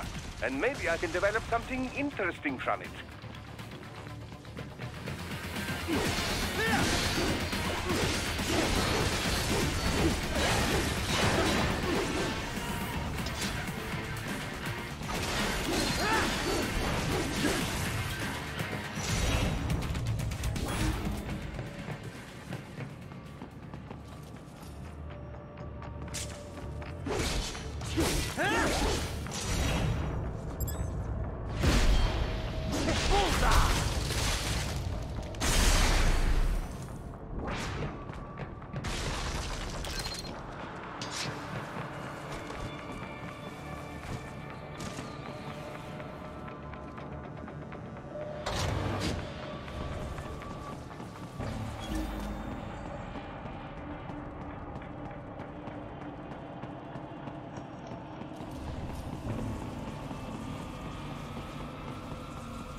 Bad news, Raiden.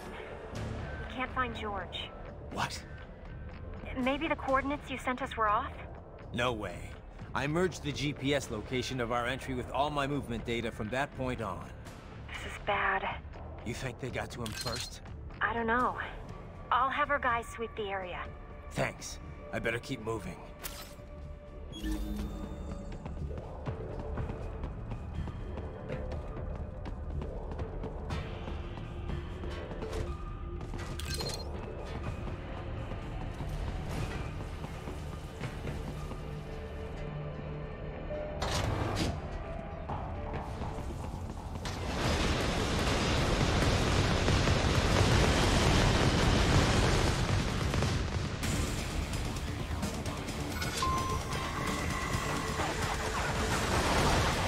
The bastard is blocking the way.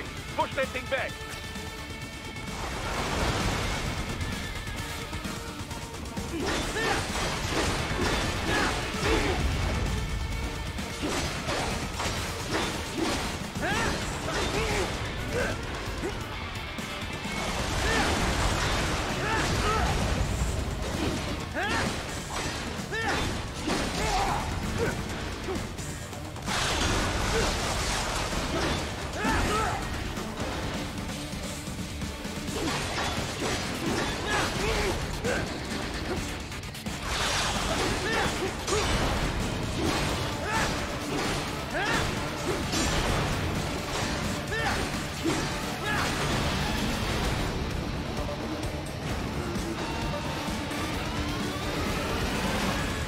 They've switched to biped mode. Careful, it is whole new battle now.